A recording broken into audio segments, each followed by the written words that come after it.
We are live on YouTube. Perfect, thank you. All right. Well, good morning, everyone. Welcome to the Occupational Safety and Health Administration's informal rulemaking hearing for amending medical evaluation requirements for certain respirators. My name is Katie Harrison from Eastern Research Group, or ERG, a contractor to OSHA. Before we begin, we'd like to go over some logistics for today's public hearing, which is being live streamed from Zoom for Government to YouTube. May I have next slide, please? Thank you. And one more slide, please. Thank you. So as a reminder, all attendees are muted automatically with microphones, webcams, and chat box disabled. All Zoom attendees can access automated closed captioning by clicking on the CC icon in the control panel at the bottom of your screen. All YouTube viewers will have access to auto translation the day after the hearing. And if you're viewing in Zoom, audio is available by computer speakers or by telephone. Your call-in information is available in your registration confirmation email, as well as in your control panel. Next slide, please. Thank you. And then one more, please. Thank you. To ensure allotted time is adhered to during the testimony delivery, we will display a clock timer on your screen and we'll start it once you begin your testimony. Once time is reached, the judges will thank you for your comment and move on to the next speaker. If you are speaking today, you will receive a notification on your screen that you are being promoted to the panelist group a few minutes before it is your time to provide testimony. Once promoted to the panelist role, you will have the ability to unmute yourself and turn on your camera. We ask that you do not unmute or turn on your camera until your name has been called and you have been asked to start your testimony. Speakers connected by telephone only should unmute their phones when called to testify by clicking *6 on your phone. Depending on timing, there may be opportunity to ask questions for other speakers giving testimony. If you're logged into Zoom, you can press the raise hand icon in your control panel to indicate that you have a question. And if you're called in by phone only, you can press *9 to raise your hand, and the moderator will read off the last 4 digits of your phone number when it is your turn to speak. So *9 to raise your hand. If there is time, you will be called by name and promoted to panelist group to unmute and ask your question. And if you're having any technical difficulties, please send an email with your name and phone number to meetings@erg.com, and we'll be able to troubleshoot with you. So now I'll hand it over to Andrew Levinson for some opening notes. Thank you very much, Katie. Good morning, everybody. I'm Andrew Levinson from OSHA's Directorate of Standards and Guidance. I'd like to thank you for being here today and say that we very much look forward to your testimony. I'd like to take a moment to introduce you to the OSHA panel who will be joining us today. Also from OSHA's Directorate of Standards and Guidance, we will have Dr. Jonathan Baer and Thomas Mockler. And from OSHA's Directorate of Technical Support and Emergency Management, we will have Dr. Minda Nieblas. Thank you again for your participation in today's hearing. And Katie, back to you. Thank you, Andrew. I will now hand it over to Judge Bell to provide an opening statement and to go over administrative matters. Thank you very much. Let's go on the record, please. And good morning to all of you. The hearing will now come to order. This is an informal public hearing on the Occupational Safety and Health Administration's proposed rule on amending the medical evaluation requirements in the respiratory protection standard for certain types of respirators. The notice of proposed rulemaking was published in the Federal Register on July 1st, 2025, in volume 90 of the Federal Register, beginning at page 28,463. I'm Judge Bell, an administrative law judge for the U.S. Department of Labor, and I'll be presiding over the hearing today. The purpose of the hearing is to receive from interested parties oral testimony, as well as other information pertinent to the proposed rule. After this hearing and post-hearing comment period have closed, OSHA will review the entire record in determining the content of the final rule. My role as presiding judge today will be limited to conducting this hearing to ensure that a complete and accurate record is made, that all interested parties receive a fair hearing and have an opportunity to submit their information. The hearing schedule and OSHA's procedures governing this hearing are available on the deregulatory rulemaking page of OSHA's website.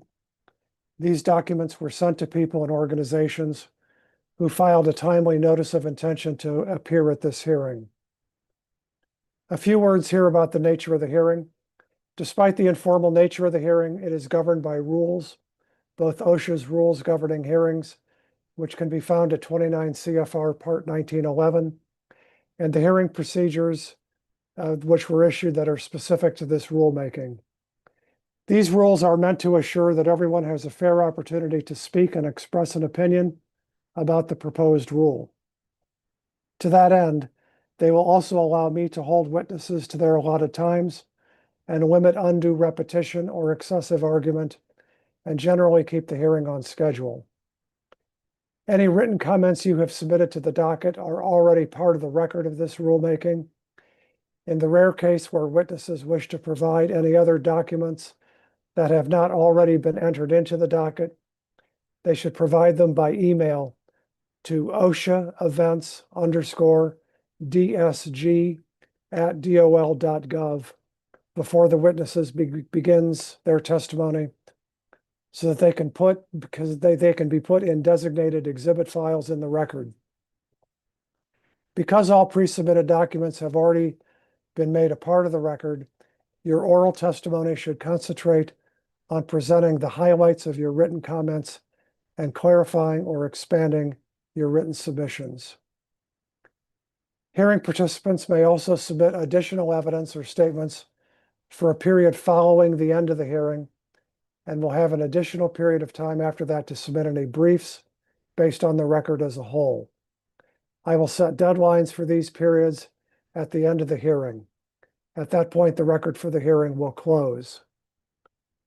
Today, after each speaker or panel of speakers completes giving oral testimony, OSHA representatives will have the opportunity to ask questions of the speaker or panel. When the OSHA folks have finished asking their questions, there will be an opportunity, as time permits, for persons who filed a timely notice of intention to appear to question the witness or panel. Participants may only direct questions to witnesses with whom they have no organizational affiliation. This is intended to prevent the use of the question period to extend testimony.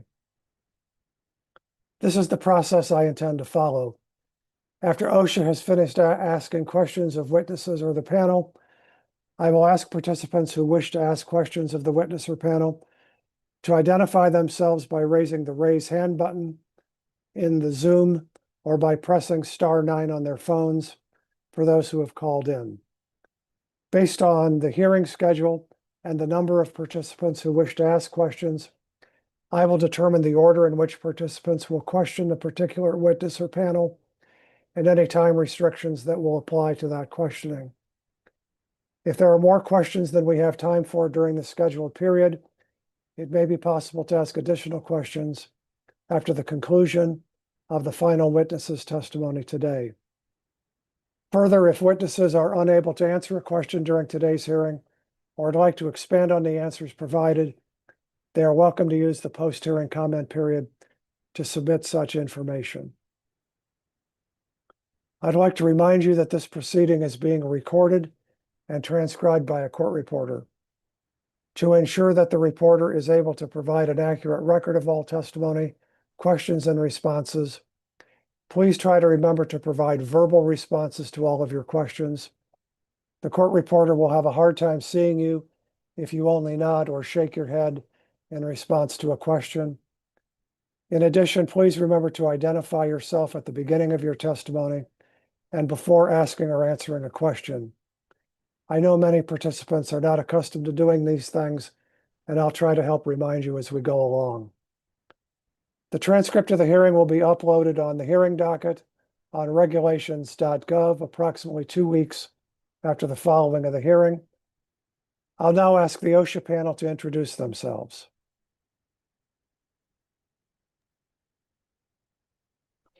Thank you, Your Honor. Andrew Levinson for OSHA Directorate of Standards and Guidance. Dr. Jonathan Baer for OSHA's Directorate of Standards and Guidance. Dr. Minden Yablis from the Directorate of Technical Support and Emergency Management. Okay, thank you all. Finally, I believe Mr. Burt from the Solicitor's Office may have some exhibits to enter into the record before we get to our first witness. Thank you, Your Honor. My name is Joseph Barrett, and I'm one of the attorneys representing the Solicitor's Office for this hearing. My colleague Tessa Zavislin will also be representing the Solicitor's Office for portions of this hearing. The role of the Solicitor's Office in this hearing is to facilitate a complete, accurate, and clear record upon which OSHA can base its final rule. We will do this through asking questions, eliciting information on various issues, and helping to resolve any procedural matters that may arise. I would like to designate as Exhibit 1 the master index of the complete record of this rulemaking as of today's date for the hearing record. This is not a copy of all documents that have been submitted to the docket.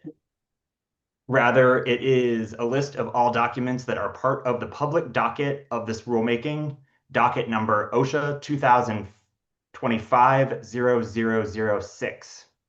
All of the documents listed here are available for inspection and as permissible copying at the OSHA docket office. In addition, all of the documents are listed in the docket index for this rulemaking at www.regulations.gov, the federal e-rulemaking portal. Thank you, Mr. Barrett. The master index will be designated as Exhibit 1. Thank you, Your Honor. I also have a few other exhibit-related requests. First, I would like to reserve exhibit number 2 for a complete list of hearing exhibits, which we will prepare after the close of the hearing. Second, I would like to designate copies of 2 other exhibits for the record. The hearing procedures are designated as exhibit number 3, and a copy of the hearing schedule is designated as exhibit number 4. Those requests will be granted. I'll reserve exhibit number 2 for the complete list of hearing exhibits as requested. The hearing procedures will be designated as exhibit number 3, and the schedule will be designated as exhibit number 4 for the hearing record. Thank you, Your Honor. That's all from me. All right. So now, unless there are other further announcements or other housekeeping matters, I believe we are ready to proceed with the public testimony. The expected speaking order is going to be displayed on the screen momentarily. Our contractor will introduce each speaker in turn and promote them to be panelists. When you are called on to testify, please state your name and affiliation for the record. Speak slowly and clearly so that our court reporter can record these processes accurately. Thank you all.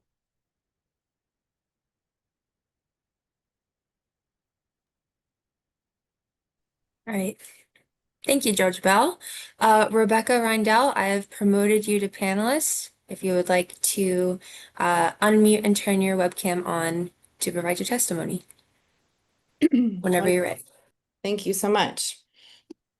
Good morning. I'm Rebecca Reindell. I'm the AFL-CIO Safety and Health Director, and I'll be speaking today as the Federation of 65 national unions, representing 15 million workers across many different industries where workers use respirators.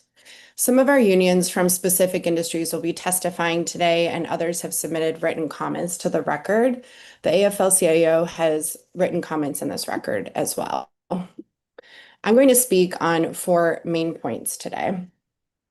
And I just want to make sure that I'm setting a timer so that I can keep track here. The first is that respirators are a very important line of defense for workers. We go into this in greater detail in our written comments, but they're critical in combination with other measures within the framework of the hierarchy of controls. So they're the last line of defense under the hierarchy, and because of that, we'd want to make sure that the implementation of ensuring effective fit and filtration is as strong as possible. But in ensuring proper fit, we don't want to put anyone at further risk of health complications. And We wouldn't want discomfort or medical issues to lead to respirators not being worn properly, decreasing their effectiveness, and increasing exposures to hazardous substances. So a comprehensive respiratory protection program is necessary, and the enforcement of it has saved lives. Since OSHA sets the floor or minimum of what's expected of employers, we believe that finalizing this proposal would lower the level of protection currently provided to workers and encourage a downward drive in complying with the respiratory protection standard overall.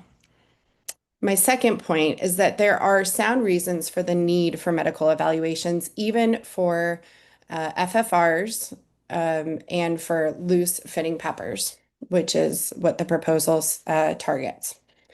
Medical evaluations for using respirators ensure a worker can perform their duties safely without endangering their health, and to prevent respirators from being worn improperly if they are bothering workers, as I mentioned before.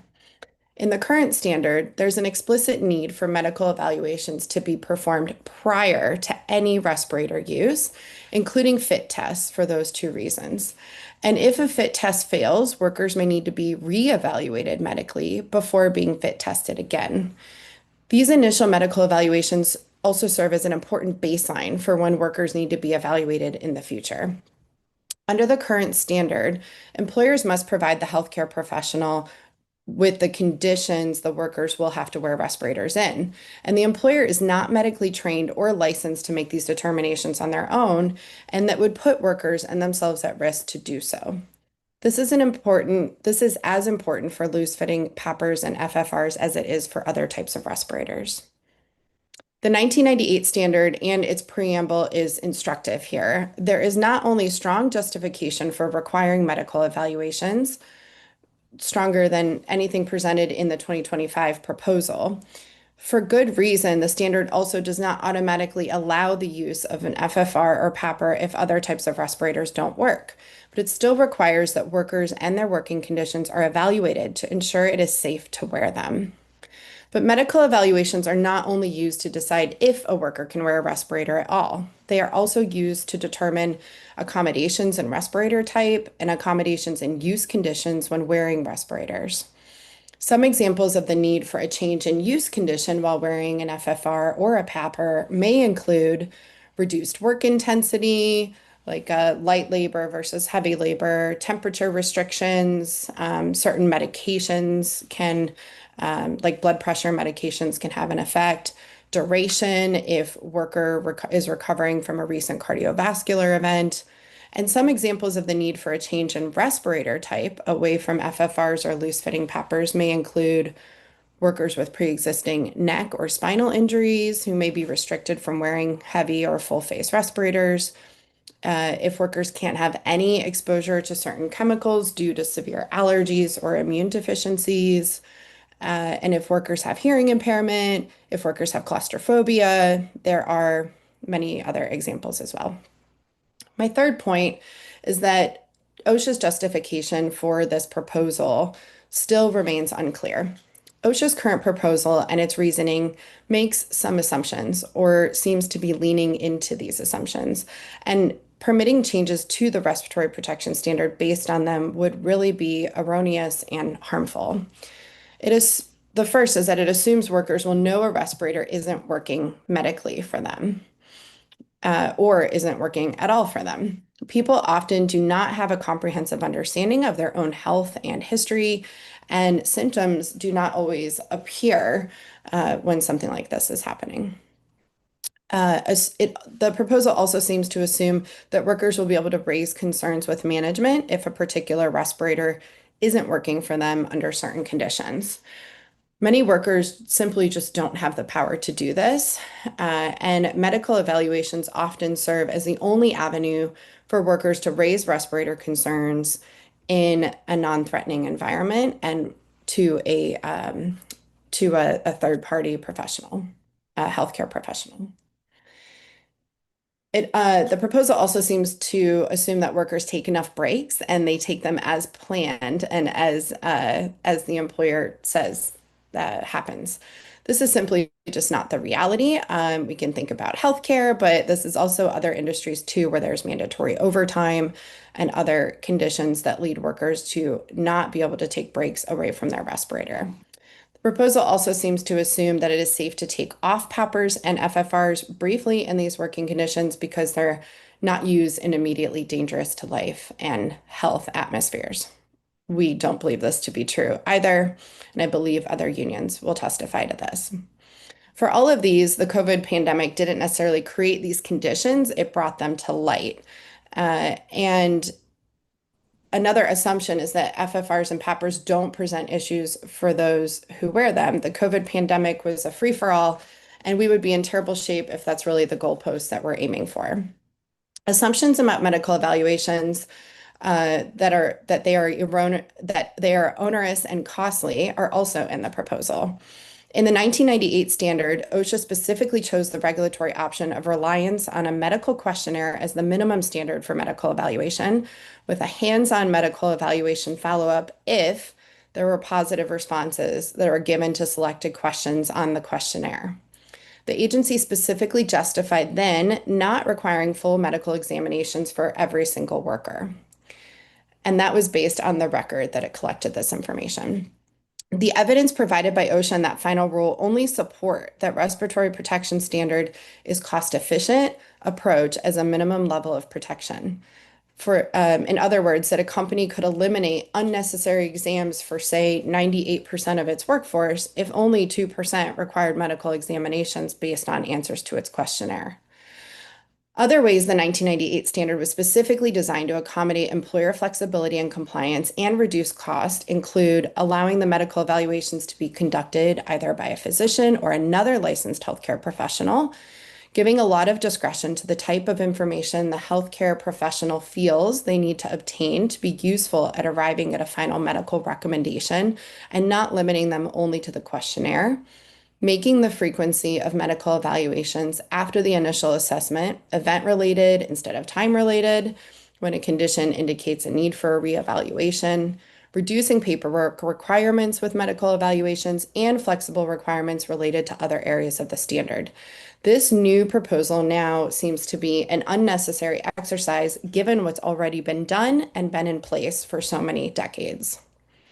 Fourth and lastly, my point is that evidence in the record lead us to a different conclusion than what OSHA's proposal does. There simply isn't good data to change the trajectory of OSHA's medical evaluation requirements when workers need to wear respirators.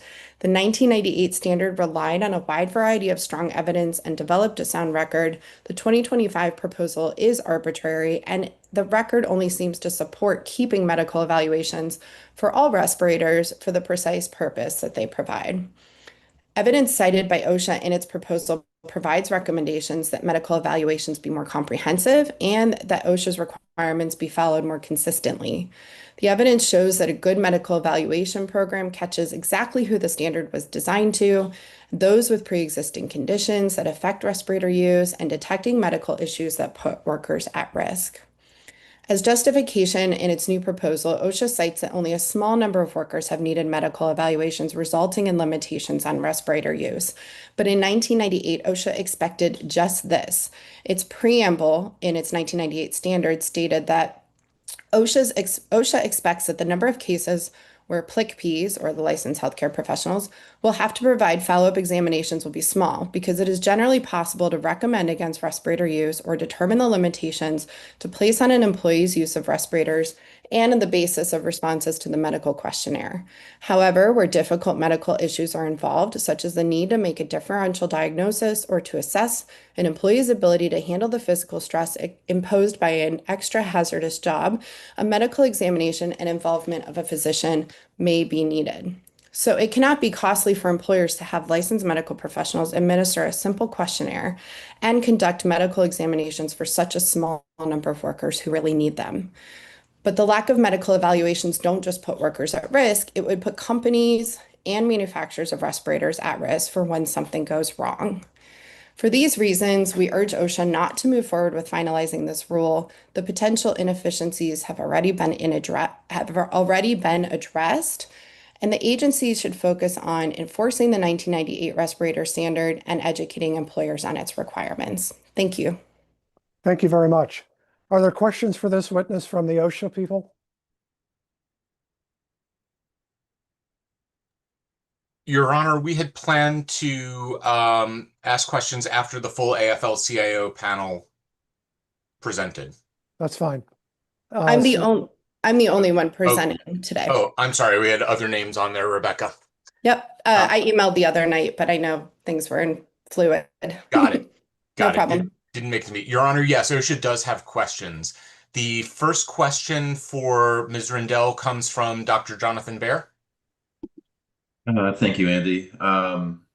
Ms. Rindell, are you aware of any studies or reports published that consider how often screening identifies workers with underlying conditions, how often these identified workers require use limitations for FFRs and loose-fitting PAPRs, and how often workers who somehow were not identified as needing a medical evaluation wound up having an adverse health outcome from wearing these respirators?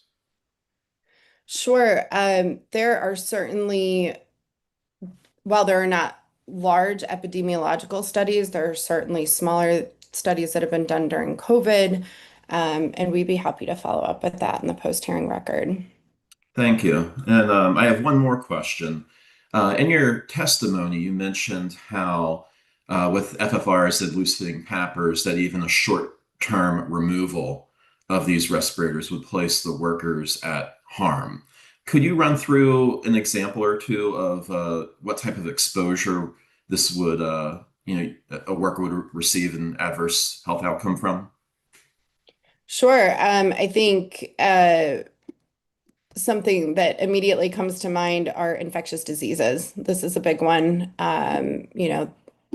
The outcome of workers getting sick from infectious diseases is dose dependent and is exposure dependent. And I think we noticed this during COVID, not only, but this happens with others as well.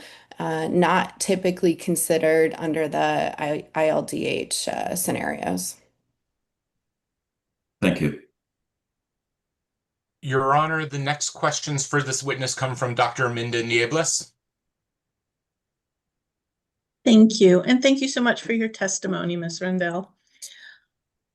Would your concerns about removing the initial medical evaluation requirements for FFRs and for loose-fitting PAPRs be addressed if employers were required to discontinue respirator use and provide medical examinations under certain circumstances, especially circumstances like you mentioned, that the employee is concerned they may have symptoms or is concerned something is medically interfering with their ability to safely use the respirator? Sure. We don't think that would be adequate because workers really aren't given the opportunity to raise those concerns. We also don't believe that that would be any easier for OSHA to enforce. We think that would make those kinds of exceptions much harder more difficult to enforce than say a higher standard or the existing standard. I believe also, and I'm looking at my paper because the 1998 preamble actually, I know it cites, I cannot find it in front of me at the moment, but it came to the conclusion based on the record where many alternatives were proposed and commenters suggested certain exceptions. Largely, the commenters rejected the effectiveness of those exceptions, but the commenters and OSHA also rejected them based on the fact that it would be administratively very difficult for the agency to enforce those kinds of exceptions. Thank you. In the written comments on the proposed changes, it was stated that these changes would shift the burden of proof onto the worker for basically proving that the respirator harmed their health. Could you elaborate a little bit more on a scenario that you know of or where that would occur? Sure, we can work on actually spelling this out in the post-hearing comments, but um, workers really often what we see is that workers are retaliated against for raising concerns around whether it's respirator use or other measures of control in the workplace if they think they need to happen differently. And these are usually related to productivity quotas and work organizational issues. And so one is there's often not an opportunity to do that. Two, when workers do it, they're really putting themselves at risk of, um, retaliatory measures that we see often. So having a blanket requirement actually removes a lot of that variability and uncertainty, and also removes it provides a baseline for workers to be asked those questions and probed about those questions instead of relying on them to have to come forward. Thank you. Sure. No further questions. And Your Honor, the last questions for this witness come from Tom Mockler. Hi, this is Tom Moakler, OSHA's Office of Regulatory Analysis. In your written comments, you stated OSHA's economic analysis only considers cost savings to employers, not a wide range of costs to employers or cost to workers that should have been included. Now and in post-hearing comments, please elaborate on the sometimes hidden costs to employers and workers when medical screenings are no longer central to the fit testing protocol of certain respirators. Sure, we'd be happy to follow up on that in post-hearing. Okay, great. Thanks. Sure. Your Honor, that concludes OSHA's questions for this witness. Thank you. Are there questions from the solicitor's office? Yes, Your Honor. One question. This is Joseph Barrett from the Office of the Solicitor. Ms. Rendell, you stated that employees may not be aware of their own symptoms or problems associated with wearing a respirator. Can you explain that more or provide examples? And do you have information about how often this occurs? Sure. I think, if we go back to the assumptions, my piece on assumptions here, it's that really think that we're dealing with all of a healthy population, which we know that workers are made up of the other population, where not everybody has the same. People have different conditions.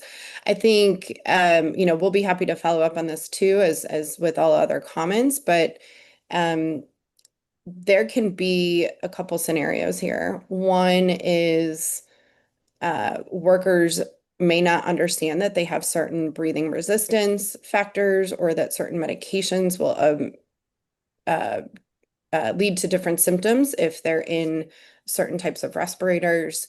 And then also sometimes if they've had recent surgeries, don't understand that the effect of it's not just a breathing situation, respirators, it can also be a weight of a respirator or the physical fit of one, especially if they're larger respirators.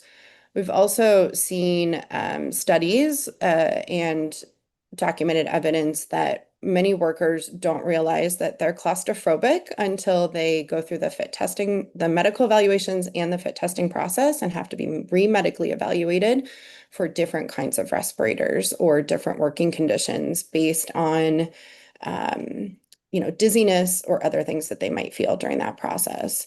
And then sometimes, and all of that is to actually prevent this from happening on, for a broad term use, the shop floor. That's not where you want to see these things played out. You want to get ahead of them, and that's the reason that we believe, and we still agree that the requirements need to be done upfront and prior.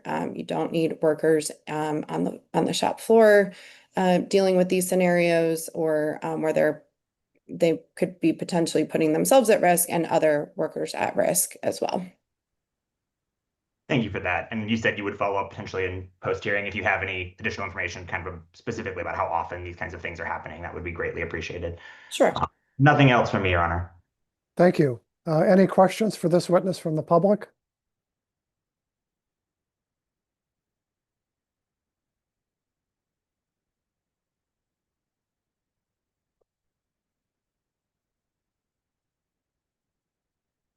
I don't see any. Ma'am, thanks very much for your testimony. We really appreciate it. Thank you very much. Okay.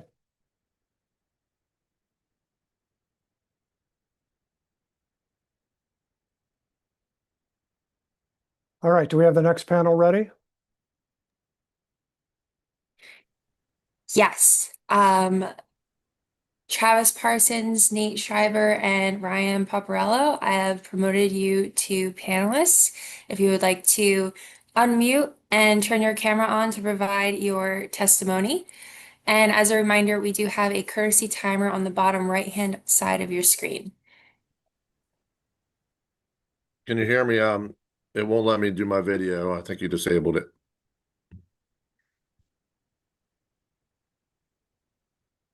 Could you identify who was that? Mr. Parsons? This is who was Travis speaking? Parsons. Yeah, sorry. Yeah. Okay, Oh, there it is. Okay. All there you right. go. Thank you. Thanks very much. Go ahead, please. All right. Let me get my stuff in order here. All right. Thank you very much for the opportunity to testify today. And my name is Travis Parsons. I will state for the record also, we are affiliates of the AFL-CIO who just testified and the North American Building Trades Unions, and we support their comments as well as help them build them. So we are an individual union where we are landowners. So good morning, and thank you for the opportunity to testify today for OSHA's proposal to amend the medical evaluation requirements and the respiratory protection standard. My name is Travis Parsons, and I serve as the Director of Occupational Safety and Health for the Labor's Health and Safety Fund of North America. Joining me today are my colleagues, Industrial Hygienist Nathan Schreiber and Safety and Health Specialist Ryan Paparello. Together, we represent the Labor's Health and Safety Fund of North America, which is dedicated to advancing safety, health, and well-being of members of the Labor's International Union of North America, its signatory contractors, and affiliated organizations. LIUNA represents over 540,000 skilled workers, hardworking members across North America. Our members build and maintain the vital infrastructure that powers our economy and sustains our communities, from roads, bridges, and skyscrapers to renewables, oil, gas, and nuclear energy facilities. Beyond the construction environment, our members also include approximately 70,000 employees that work in healthcare and deliver essential public services every day, and 47,000 postal workers representing the National Postal Mail Handlers Union. Our members perform physically demanding labor in potentially hazardous environments every day, every hour. It is our core responsibility to ensure that they possess the necessary protective safety measures to return home unharmed at the end of every shift. All of these workers at some time in their career, and sometimes every minute of their career, rely on crucial safeguards provided by respiratory protection programs and qualified medical professionals and personnel to safely perform their jobs.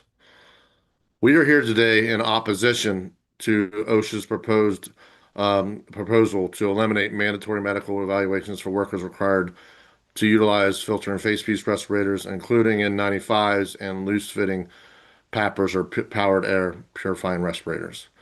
This proposed regulatory rollback effort lacks scientific justification, ignores established physiological evidence, and compromises worker safety and health.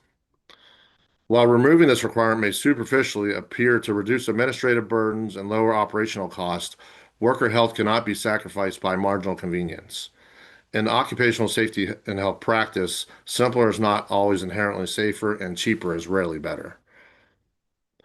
Next, I would like to discuss the reality of respirator use, focusing on filtering face pieces and specifically on N95s.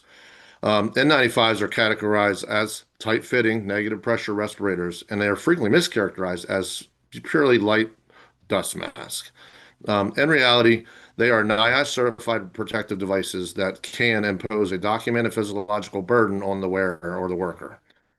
And this burden increases significantly when workers operate under extreme ambient heat, undergo prolonged exertion, perform heavy manual labor, or possess underlying health conditions, especially when they're unidentified.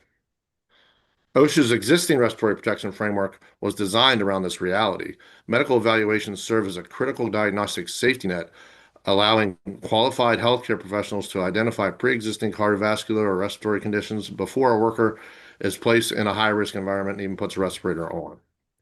Additionally, for many workers, this evaluation represents one of their few formal interactions with a medical professional. Eliminating this opportunity removes a vital preventative defense for workers and their employers. Rescinding this mandate does not eliminate risk.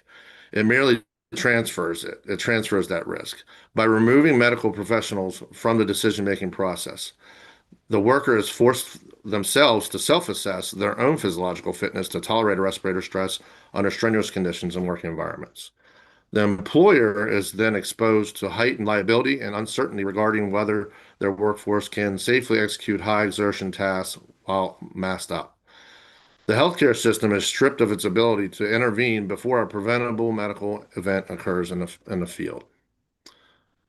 This shift is particularly dangerous in construction, where workers regularly face compound hazards such as silica, asbestos, and toxic welding fumes while performing heavy lifting and manual labor in fluctuating high heat environments. The physical strain of wearing a respirator cannot be evaluated in isolation from these operational realities. Our position is also shared by OSHA's own Advisory Committee on Construction Safety and Health, ACOSH. In a recent meeting, ACOSH formally voted to recommend that OSHA abandon this proposal and to remove these mandatory medical evaluations. This recommendation reflects the lived realities of the job site and recognizes that respiratory demands compound physical strain. OSHA should honor the expert advice of its own body, ACOSH. A foundational principle of occupational safety and health is proactive prevention. We do not and should not require workers to suffer injuries or cardiovascular events before implementing protective standards. We identify hazards, evaluate risk, implement controls, and rely on medical expertise to ensure workers can safely perform their job duties.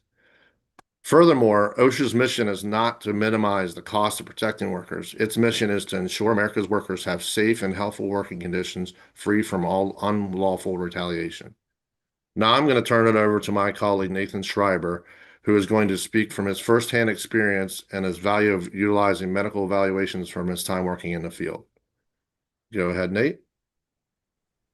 Good morning, everyone. Nate Schreiber with the Labor's Health and Safety Fund of North America. As an industrial hygienist with a decade of experience in administering respiratory protection programs, I urge OSHA to withdraw the proposed removal of medical evaluation requirements for filtering face pieces, or FFRs, and loose-fitting PAPRs. While I appreciate the administration's efforts to reduce administrative burden, this proposal removes the only mechanism in which employers can identify workers who suffer from cardiovascular, pulmonary, or other medical conditions that could make respirator usage hazardous.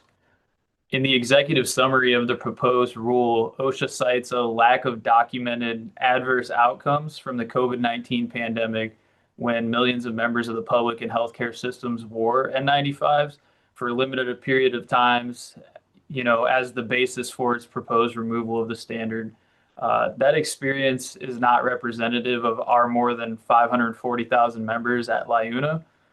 Laborers wearing FFRs or PAPRs are frequently doing so while also heavily exerting themselves physically, often in high temperatures with additional personal protective equipment on, such as coveralls, harnesses, and helmets.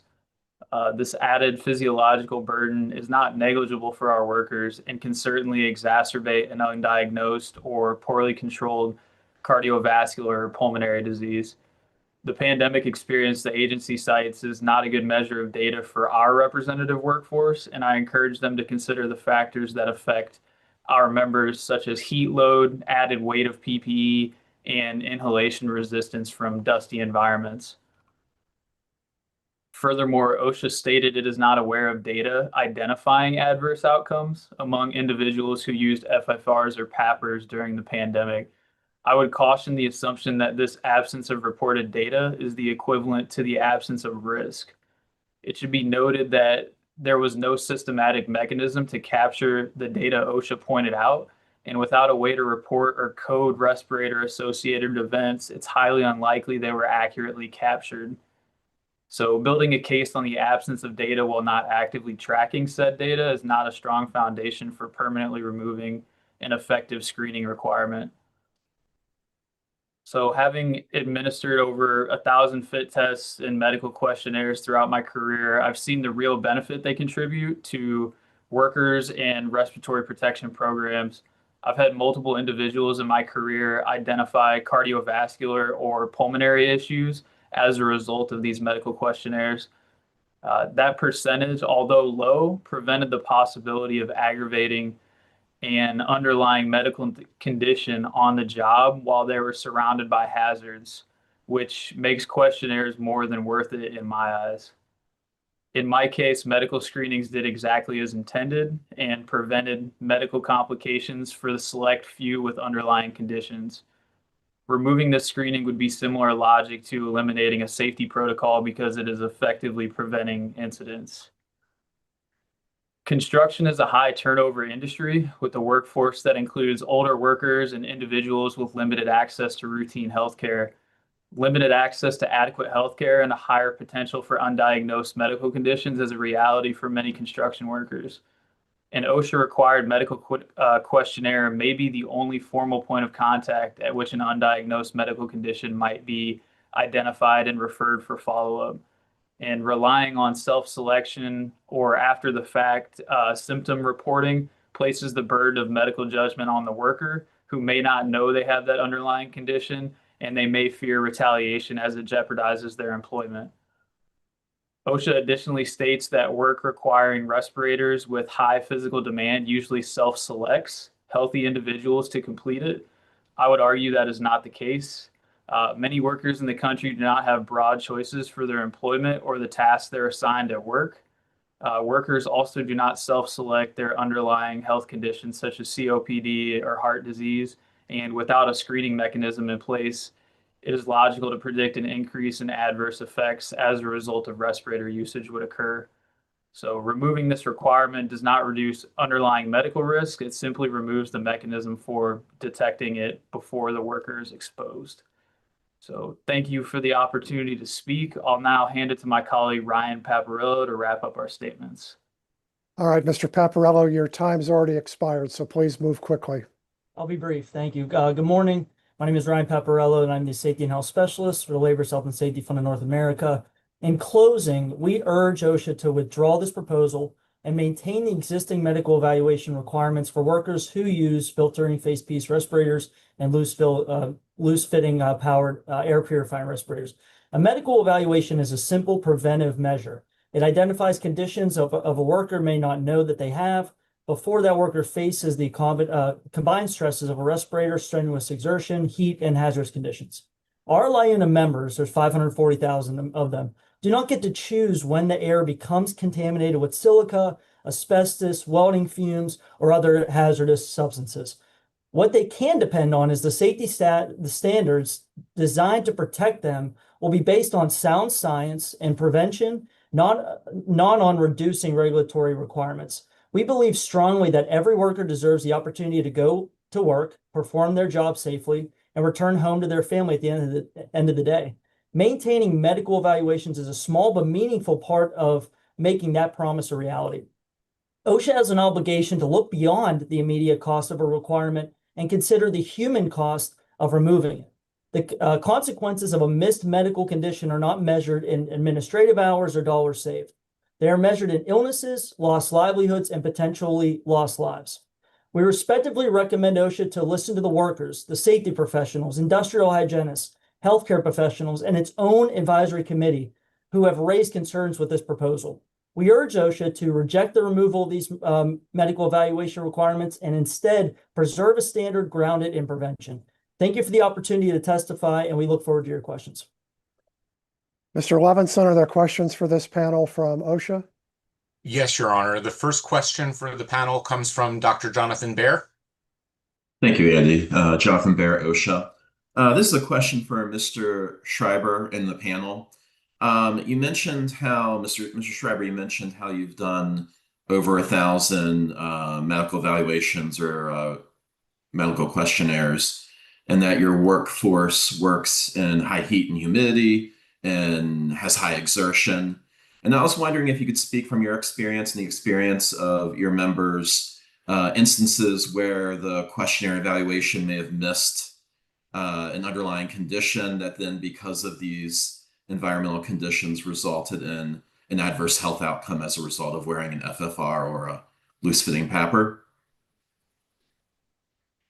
I'd say in my experience, the medical questionnaire actually caught the underlying condition before they began wearing the FFR or the PAPR. Typically, what would happen, they would take a electronic medical questionnaire via a clinic of our choice.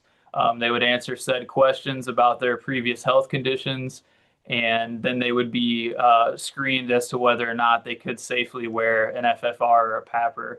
So typically it would catch them before they put it on, so it did its job in my experience. Are you aware of any reports or studies that have also looked at this and found that the medical questionnaire performed the same way that your experience suggests? Off the top of my head, I don't have any to reference, but we can certainly point to those in our post-hearing comments. Thank you. That's all the questions I have. Your Honor, the next question from OSHA comes from Tom Mockler.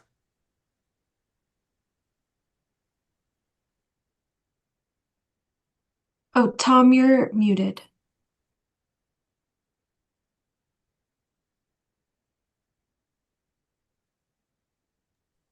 I'm sure someday I'll get that down.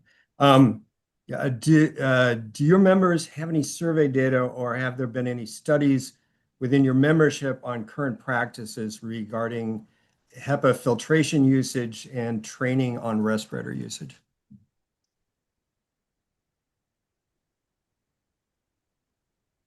I'll jump in here. This is Travis Parsons. We do a ton of training. I don't know how much we'd have to track that or if it's data driven, but we'd be happy to follow up with whatever we can dig up in our post-hearing comments. But we absolutely train our workers on respirator usage, fit testing, the medical evaluation, all that. So we'll dig into that and reply in post-hearing comments.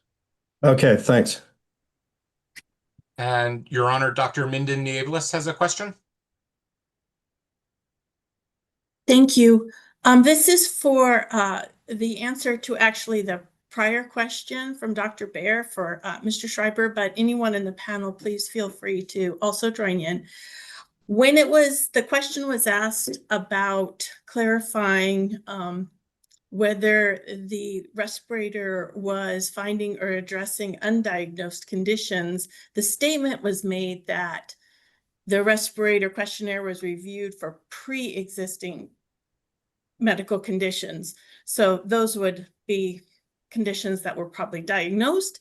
So I would like to clarify, or and ask, what about, could you clarify a little bit further about circumstances where unknown conditions were identified through the respirator medical evaluation? Yeah, just to understand the question correctly, you want conditions that were exacerbated by respirator usage? I thought I heard you say that there were undiagnosed conditions discovered by the respirator questionnaire. That is correct. That's what I wanted to hear a little bit more about. But it had been mentioned that people identified pre-existing conditions on the questionnaire, and that was addressed through that, but a little bit about undiagnosed or unknown conditions. Yeah, I had one individual in my career who identified like a shortness of breath, symptoms that he was having, and basically when the medical questionnaire comes back, you answer yes to that question, it gets tagged and you have to follow up with a physician, right? That's the point of contact that we're referencing in our comments. So that discussion with the physician led for him to basically discover he had some sort of pulmonary condition, some sort of cardiovascular condition that previously was unknown to him. And I believe, that this was a result of, the lack of medical care that a lot of workers have access to. Is really his only contact with the doctor, was in that instance in my experience. So that, yes, that did actually happen. Thank you for that clarification. Your Honor, that concludes the questions from the OSHA panel. Thank you. Mr. Barrett, questions from the solicitor? Yes, Your Honor, I have one question. This is Joseph Barrett for the Office of the Solicitor. My question is directed at something Mr. Schreiber said, but also welcome anybody responding to this. Mr. Schreiber, you stated that in your experience, medical questionnaires have identified pulmonary and respiratory issues and prevented complications. I'm wondering if either now or in post-hearing comments, you could provide any information about how frequently this happens and the complications that are prevented. Yeah, as I stated in my comments, the percentage was low, but I think that low percentage is still important because we're talking about human lives. We're talking about those adverse effects possibly coming to fruition whenever they're in a respirator on a, on a job site with job hazards around them. So I'd be happy to elaborate if we can compile any data regarding that question in post-hearing comments. That would be great. Thank you. Anything you can provide. Otherwise, that's it. Thank you all for your helpful testimony. Thank you. Do we have any questions from the public?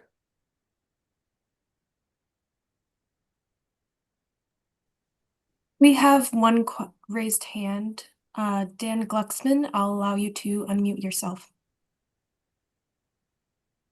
Thank you. Hi, I'm Dan Glucksman with the International Safety Equipment Association. And I had a question that sort of is the little bit of an intersection of not only respiratory protection, but also some heat stress. I'd heard in this panel, and if I recall correctly in the other just before, that there's some concern about heat stress with use of respiratory protection, especially N95s. And I saw that, I get to the question that ASSP's 810.50 notes there's no added value wet bulb low temperature device for full face and negative pressure respirators. And so I guess my question is, because in some cases respirators are needed, aren't there other ways to address heat stress so that, say, someone mixing, loading, and applying pesticides can do that safely, say wearing a respirator, doing that safely while managing heat in other ways. That is to say, shouldn't respirators be able to be worn when they're needed while administratively managing heat stress in other ways?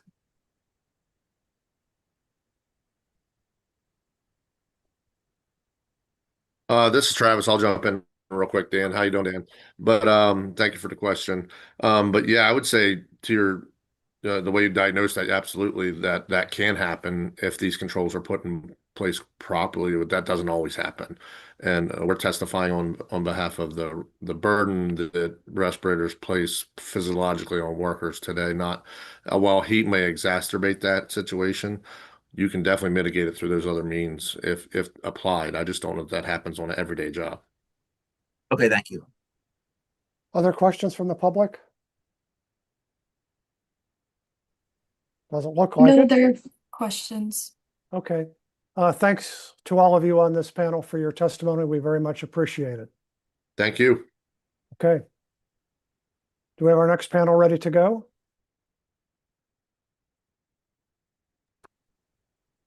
Yes, I am promoting, let's see, Kayla Flowers, Wes Parcel,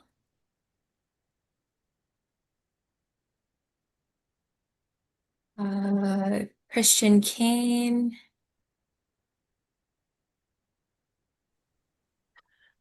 It's only the Yes. three of us today. Steve and George are not able to participate. Okay. Thank Thanks you. very much. Thanks very much. Go ahead with your testimony, please.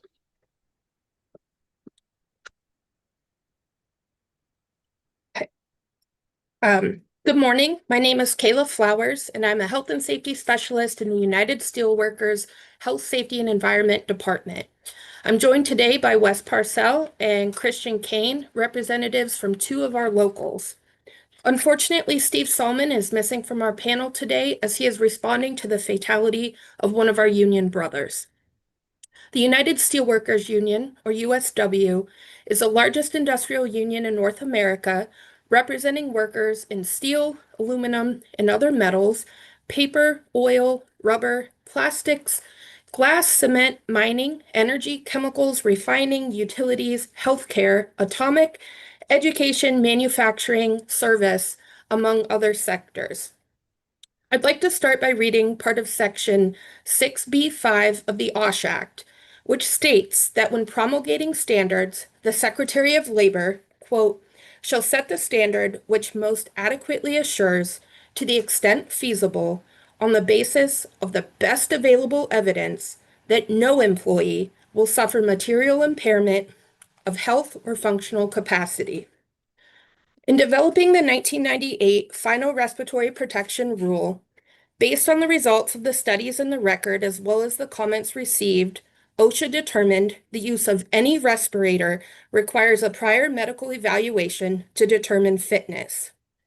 After 28 years, OSHA now concludes that it is important to consider new evidence in the years since the rule was published.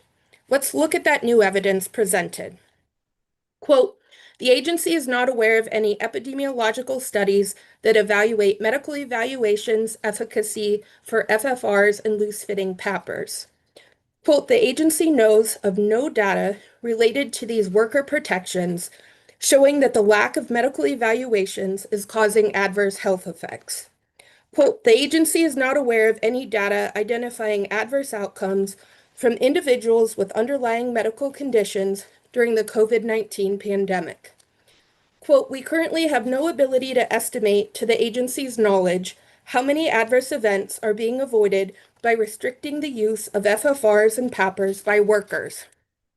Quote, while psychological stressors have been observed and can induce physiological impairment, the agency is unable to adequately qualify the degree to which this occurs in the affected workplaces.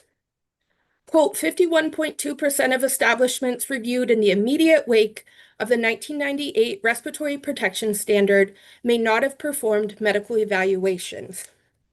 A study conducted over 10 years ago determined that, quote, 14% of hospital workers in Illinois and 23% in Minnesota did not receive a medical evaluation. Quote, workers in hog farms commonly wear respirators, but are generally not subject to the respiratory protection standard and are likely not following it. Quote, it is reasonable to assume that work that requires high exertion could impact the health of a wearer, but that high exertion work likely self-selects for individuals who would be medically fit to wear an FFR or a PAPR. Quote, FFRs and loose-fitting PAPRs are not permitted to protect employees in IDLH environments. Therefore, the workers should be able to seek safety with an exposure well below expected thresholds for adverse health outcomes. Assumptions, lack of data, examples of workers that are exposed to a hazard by employers not adhering to current federal workplace protection laws. Is this really the best available evidence, or has OSHA shifted their focus from protecting workers to accommodating executive orders? Is OSHA, the agency that exists to assure safe and healthful working conditions for working men and women, really proposing to utilize the American workforce as guinea pigs in order to turn around a deregulation item with no supporting evidence? Is the assumption that employees provided with FFRs and loose-fitting PAPRs won't have adverse health effects, or at least not that many employees will, enough to justify this amendment?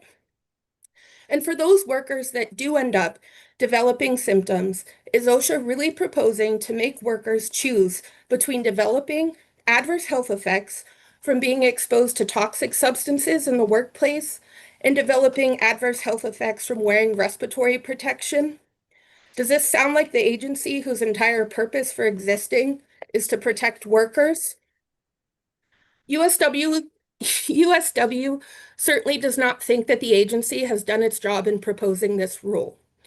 Although we are sensitive to the position OSHA has been placed by this administration, that is not an excuse to abandon the statutorily required duties owed to workers including our members. One study cited by the agency, the 1999 PAPAS study, concluded, quote, data on the adverse events from respirator use are needed to help design appropriate medical evaluations and uniform criteria for work restrictions or denial of medical clearance. If there are research needs on adverse events from respirator use, instead of attempting to manipulate that lack of data into support for removing the protections currently in place, OSHA needs to do their job.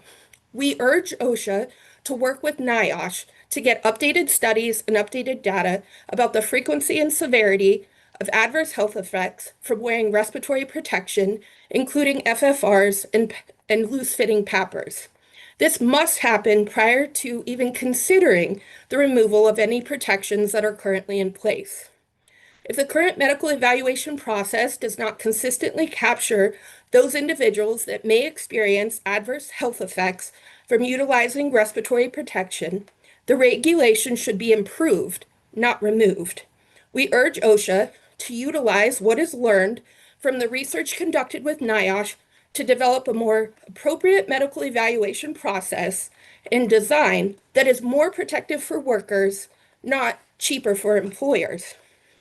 And until this is all completed, we strongly urge OSHA to cancel this amendment and focus on developing stronger standards and protections for our members and for all workers across the country, not on deregulation efforts. Wes?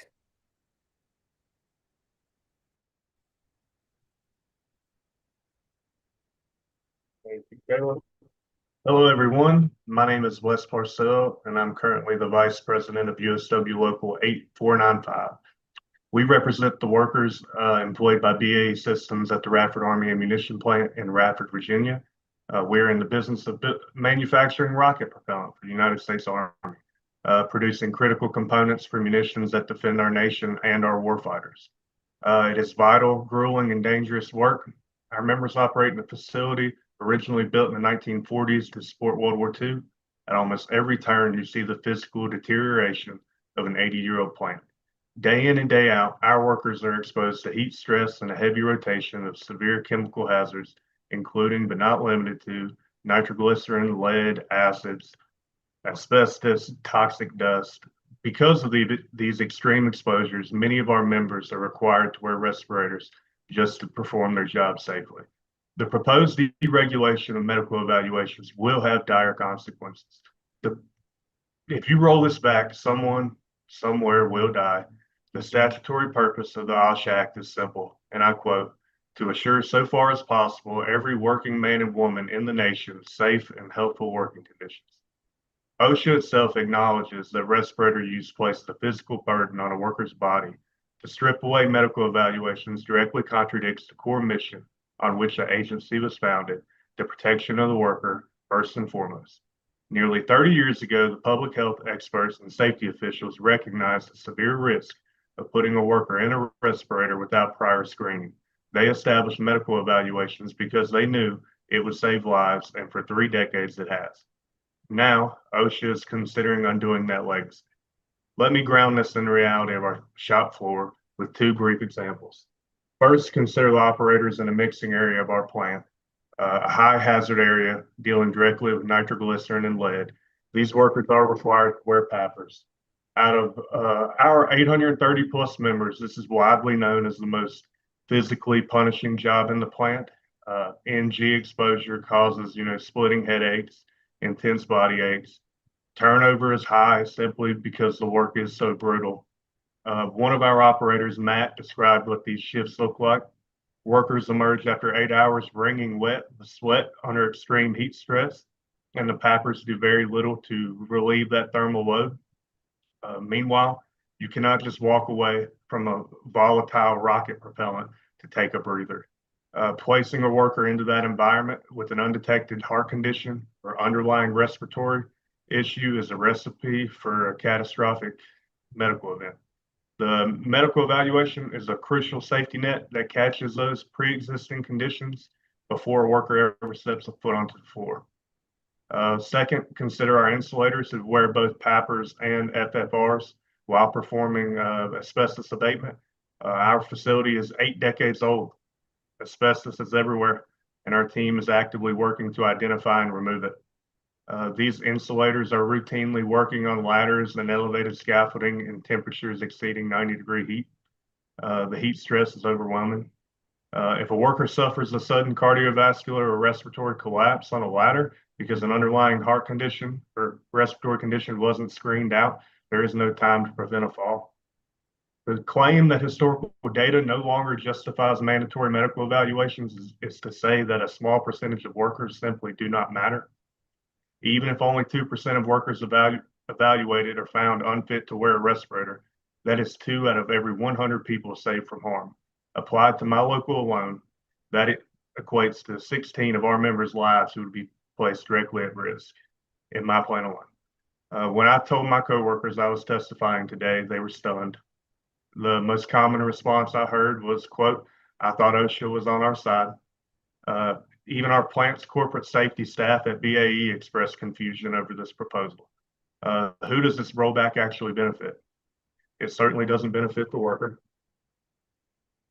Decades ago, safety professionals in the very positions you hold today decided these evaluations were necessary.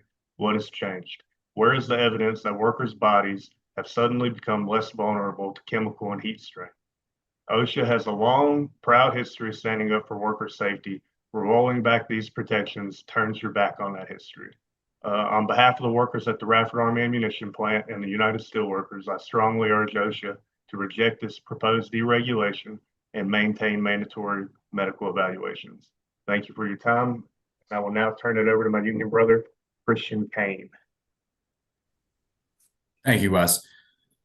Good morning, everyone. My name is Christian Kane. I'm a registered nurse, and I'm second chief steward for USW Local 4200, which represents over 2,000 RNs in New Jersey. Our local is deeply familiar with respirators on account of being among the first to care for patients with COVID-19 and cared for nearly 3,000 of them in the first year of the pandemic. Anyone doubting how physically demanding wearing an N95 can be ought to try doing CPR with and without one. Much like my brother Wes's members, leaving our work area if we can no longer bear the burden of breathing through a respirator may come with significant danger to others. While we may not be in scenarios that qualify as immediately dangerous to life or health, our failure to remain where we are needed places others in that scenario. The notion that workers can simply walk away to catch some fresh air is deeply insulting and ignorant of the work that is done wearing them. Instead of focusing on how offensive this proposed rule change is to those who it impacts, I will spend my remaining time on a single question. Why should an employer want this deregulatory action? Aside from reading the 19-page proposal, I searched for the number of instances of the following words using and excluding their use as part of an organization's name or in other such naming conventions. The following terms related to worker safety: injury, danger, hazard, harm, safety, and health collectively accounted for 39 instances. For monetary related terms, the $ itself was used 41 times. Savings was used 42 times, and cost was used a total of 56 times. So how much cost savings could employers expect? Supposedly 83 million a year, which using OSHA's own figures comes down to $633 per year per employer.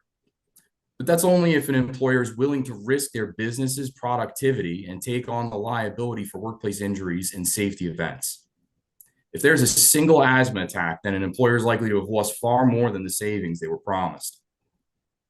And this is putting aside the dubious savings calculations that were used. They're riddled with questionable assumptions and reflect either a general unfamiliarity or disinterest with the actual facts. These calculations mistakenly use the full-length 15-minute questionnaire, half of which is skipped for filtered face pieces and PAPRs.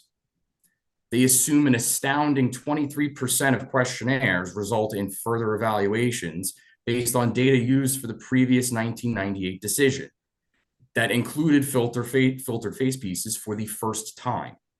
This shows a fundamental misunderstanding of the history of the regulation as a whole. The actual data from industry and academic research show it's actually 2%. In another misunderstanding of the data, The author of the proposal seems to have subtracted the 2% from the 23% and used the 21% remaining to claim that this is the amount of people that will no longer need the evaluation after the rule change. They then mistakenly say that the remaining 2% would still receive follow-up exams because, quote, these employees are expected to be referred for medical exams after undergoing training as required under paragraph K of the existing respiratory protection standard, end quote. Paragraph K only covers training and education on respirator use and does not place any responsibility for referrals, nor does it place the cost of worker-initiated evaluations on the employer. In another instance of misunderstanding the facts, OSHA is relying on a 1999 study by Pappas et al. That used data gathered in 1996. This is despite the fact that filtered face pieces were not subject to 1910-134 until 1998. This study's use is especially notable given that it predates the questionnaire being discussed today. A quotation of it, which I cut for time, actually sounded optimistic that it may cut down on unnecessary exams.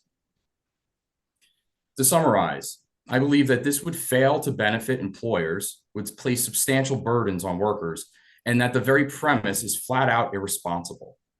To say that the absence of evidence is cause to eliminate these evaluations is a classic appeal to ignorance, or what Carl Sagan described as an impatience with ambiguity. If OSHA proceeds with this change, then it will certainly remove any doubts about the necessity of these evaluations. Employers will be complaining about the increased liability and loss of productivity instead of the costs of evaluations. Meanwhile, the costs to the American worker won't be measured in dollars and cents, but in lives. How many will it cost before OSHA decides that this regulation was warranted after all? Thank you. Thank you. Some questions for OSHA? Yes, Your Honor. Dr. Minden-Nievelis has the first questions from OSHA. Thank you all. This question would be geared to the whole panel, but I think perhaps Mr. Kane may have more insight or interest in answering this. So,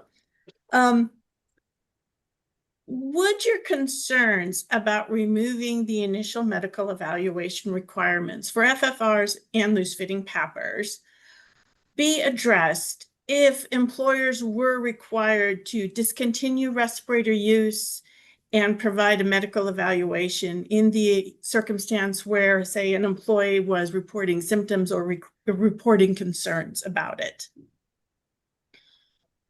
I'm happy to jump in, and I'd like to echo the response that AFL-CIO gave to the same question. We also feel that just wouldn't quite be adequate. Relying on the worker to self-report symptoms they may be experiencing also relies on the assumption that workers feel comfortable making those reports to supervision. And in our workplaces across the country, we know that's just not an accurate assumption. There are many things that go without being reported to management for fear of retaliation. And then there's also just the simple fact that employees should not have the responsibility of, making that medical determination for themselves that something may be happening. For example, if a worker, was working in a hot scenario, in some respiratory protection, and they start experiencing the symptoms of heat stress. One of those symptoms is confusion. So we have people that are in a situation that may not be thinking correctly, having to communicate that to their employer or their manager. And even under the best of circumstances, they may not feel comfortable having those conversations. So no, I don't think that would really kind of ease our concerns, related to the regulations. And just to add, I will note that it was an intentional choice to put the medical evaluation ahead of fit testing. The reason being that it is possible that that has a risk unto itself. Additionally, it's just not how prevention works in the workplace. We should be doing low cost screenings where possible. I mean, these evaluations are available for $17 through the vendors that sell them, just as the questionnaire, and maintaining all of the documents that OSHA's proposal onerously costed out as a significant cost, whereas it is maintained for $17 per employee.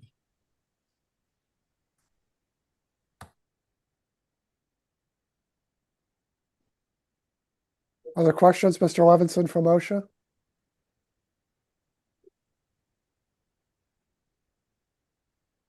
You're muted, Mr. Levinson. Sorry, Your Honor. Tom Mockler has the next question from the OSHA panel, Your Honor. Thank you.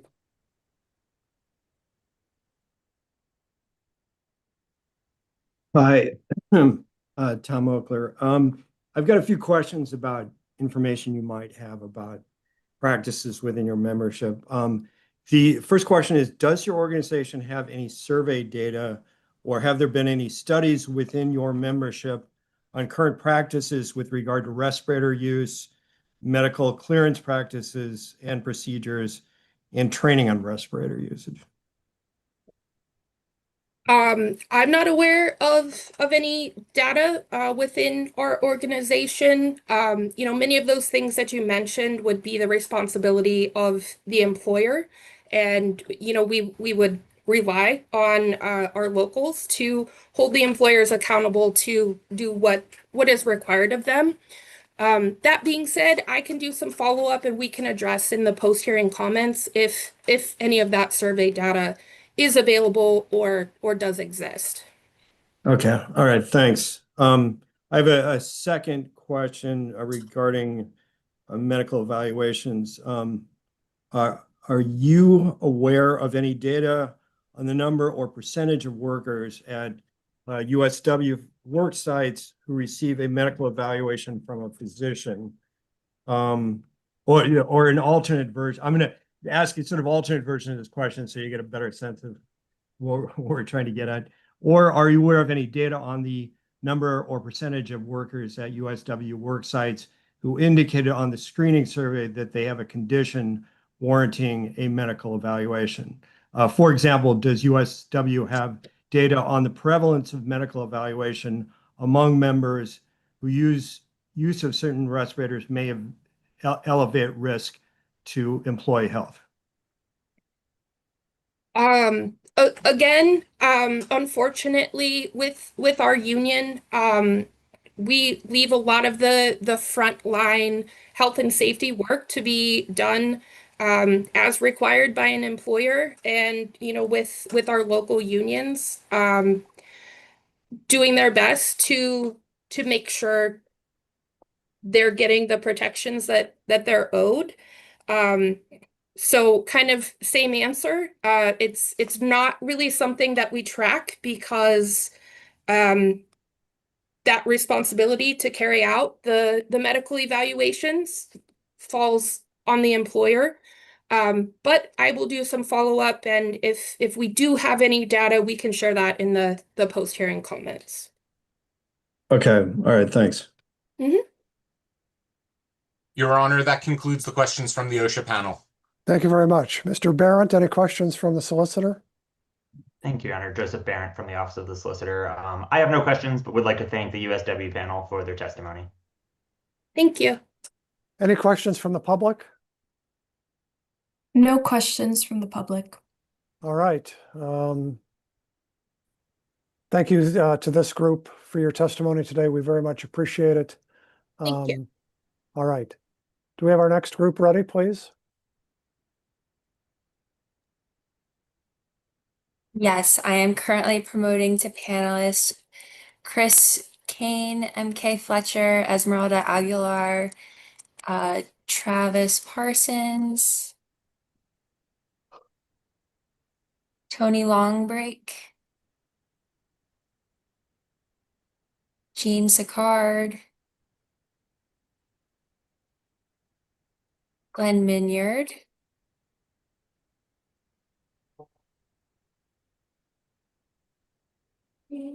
Kalima Ramsey Walker, Dale Clark, and then I believe there were two. I don't see Brian Cavey or Blue Cobalt, but I'll keep an eye on them. Everyone else, I promoted you to panelists. You may turn your cameras and your microphones on. And as a reminder, we have a courtesy timer on the screen that will start once you begin your testimony. And I think the timer, at least as I'm seeing it, is set for an hour. Is that correct? Yes. That's what we asked for. Okay, my notes say you were allotted 10 minutes, so there's a big difference. Go ahead, please. Thank you, Judge Bell. The agenda was updated after the initial issuance because of the error. Okay. So thank you very much, Judge Bell. My name is Chris Kane. I am the Director of Safety and Health for North America's Building Trades Unions, which is an umbrella organization, an alliance of 14 national and international unions who do building and construction work in the United States and Canada, who collectively represent 3.2 million workers. We have a large panel today because we wanted to ensure that several of the 14 member unions had an opportunity to participate and to be available to answer questions from OSHA. Not everyone is slated to prepare remarks, or to deliver prepared remarks. So I believe we'll stay within our 60 minutes of prepared remarks time that was requested. I was going to have folks introduce themselves, but I will wait until they develop their prepared remarks while calling out folks who are on to participate in the questions only right now are our counsel Esmeralda Aguilar, sorry. Tony Longbreak with the Operative Plasters and Cement Masons International Association of North America, Jean Sicard of the International Brotherhood of Electrical Workers, and Kalima Ramsey Walker of the Sheet Metal Workers or SMART. So everyone else who's on our panel will be speaking and they can introduce themselves at that time. As I would like to just mention that I would like to have the opportunity to moderate questions that are posed to the panel and direct them if appropriate, and potentially elect to address them in post-hearing comments. I think the main thing I'd like to say is that we request that this rule be withdrawn immediately. It's somewhat ridiculous to eliminate provisions in decades-old standards that are working and protecting working Americans. We've got some specific concerns that we'll get into, but I've got some initial concerns I wanted to share. One of the things that seemed odd to me is that in the docket, there were several documents added as hearing exhibits just yesterday. So we didn't have an opportunity to review what those hearing exhibits were and what they might suggest, nor who submitted them. I wonder if that might be corrected at some point procedurally along the way. The other thing that is not been provided to the hearing participants is a list of people and organizations who filed a notice of intention to appear.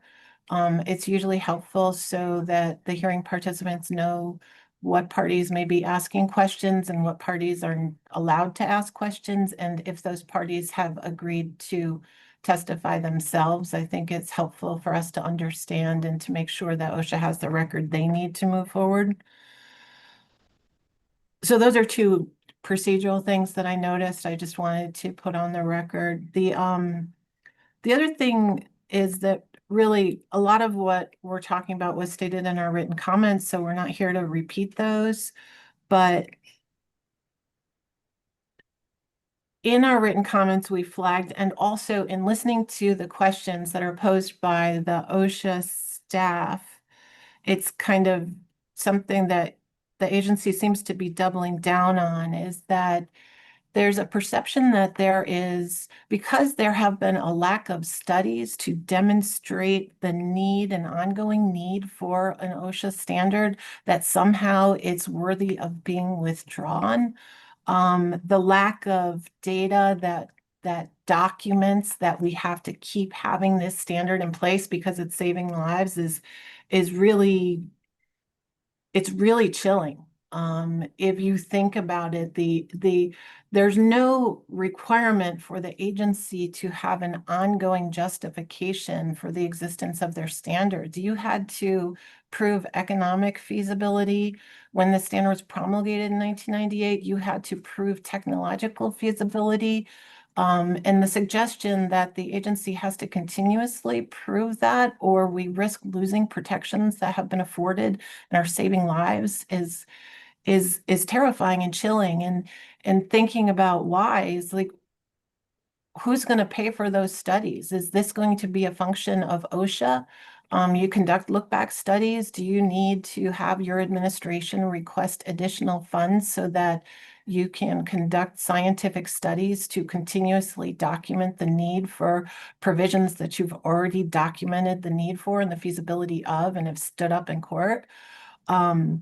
There's so little money in the United States that is devoted to occupational safety and health research, that the suggestion that those dollars should be spent on justifying protections that were already proven to be essential, to be feasible, is to me, like, personally inappropriate and terrifying.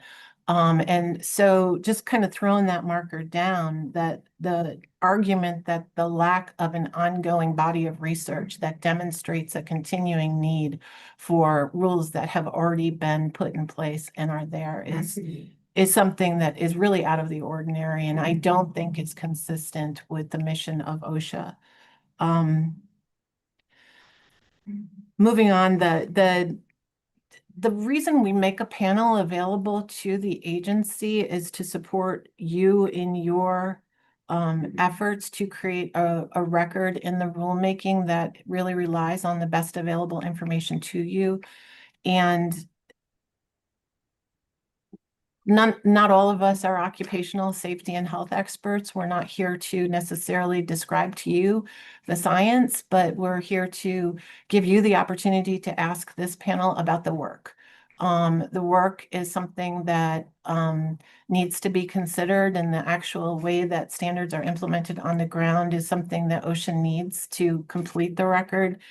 And I implore you to take advantage of these representatives on this panel to build the record that you need to build.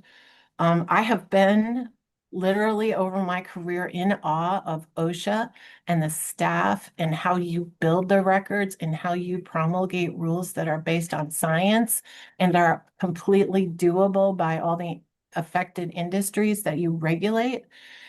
And I know how hard, the staff has worked over the years to get the relatively small number of standards out that you can get out.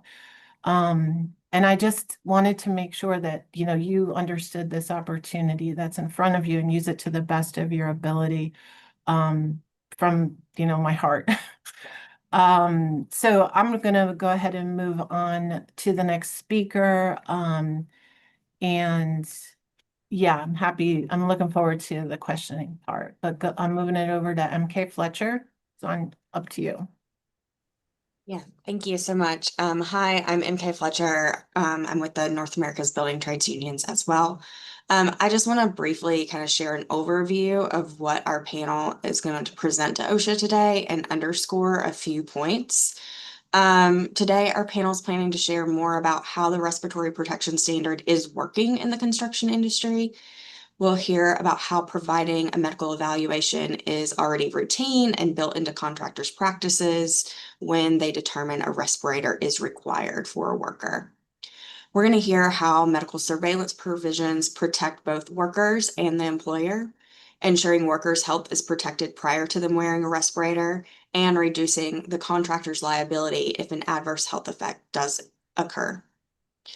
We'll hear from the panelists about the nature of construction work and how the work being done, including in hot, humid conditions and while performing manual labor, and the limitations of respirators can create a health risk for construction workers.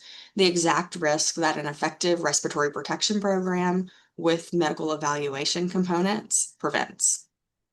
We'll provide examples of how workers often do not know the risks and the potential exposures on the site, and they can't self-identify the signs and symptoms of distress due to either an exposure or the burden of a respirator, especially while performing manual labor.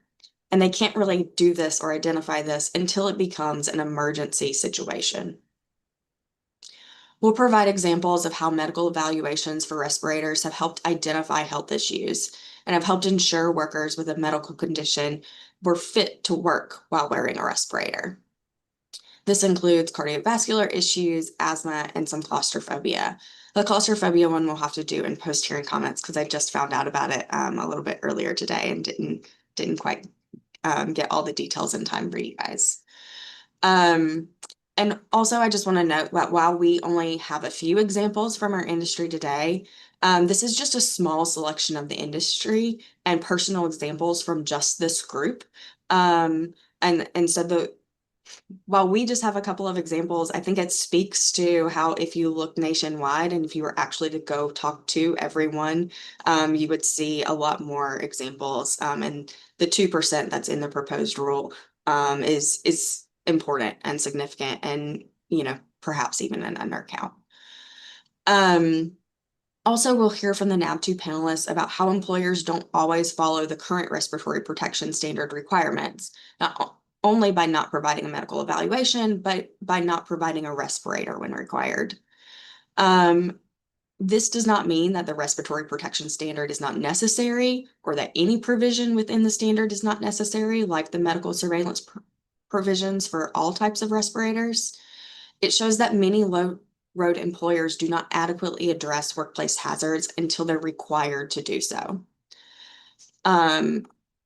Everyone agrees that providing a medical evaluation for all types of respirators is a best practice for an effective respiratory protection program.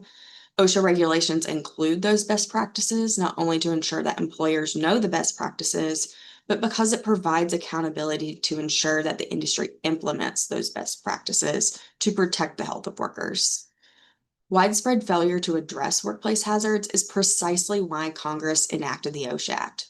Congress determined that worker safety could not be left to employer discretion or subjective judgments about the need for protective measures. Having the best practices in the standard and also having the same requirement for all respirators is also extremely helpful in the construction industry. The construction industry is primarily small contractors, and they really rely on straightforward information that's not full of nuances, just how to do it, when to do it, just those straightforward and not, okay, well, if you do X, then do A or B or C, it's just like a straightforward thing. So having something that's for all types of respirators is very helpful, just one respiratory protection program. And kind of with that of kind of just underscoring kind of what we're going to hear today, I wish I could turn it over to Brian Cavey from the Insulators Union. Unfortunately, he was not able to come today, but he did prepare a testimony, and I get the great joy of reading out his prepared remarks. So I am going to move towards that. So this was prepared by Brian Cavey. He's the International Vice President of the International Association of Heat and Frost Insulators and Allied Workers. Also, he wanted to underscore while he was unable to make it today, he is happy to answer any clarifying questions in post-hearing comments, and we'll make sure that he is able to do that. So on behalf of the officers and members of the International Association of Heat and Frost Insulators and Allied Workers, We voice our strong opposition to OSHA's proposal to remove mandatory medical evaluations for workers who use filtering face piece respirators and loose-fitting powered air purifying respirators. Our union has long supported OSHA's efforts to strengthen respiratory protection requirements. In our previous comments on asbestos, we emphasized asbestos is classified as a carcinogen with no established safe level of exposure. Health conditions linked to asbestos fiber inhalation are typically irreversible and more often than not fatal. While those comments addressed asbestos specifically, the underlying principle applies universally. Respirators are life-saving devices, and medical evaluations are a foundational component of safe respirator use, regardless of the hazard. OSHA's proposal would weaken protections not only for workers exposed to asbestos, but for every worker who uses any respirator in any industry. This includes construction, but it includes so much more. Medical evaluations are essential for all users of respiratory protection. OSHA's proposal rests on the assumption that FFRs and loose-fitting PAPRs impose a minimal physiological burden, but this assumption is incorrect. Scientific literature shows that N95s increase breathing resistance, heart rate, CO2 retention, heat stress, anxiety, and panic symptoms. These effects occur regardless of the contaminant, silica, welding fumes, infectious aerosols, chemical particulates, or wildfire smoke. Workers with underlying conditions like asthma, COPD, hypertension, cardiovascular disease, obesity, anxiety disorders, etc., are at increased risk when using these FFRs, and the medical evaluations are the only mechanism to identify these risks before harm occurs. There are also risks to using a loose-fitting PAPR. PAPRs can increase the heat load, exacerbate cardiac strain, interfere with balance, hearing, or vision. They can cause dizziness or disorientation, and they can also create ergonomic challenges in confined spaces. These risks apply to workers in industries our memberships work in, including construction, emergency response, hazardous waste handling, utilities, but across all industries. Removing medical evaluations ignores these well-documented physiological impacts. Also, there is a strong foundation for medical evaluation. Respirator performance degrades during real-world work. So to talk about that real-world work and how it degrades, the seal and filter performance of an N95 can degrade particularly rapidly during a typical construction shift, and moisture buildup is very common. Typically, this involves in industries that involve heat, humidity, heavy labor, extended shifts, and contaminated environments. So the exact environments that construction workers are in every single day. And then workers with respiratory or cardiac conditions are at even heightened risk when that respirator performance degrades. PAPRs are also medically necessary for many workers. Employees with health conditions that may restrict their ability to use other forms of respiratory protection can often use a PAPR. This also applies to those same members that work in the construction, emergency response, and hazardous waste industry. The medical evaluations identify which workers might need a PAPR, and removing those evaluations eliminates that safeguard. Respiratory protection training is also most effective when it's paired with a medical review. The most effective respiratory protection training occurs when workers are taught along with the hazard training. Medical evaluations are part of that integrated system, and so removing that part of it breaks the chain of protection that the respiratory protection programs provide. So therefore, OSHA's proposal will increase respirator-related injuries across sectors. Workers usually underreport their symptoms. So without a medical evaluation, workers may not report or may not even know to report shortness of breath, chest pain, dizziness, panic symptoms, heat stress, or respiratory distress. And this is particularly true, as other folks have said too, when workers fear job loss or retaliation, which is significant in the construction industry when you are literally building something to work yourself out of a job. Employers may unknowingly also assign respirators to medically unsuitable workers. Small employers who really dominate the construction industry rely on these clear prescriptive rules. Small contractors are unlikely to have the safety and health expertise to understand how to accurately comply. Removing medical evaluations shifts the risk to workers and small employers. This proposal also contradicts OSHA's own logic. OSHA has repeatedly emphasized the importance of all of the elements of a respiratory protection program, from fit testing, training, medical clearance, and ongoing surveillance. So removing the medical evaluations destabilizes that entire respiratory protection framework. And our final point, the construction workforce illustrates why medical evaluations must remain, and it applies everywhere. There's higher cancer mortality, there's elevated respiratory disease, and increased cardiovascular conditions within the construction industry. That's not totally unique to construction. There are some other industries that also see these high rates of disease as well, but it's prevalent in the construction industry. And these workers frequently use and are required to use FFRs or PAPRs to protect them from the exposures in their workplace. And we, taking away a medical screening really puts these workers with underlying conditions that they may or may not know about at increased risk. So therefore, OSHA should strengthen and not weaken the respiratory protection requirements. The proposal to remove mandatory medical evaluations for FFRs and loose-fitting PAPRs users would ultimately weaken protections for millions of workers across the industry.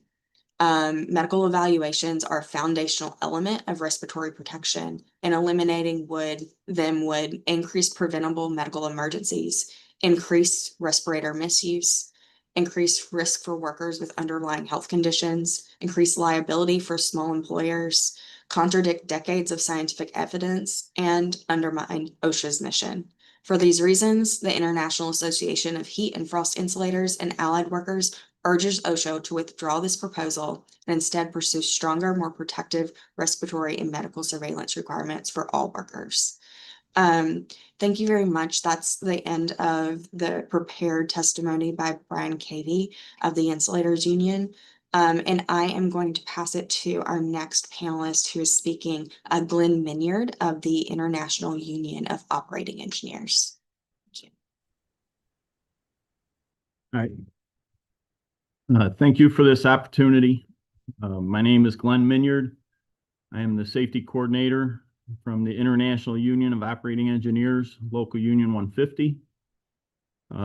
Just start with the respiratory protection standard is intended to protect workers from inhaling hazardous airborne contaminants in the workplace.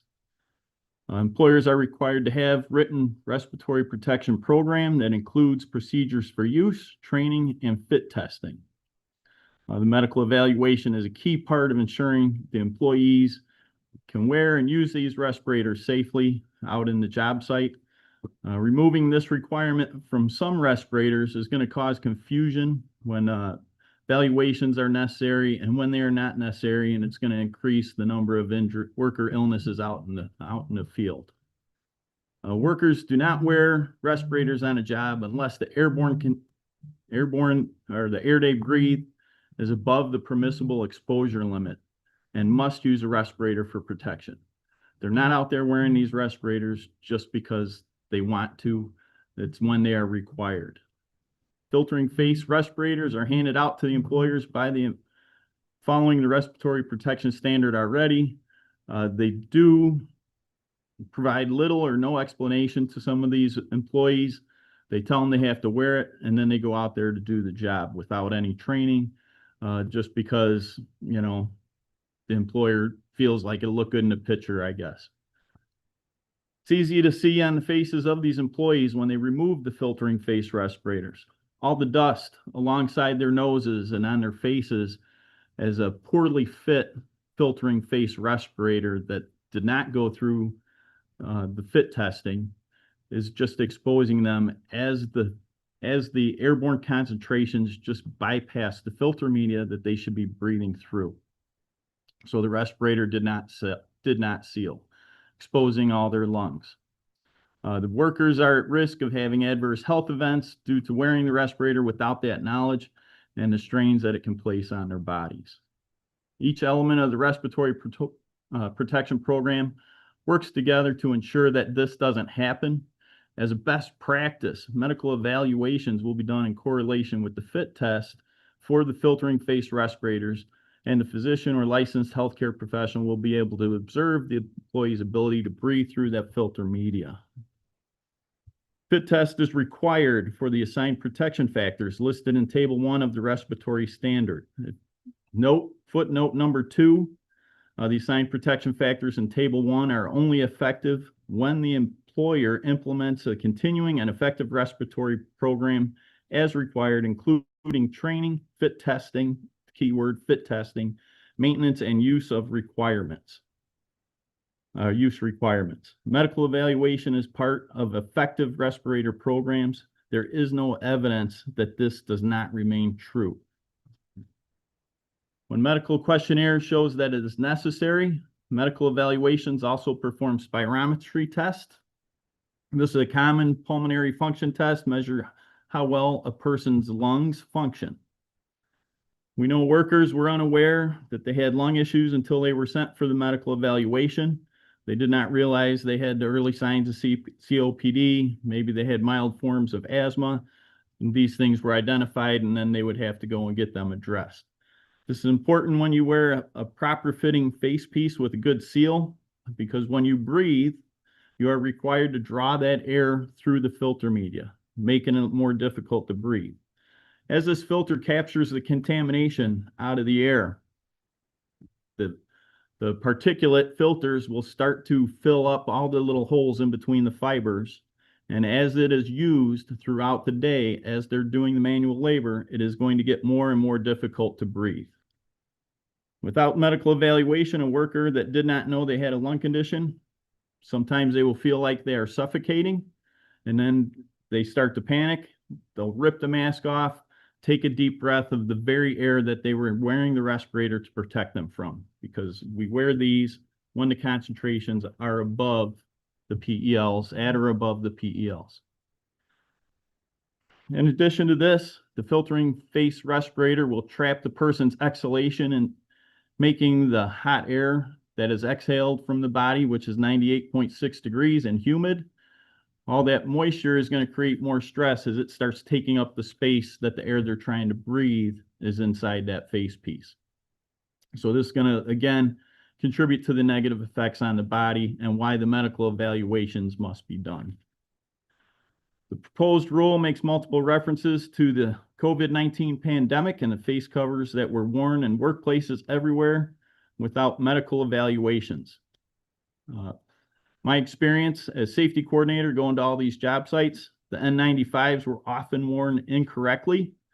People would hang them on one ear and let them dangle. They'd pull them down under the chin. They would put inserts inside them to pull the face piece off their face, so there was no way for it to seal whatsoever. They would not remove the facial hair in between the face-to-face piece seals.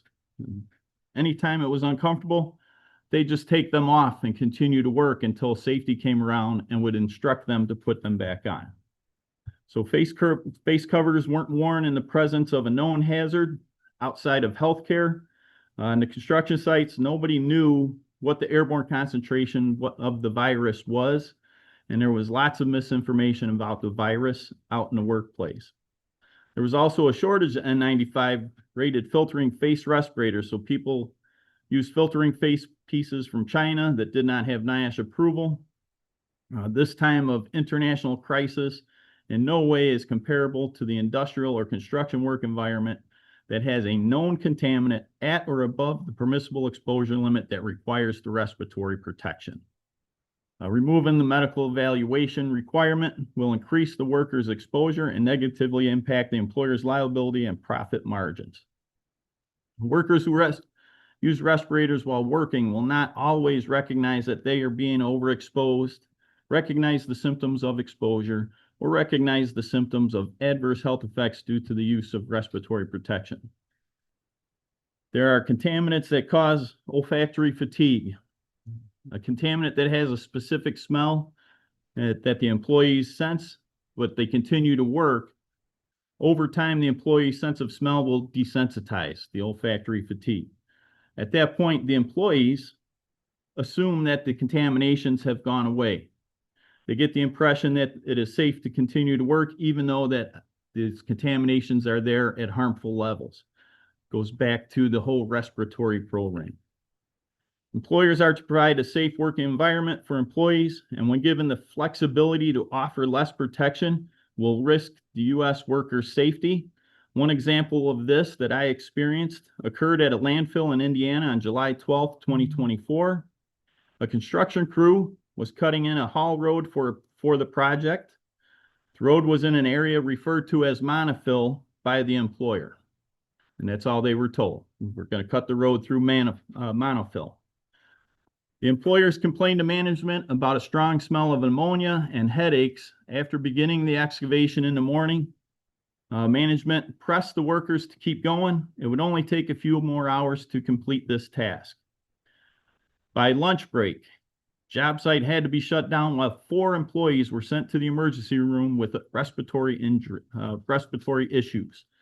3 of the employees received treatment and were released, but one of the employees was admitted with a stridor. When they would breathe, it would rattle, and he had difficulty breathing. That took several days to resolve.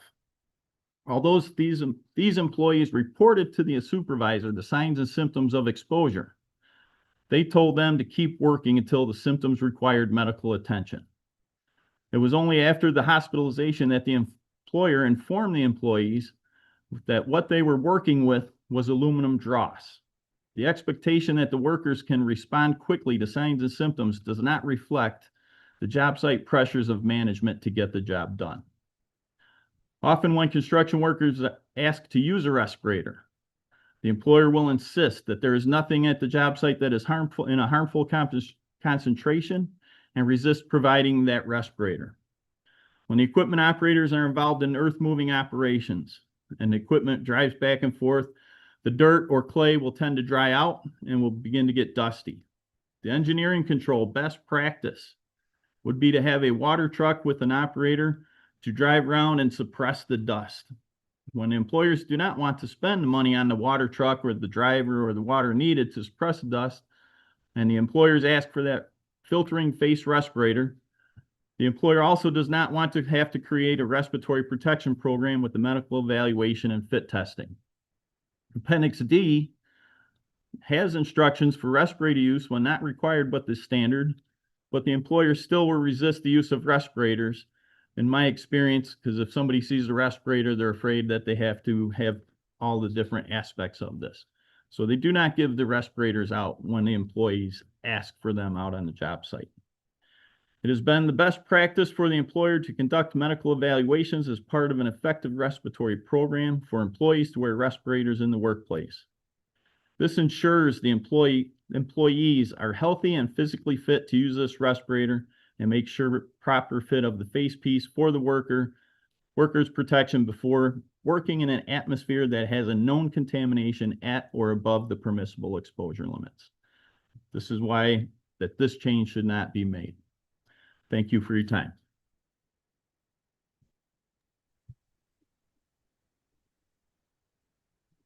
Dale? You're up. Thank you, everybody. I'm Dale Clark from SMART, which stands for Sheet Metal, Air, Rail, Transportation. So panelists, I can stand up here and talk to you about, what OSHA says, the rules or regulations, but I won't. I actually just want to speak to you as a 25-year construction worker with 13 years in the safety field. I am the OSHA specialist for SMART. Actually, by the medical evaluations, let's just start at the very beginning.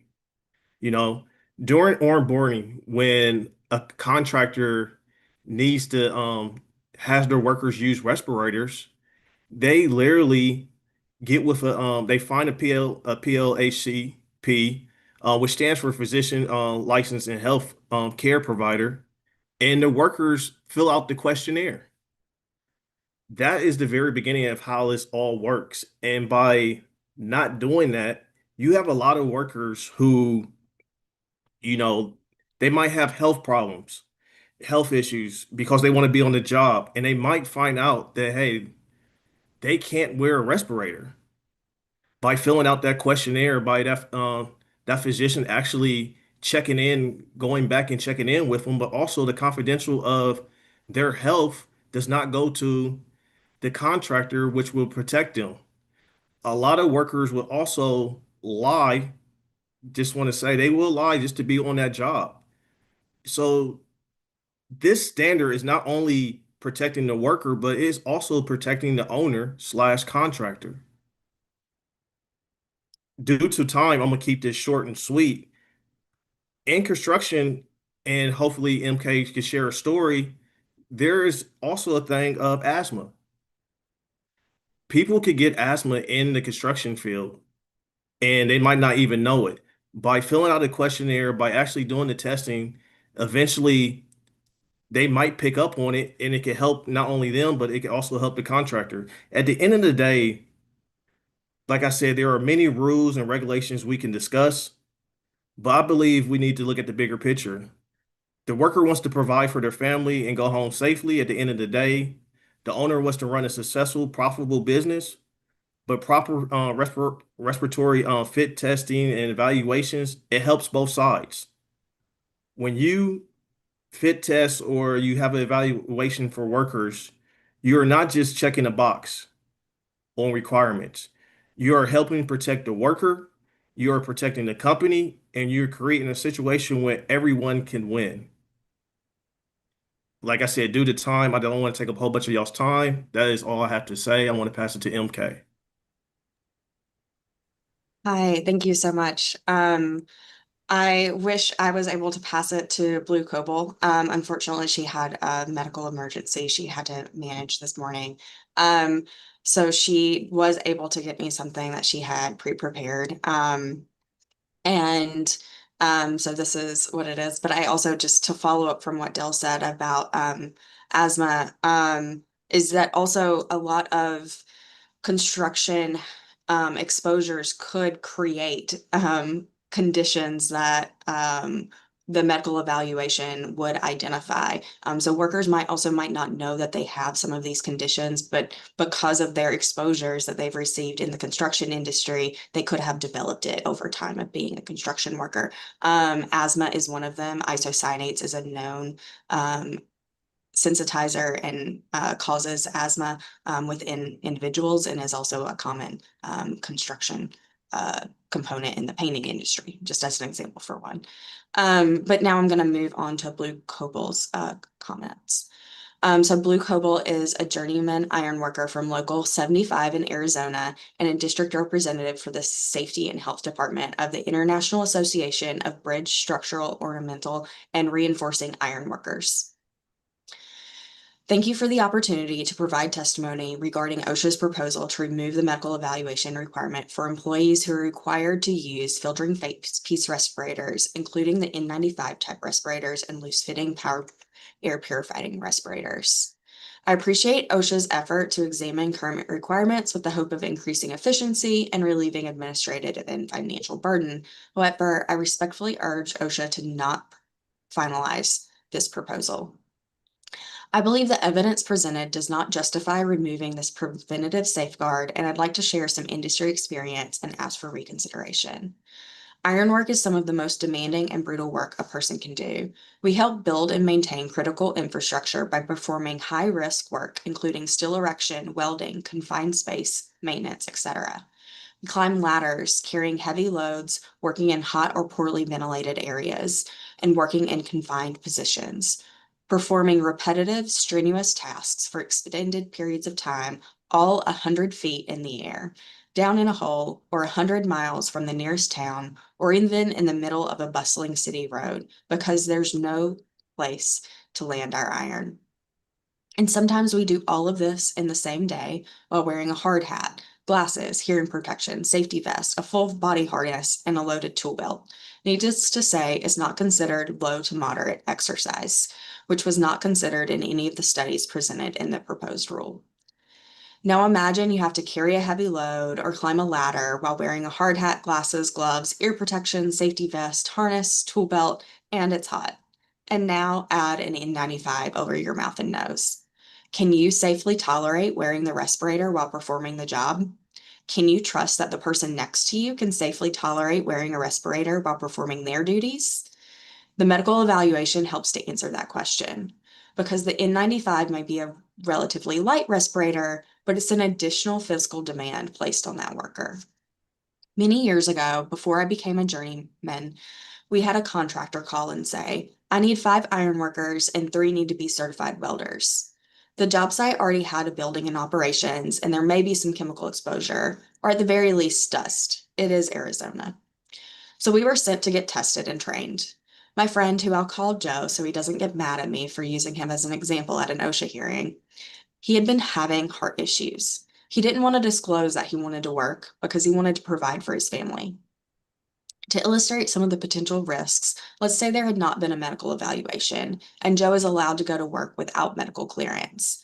When you're in a precarious situation up high or in a complicated structure like on a bridge deck, your attention needs to be at 110% on the work in order for you, your partner, and your crew to stay safe. When your body begins to experience pulmonary distress symptoms, they might not always be obvious, but it is enough to contribute to a serious injury like a fall. That serious injury leads for the contractor to insurance rates being adjusted. The total recordable incident rate number goes up, which is a metric that many owners require you to be at a certain level for you to even be allowed to bid on a project. Halting work is necessary, but it comes at a cost and delays. And with trade stacking becoming too often on projects, the contractor's not only causing project delays, but other contractors can accuse you of holding them up. If you need to replace the worker, that's additional time and cost to hire and train that person. It becomes more than just a financial and administrative burden for the contractor. The costs not only outweigh the cost of maintaining a simple medical screening process for small businesses, this could be devastating for them. But in good news, the medical evaluation did flag Joe's medical condition, and he was given the time to properly follow up before getting to work safely. A successful medical screening program prevents incidents. If a worker's screened and determined to be at risk, that worker's prevented from experiencing an event because appropriate precautions are taken, and that event does not appear in any database. In the words of Carl Sagan, absence of evidence is not evidence of absence. The medical evaluation requirement is a preventative measure. Its purpose is to identify potential problems before a worker experiences a medical event. This also helps to clarify any concerns or risks. I have asthma and was originally told that wearing an FFR could put me at risk. My employer didn't want to put me in any risky situation. A medical evaluation helped prove that I am able to wear any type of respirator and allowed me to go to work. This reassurance to the worker and the employer is critical in a time where the industry is struggling to provide a skilled workforce to populate the incredible demand for data center and nuclear construction. Therefore, OSHA's acknowledgement of the existing medical evaluation remains a well-accepted best practice, and it should remain as so. In conclusion, I agree with OSHA's Advisory Committee on Construction Safety and Health's April 1st decision that said OSHA should not proceed with the proposal to remove the medical evaluation requirements and should continue looking for best practices and provide those to employers. I'd also recommend OSHA conducts or commissions construction-specific research on respirator use during high exertion work. This kind of data would be helpful in providing clear criteria when a worker should receive reevaluation based on changes in job duties, physical demands, or environmental conditions. Thank you, and that is the remarks of Blue Cobalt. She apologized for not being able to be here with us today, but is also very happy to answer any follow-up questions that we can answer on her behalf. And I will turn it over to our last panelist who we had scheduled to speak today, Travis Parsons. Thank you, MK, and thank you, OSHA. I'll be brief because I already testified earlier this morning. But I'll be, talking a little bit about what labor's work is on this NAB2 panel. Please see my previous testimony for a description of the Labor Health and Safety Fund of North America and LIUNA members. I would also like to reiterate that LIUNA members perform grueling physical labor such as demolition, remediation, and tunneling in extreme heat and wildfire smoke operations, where respirators like N95s and others are critical shields against hazards like silica, asbestos, lead, and chemical fumes. Combining respirators with heavy labor creates a cardiovascular and respiratory stress, and that's undeniable. OSHA's proposal to eliminate mandatory baseline medical evaluations for filtering face pieces and loose-fitting PAPRs strips away these protective and proactive preventive care measures that are in place today. Without these screenings, laborers will go undiagnosed through things like asthma, COPD, heart disease, and enter hazardous zones blind to the risk. Due to the fear of losing work and shifts, workers rarely report breathing difficulties and/or heart for that matter. And mandatory evaluations act as a non-negotiable safeguard before anyone steps onto the job site wearing a respirator. I'll end with medical evaluations are not an administrative burden. They are an essential protection, an essential part of a comprehensive respiratory protection program. OSHA should preserve mandatory evaluations to safeguard their health, these workers' health and lives. As safety and health practitioners, we are taught to follow the hierarchy controls and eliminate or prevent hazards before they occur versus managing incidents after they unfold. And that is my brief comments to add to this panel. Thank you.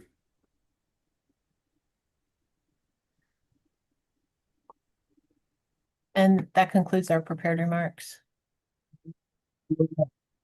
Mr. Levinson, questions from OSHA? Yes, Your Honor. Thank you. The first questions come from Jonathan Bear. Jonathan Bear, OSHA. This goes to the whole panel. In NAB2's written comments, it stated that if OSHA removes the medical evaluation requirement for FFRs and loose-fitting PAPRs, employers must still be responsible for preventing and addressing adverse health effects that occur from respirator use.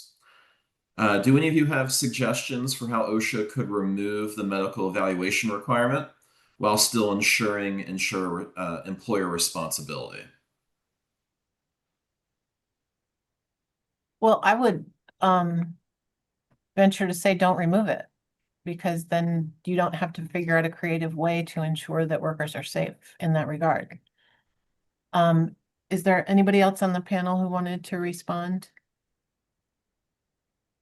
And I don't, I know some of our panelists are still in the other room, so if anybody there wants to respond, just let me know.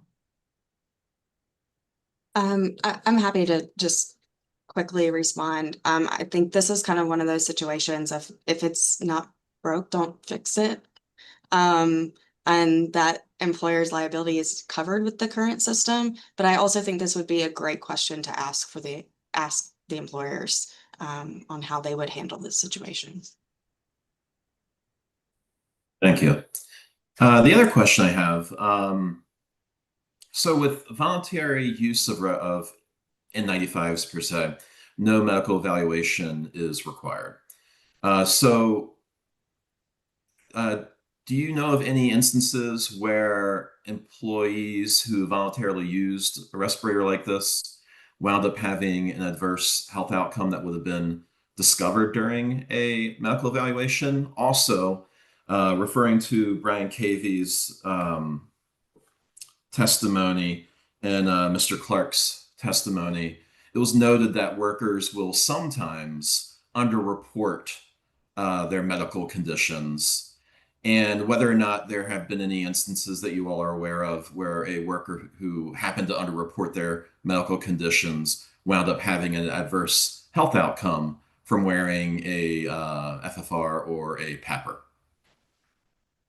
Thanks. That's an interesting couple of questions. It's not something we discussed prior to the hearing, so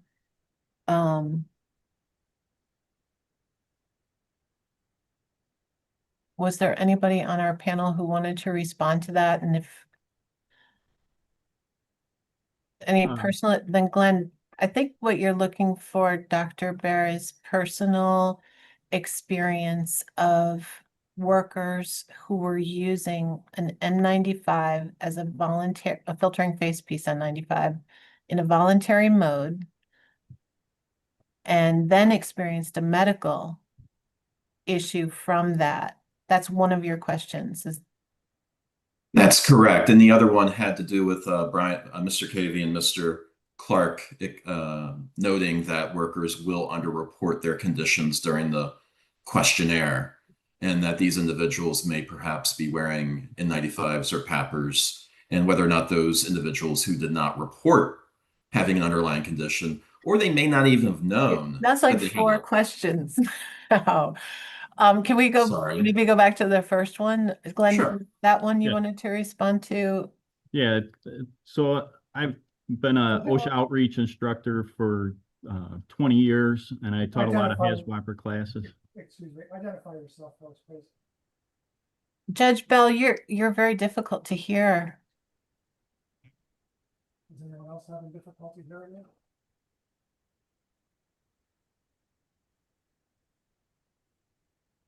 I was only asking the witness to identify themselves. Okay. Go ahead, Glenn. My name is Glenn Minyard. So I've been an OSHA outreach instructor for 20 years and taught a lot of HAZWOPER 40-hour classes to prepare workers to be on hazardous waste cleanup sites. So they did take these classes voluntarily, and I've had multiple people throughout the years that were all eager to go on these projects, but once we would start suiting them up and going through the fitting process, we would go through the medical questionnaire. They were still eager to do it.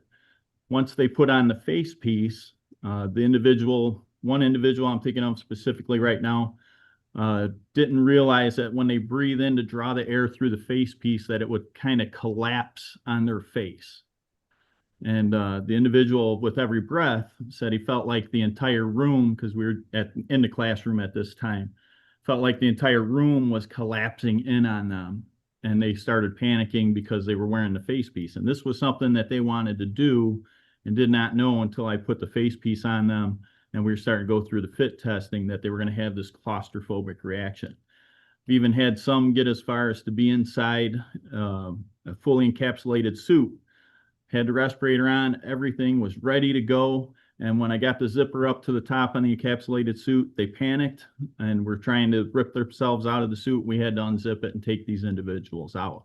So there are indications from the classes that I taught with the members who were learning where they did not know until we were actually suiting up that they would react in these ways.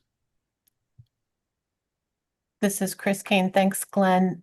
Dr. Bear, we're going to go back to the transcript afterwards and make sure we understand the questions you are asking and respond to them in post-hearing comments. Thank you. Those are all the questions from me. Your Honor, the next questions from the OSHA panel come from Dr. Minden Niebles.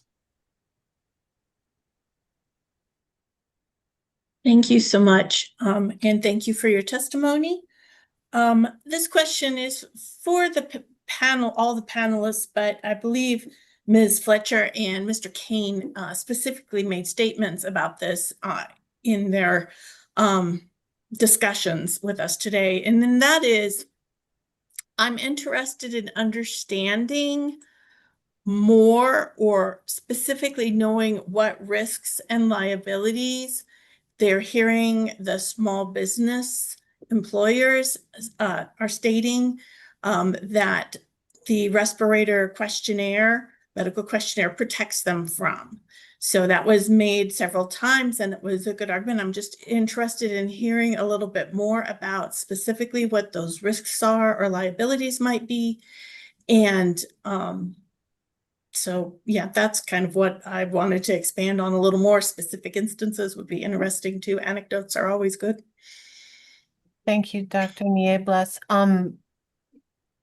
I think that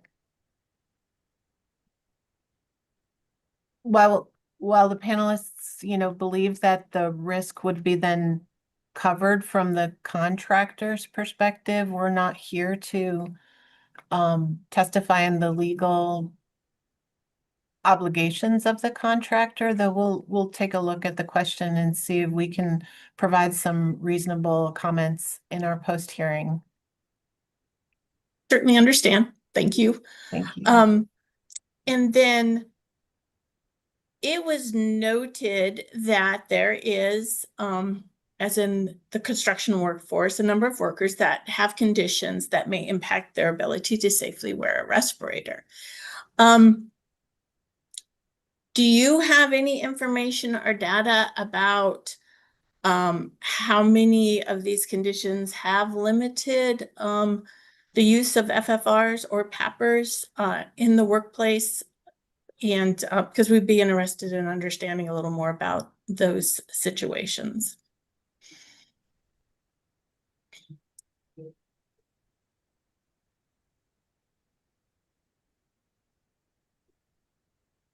I'm not hearing, this is Chris Kane. I'm not hearing anything from the panelists on this one, so we will definitely try to do our best in post-hearing on it. Thank you.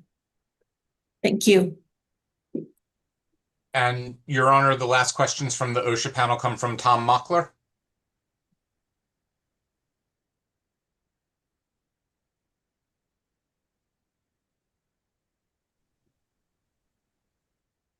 Tom, you're muted. Oh, I think I just unmuted. Oh, wait, hold on. You are now unmuted. Now you're muted. Okay, there's a slight lag in the system. All right, can you hear me now? Yes. Okay. All right. I have a few questions just to try to get a sense of the if there's any data on the practices within your union. The first question is, does NABTU have any survey data, or have there been any studies within your membership on current practices with regard to respirator usage, medical clearance practices and procedures, and training on respirator usage?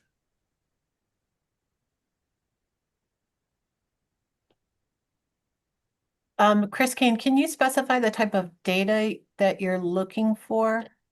Well, ideally, the ideal would be like a statistically valid survey, but to be honest, if you had any, that would be good. So, Chris Kane, I guess I'm asking for more clarity on the type of data you're looking for. We can seek data on training patterns, training topics, activities around training, on usage, on, we can look for data, but I'm not sure what types of data you're asking for. I guess I would essentially say whatever you have would be appreciated. So we'll definitely look and provide what we can. Okay, thanks. And I had a second question, which was more specific to medical evaluation. The question is, and it's a sort of variation on that question.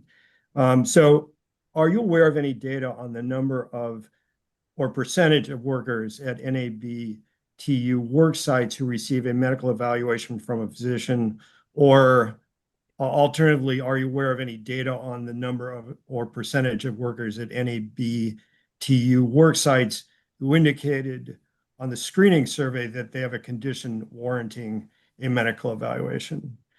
For example, does NABTU have data on the prevalence of medical evaluation among members whose use of certain respirators may elevate the risk to employee health? You asked for the percentage of members who've had medical evaluation by a physician, was one of your questions? Yes, that was the first question. Yeah, Was it I mean, medical and it, evaluation by the employer and examination by a physician or licensed healthcare practitioner is what you're looking for? Like those two stages of the medical evaluation? well, I think, again, I think whatever you have, yeah, right, but sure. Yeah, I mean, it wouldn't, whatever, would essentially pass muster with the, existing standard. I think some of that data we've provided in our written comments Okay. and testimony, but would be anecdotal. We will look for Okay. systemic data Right. and provide it in post-hearing comments. Yeah, okay, that would be appreciated. Your Honor, that concludes the remarks or the questions from OSHA. Thank you. Mr. Barrett, questions from the solicitor? Joseph Barron from the Solicitor's Office. No follow-up questions. Thank you to the members of the NAP2 panel for their testimony today. Do we have questions from the public? No public questions, Your Honor. All right. To the panel, thank you very much for your testimony. We very much appreciate it. I think at this time we'll take our lunch break. Be back at 1:00 p.m. Eastern Time. And at this point, we're off the record. Thank you, Judge Bell.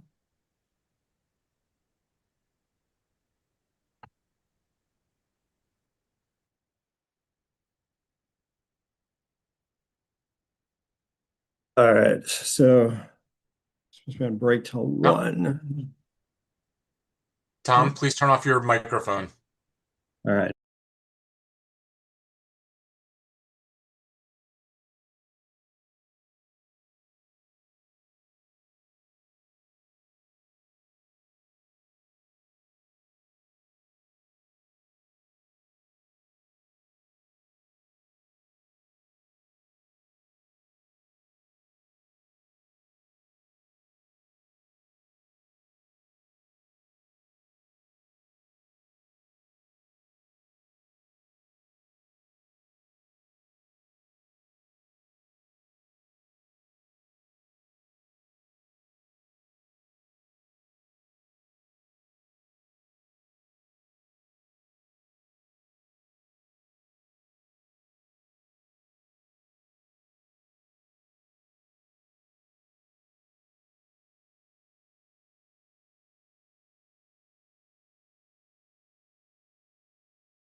All right. Hello, everyone.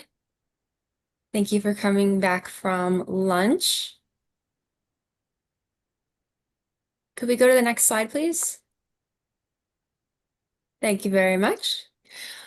So good afternoon, everyone. If you're just joining, welcome to the Occupational Safety and Health Administration's informal rulemaking hearing for amending medical evaluation requirements for certain respirators. My name is Katie Harrison from Eastern Research Group. I'm a contractor for OSHA.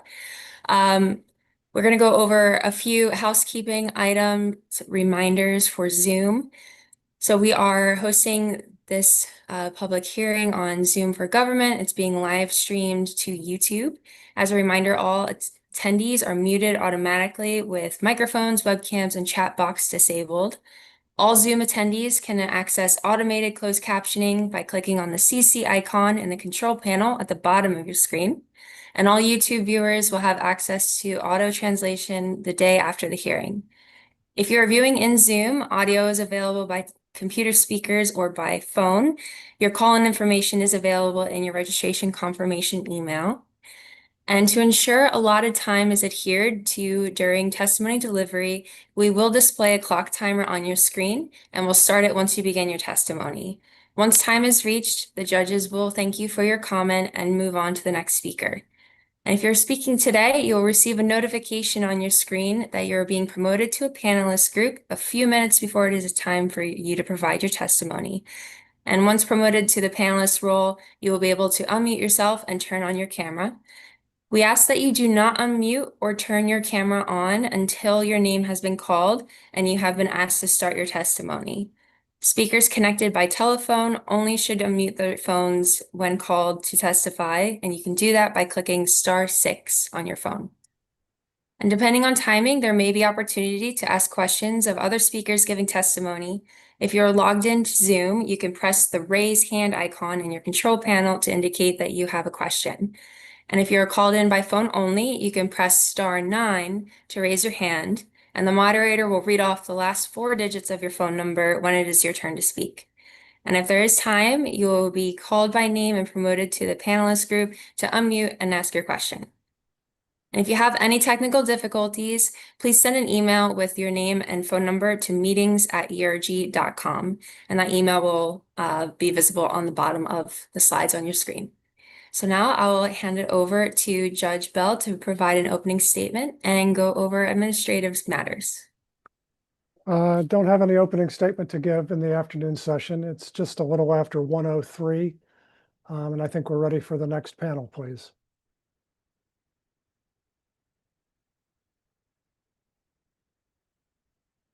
You can go ahead with your testimony.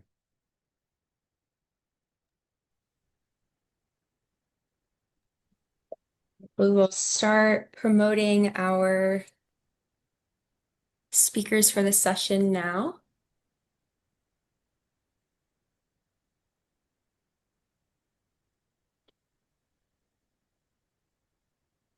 Let's see. Do we have American Federation of Government Employees on the line? Perfect, thank you. All right, Ellie Barbrash, I have just promoted you to panelist.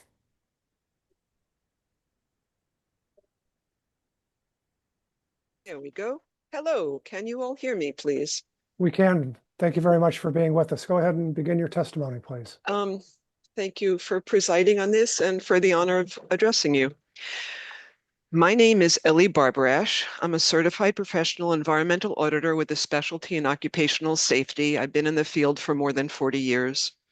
I serve as a senior health and safety advocate for AFSCME, the American Federation of State, County, and Municipal Employees. AFSCME is a labor union representing 1.4 million members. We build and maintain infrastructure, provide healthcare, emergency, medical, and rescue service, generate and deliver power, handle municipal waste, and provide clean drinking water. AFSCME represents countless workers using respiratory protection to stay safe on the job, including those using disposable air purifying FFRs like N95s and loose-fitting PAPRs. In our written comments, we described how workers would be injured if proposed revisions to the Respiratory Protection Program standard, the RPP, should become law. We wrote about how removing initial medical evaluation requirements would strip workers of their right to be medically assessed for health conditions that either already exist or that could be worsened by using a tight-fitting respirator. OSHA has not provided science-based evidence to support any of these proposals. Confidential screening evaluations should be provided before any required respirator use, even before fit testing. In the years before the 1998 version of 1910.134, the Respiratory Protection Standard, I personally observed workers suffer illness and cardiac injury in the middle of fit testing, when fit testing was carried out before the requirements for medical evaluation and clearance had been implemented or acquired.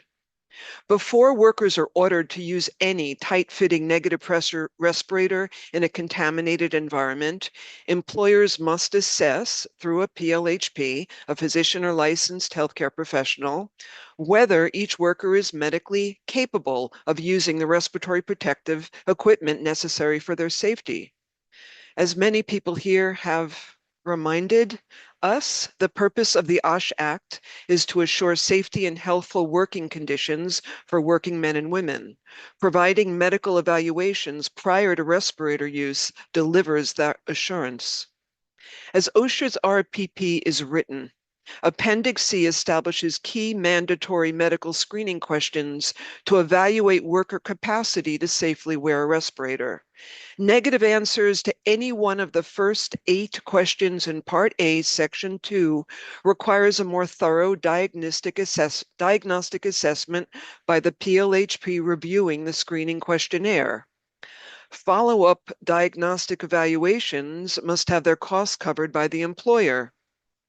Key screening questions inquire about histories of smoking, seizures, diabetes, allergies, claustrophobia, pulmonary or cardiovascular problems, medication or previous adverse reactions to respirator use. The 9th question asks workers, would you like to talk to a healthcare professional who will review this questionnaire with your answers?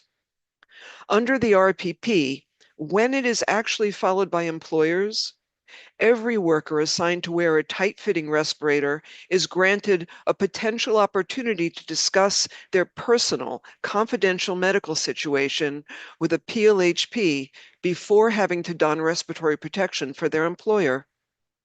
Workers' right to medical evaluation can provide access to further follow-up and testing. Health practitioners' professional judgment may lead to workers being assigned more protective or more comfortable respirators, or could lead to workers' hours of respirator use being restricted. The employer must respect and cannot retaliate these changes, even if they cost a little more money. OSHA's proposed amendment would strip this protection from workers and thus endanger their health and safety. If employers are no longer required to provide medical evaluations for workers assigned to use FFRs or loose PAPRs, then the burden of that safety and medical clearance, can I do this safely, will be shifted to workers instead of to the employers. Workers will lose the right and the capacity to confidentially request the need for and receive additional medical screening paid for by the employer. Workers will lose the right to be accommodated for their health issues or partial disability.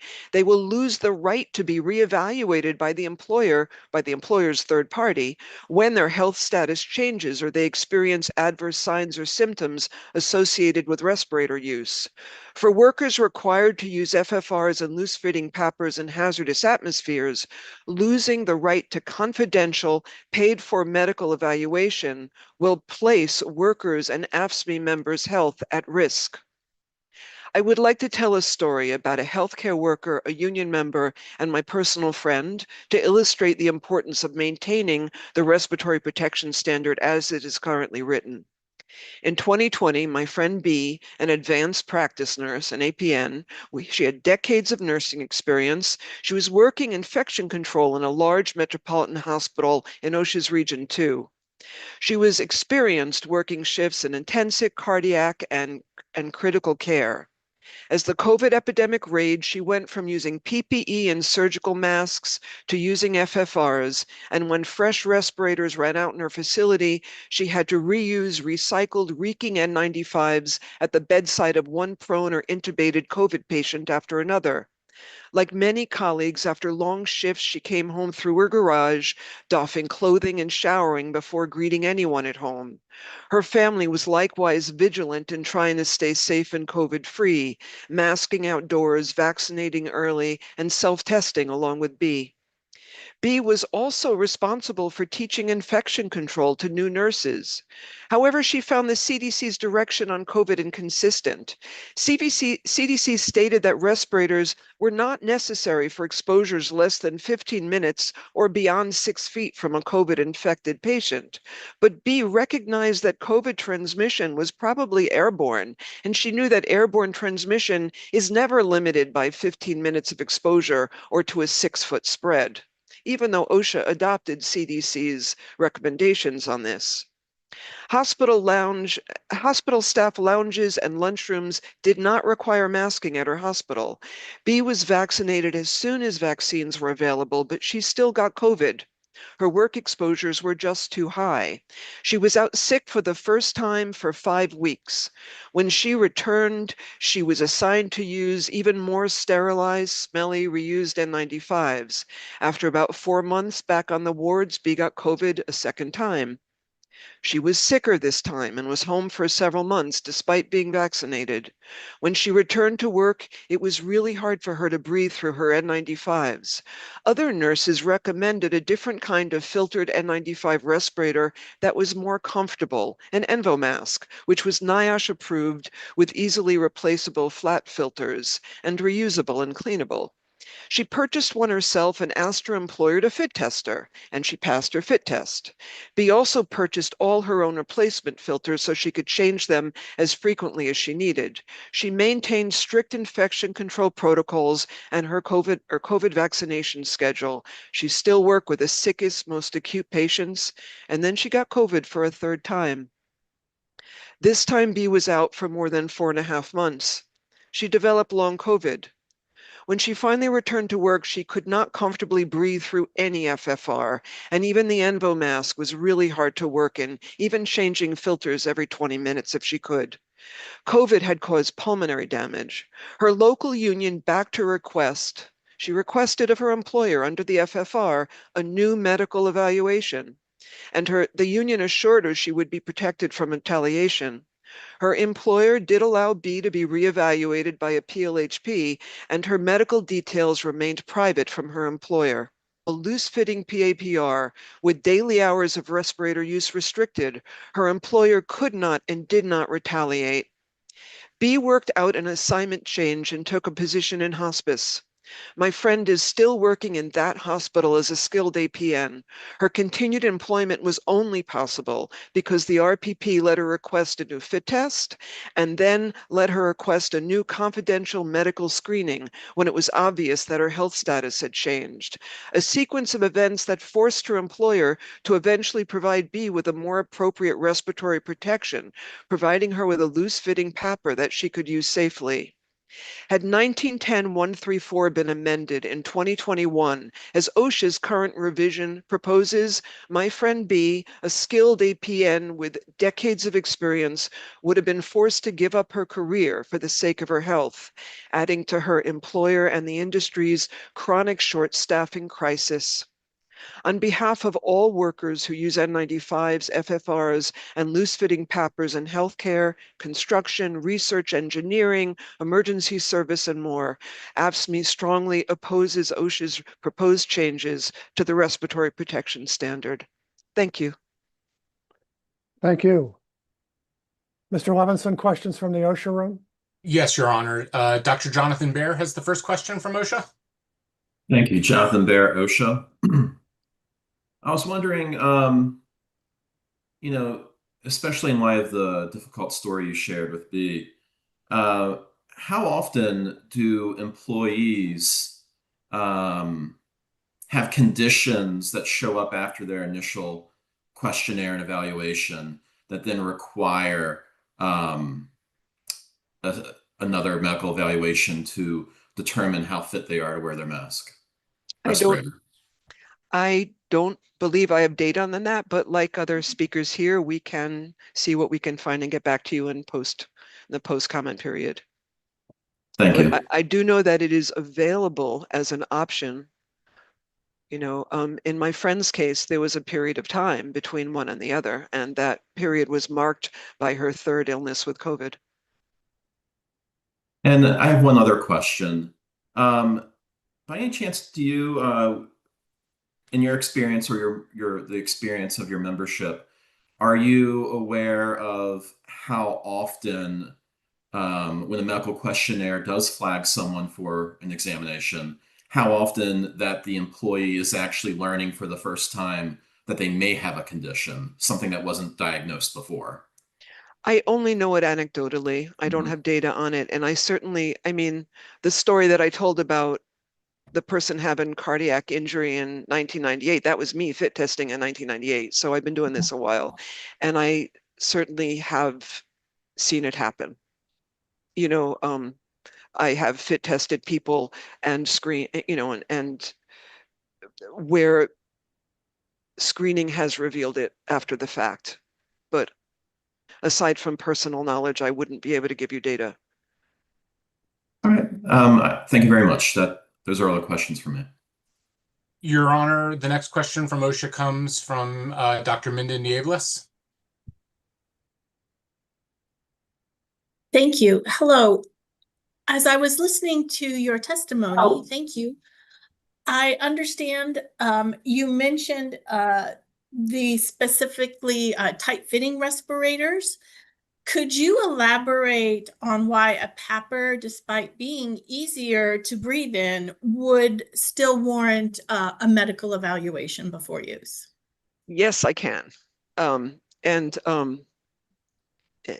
Yes, I can.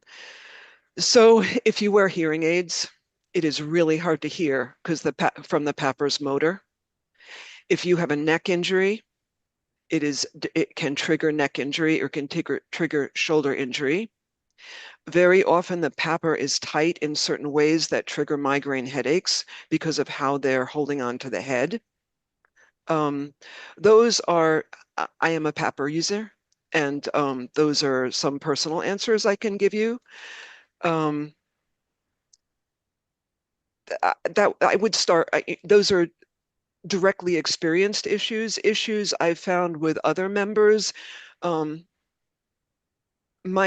some cases, it's that the airflow isn't enough. In some cases, it's that there's well, I'm thinking ahead because there are other OSHA things that I'll probably testify about, but it's really an issue about weight, balance, pressure on the head, sound, and communication would be how I would bundle them in my personal experience as an occupational safety person. There might be more, but that's what comes to mind. Thank you. Your Honor, the last questions from OSHA come from Tom Mockler. Hi. I've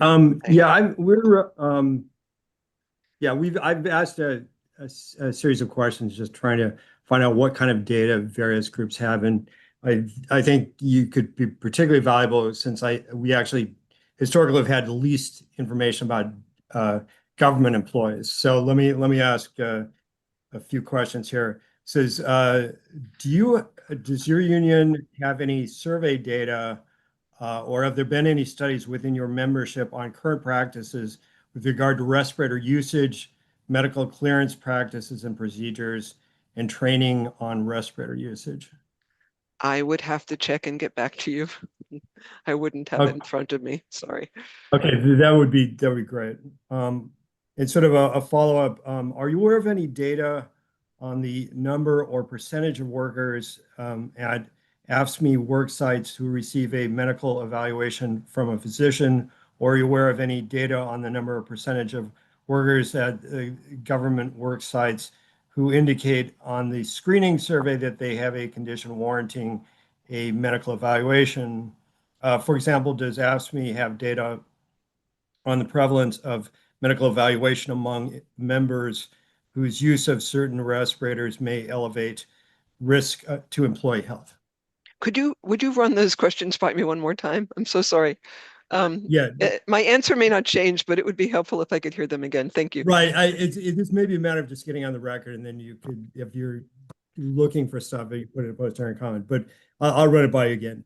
So this is like this is all part of like the same question. Are you aware of any data on the number or percentage of workers at AFSCME work sites who receive a medical evaluation from a physician, or are you aware of any data on the number or percentage of workers at AFSCME work sites who indicated on the screening survey that they have a condition warranting a medical evaluation? And more specifically, it says, does AFSCME have data on the prevalence of medical evaluation among members whose use of certain respirators may elevate risk to employee health? Again, I'd have to check and get back to you. I only have personal anecdotal information from my experience as a professional at the moment. Right. Yeah, we're just trying to find out what's out there. So that would be helpful. All right. Thanks. And Your Honor, that concludes the questions from the OSHA panel. Thank you. Mr. Barrett, questions from the solicitor? Yeah, Joseph Barrett from the Office of the Solicitor. No questions from me. Thank you, Ms. Barbarash. Thank you. Any questions from the public? There are no questions from the public, Your Honor. All right. Thank you very much for your testimony. We really appreciate it. Thank you. We ready with the next panel, please?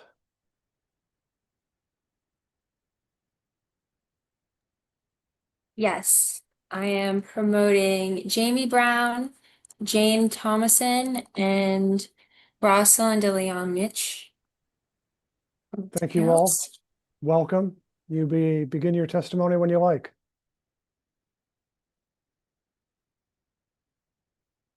My name is Jamie Brown. I am president of National Nurses United, the largest union and professional association for registered nurses in the United States.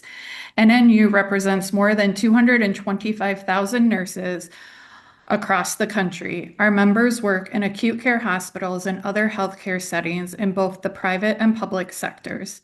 I work in the surgical trauma critical care unit, and I have been a registered nurse for over 20 years. We are here in opposition to OSHA's proposal to eliminate medical evaluation requirements for filtering facepiece respirators, FFRs, and loose-fitting powered air purifying respirators, PAPRs. As frontline healthcare workers, nurses provide hands-on, life-saving care to our patients.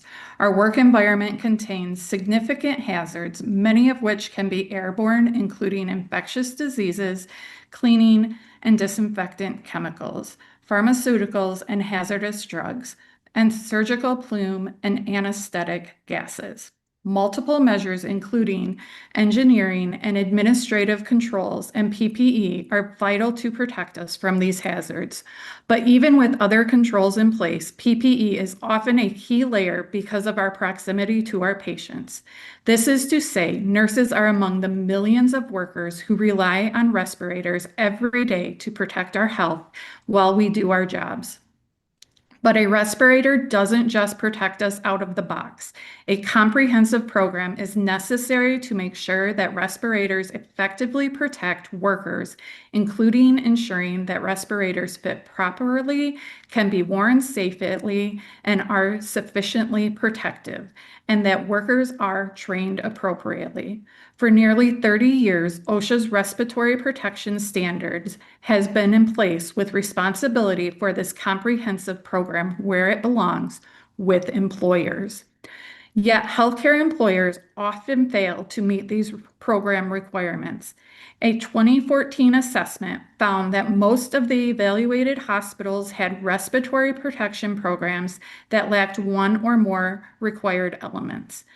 NNU's nationwide survey found that nearly 20% of nurses had not been fit tested in the previous year, despite fit testing being required at least annually for workers who may need to use a respirator. We also found that healthcare employers failed to select an appropriate level of respiratory protection for major airborne pathogens.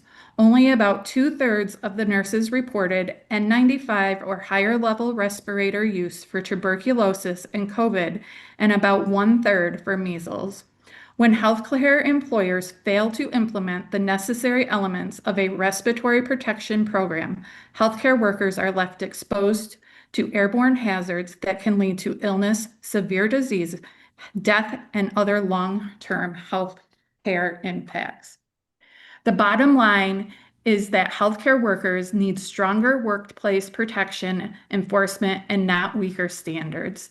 That is why NNU opposes OSHA's proposal to eliminate the medical evaluation requirements for FFRs and loose-fitting PAPRs. OSHA's proposal would weaken respiratory protection programs, removing protections for all workers who need to use a respirator, especially those with certain health conditions. The current respiratory protection standard requires all workers to complete a medical questionnaire prior to respirator use. If certain conditions are noted, like seizures, asthma, or cardiovascular or pulmonary problems, the worker is referred to a physician or other licensed healthcare provider for a medical exam and a written recommendation. Medical evaluation should also occur when a worker's health condition has changed, even temporarily, and may impact respirator use, such as pregnancy or cancer. Through this straightforward and simple process, a worker may access safer respirator alternatives such as a loose-fitting PAPR or alternative work assignments if needed.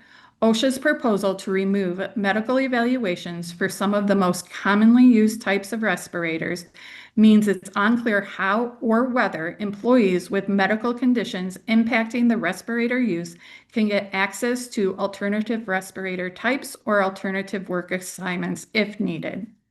Removing medical evaluation requirements for FFRs and loose-fitting PAPRs places workers, especially those with health conditions that could be impacted by respirator use, at an undue risk of harm that could be easily prevented by improving enforcement of current standards. OSHA proposes to remove those protections at a time when healthcare employers have already created some of the most dangerous working conditions in the country. Every day, nurses witness how hospital employers prioritize profits at the expense of health and safety for us and our patients.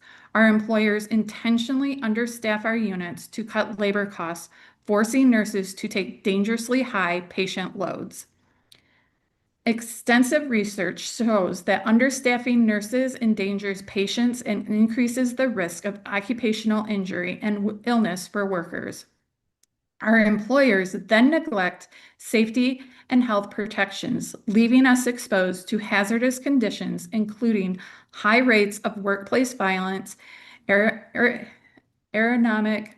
hazards, infectious disease, hazardous chemicals, and other harmful exposures, leading to high rates of injuries and illness on the job.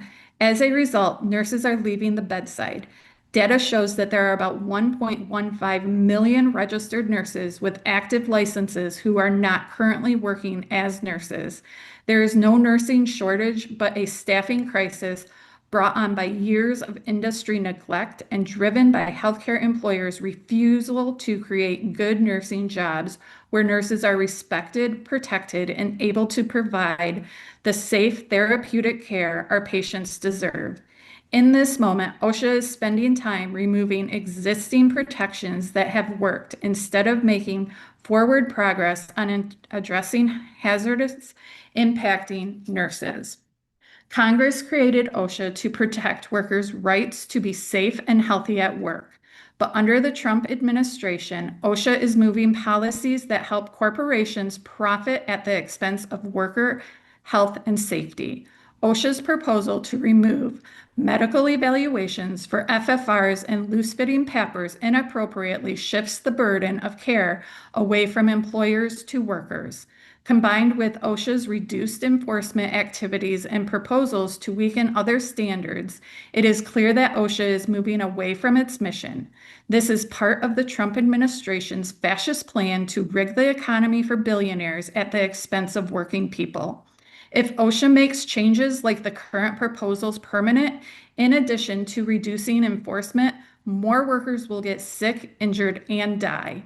NNU calls on OSHA to remain focused on the mission that Congress created to protect workers, not corporate profits. Especially in the context of this hearing, NNU urges OSHA to rescind or at least stall this proposal to remove medical evaluations for FFR and loose-fitting PAPRs. NNU urges OSHA to maintain current medical evaluation requirements and to enhance enforcement of the respiratory protection standard to protect nurses and other workers. I will now turn it over to NNU's Assistant Director of Health and Safety, Jane Thomason, and NNU's Industrial Hygienist, Rosalind D. Leon-Minch, to add additional details to our presentation. Thank you, President Brown. My name is Jane Thomason. I am the Assistant Director of Health and Safety for NNU. I'm also a certified industrial hygienist with over 10 years of experience and specialization in healthcare. Following up on President Brown's remarks, we would like to provide three main rebuttals to the arguments used by OSHA to justify the elimination of the medical evaluation requirements for workers who wear FFRs and loose-fitting PAPRs. We do not believe that OSHA has effectively made the case for this proposal. Rebuttal number one, OSHA's comparison to voluntary respirator use during the COVID pandemic is faulty. OSHA's proposal claims that despite the sudden increase in and widespread use of respirators and other face coverings during the COVID pandemic, no evidence surfaced identifying adverse outcomes in individuals with underlying medical conditions. But OSHA fails to cite surveillance data or studies that even attempted to capture this information, indicating that OSHA is falling into a logical fallacy. The absence of evidence is not the evidence of absence. OSHA's argument also fails to recognize important factors, including people who experienced adverse health outcomes related to using respirators due to a specific medical condition may have chosen not to voluntarily wear respirators. Surgical and cloth masks were frequently used. Workers with specific medical conditions who opted for surgical or cloth masks would not experience the same impacts as a tight-fitting respirator because surgical and cloth masks are loose-fitting and have significantly lower breathing resistance. The lack of evidence that OSHA cites is not a motivating reason to remove existing protections that maintain employer responsibility for worker health and safety. Rebuttal number two, OSHA's assumption that employees can simply take off respirators when they need a break is erroneous and could lead to dangerous workplace exposures. So in its proposal, OSHA seeks to remove the medical evaluation requirement for FFRs and loose-fitting PAPRs on the basis that if an employee with a health condition experiences symptoms of physical harm, they can simply remove the respirator to take a break. OSHA reasons that that worker likely won't die because they won't be in an immediately dangerous to life or health IDLH situation, since FFRs and PAPRs are not allowed to be used in such conditions. This is a truly absurd claim.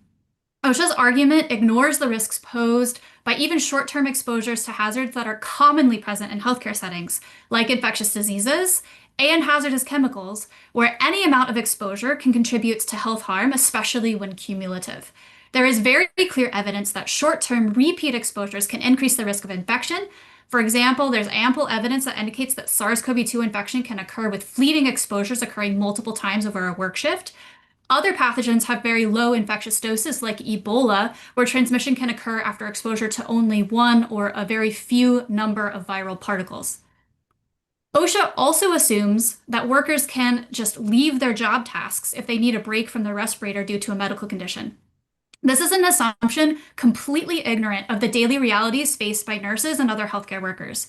When caring for a patient with an infectious disease, nurses must wear extensive PPE ensembles that can make it difficult to leave the patient's room quickly. Time is required to properly doff PPE to prevent self-contamination. Patient care often requires nurses' constant attention. They can't just leave their patient's room if their patient is in crisis. The employer-created healthcare staffing crisis, which President Brown described, often means that nurses are already unable to safely take their meal and rest breaks. OSHA's proposal would leave nurses less protected, at higher risk of acquiring infections and other harmful exposures at work, like anti-neoplastic drugs or chemotherapy agents, all to save employers money on medical evaluations. Rebuttal number 3, OSHA's assumption that high exertion work likely self-selects for individuals who would be medically fit to wear a respirator is irrelevant and also unsupported. In the proposal, OSHA assumes that high exertion work self-selects for individuals who would be medically fit to wear an FFR or a PAPR. This is an issue that is unfounded for 2 reasons. One, there is no clear connection between high exertion work and work that requires an FFR or PAPR. OSHA offers no supporting evidence for making this claim. And in fact, healthcare workers perform tasks with mixed exertion levels. Speaking to patients, charting, or administering medication may be low to medium exertion work, while moving and handling patients, transporting patients, responding to call lights, and performing CPR may be medium to high exertion work. To imply that work with a respirator is always high exertion is completely wrong, and to claim that high exertion work self-selects healthy individuals is a hasty generalization that is just not true. Which brings me to the second reason OSHA should not be making these assumptions.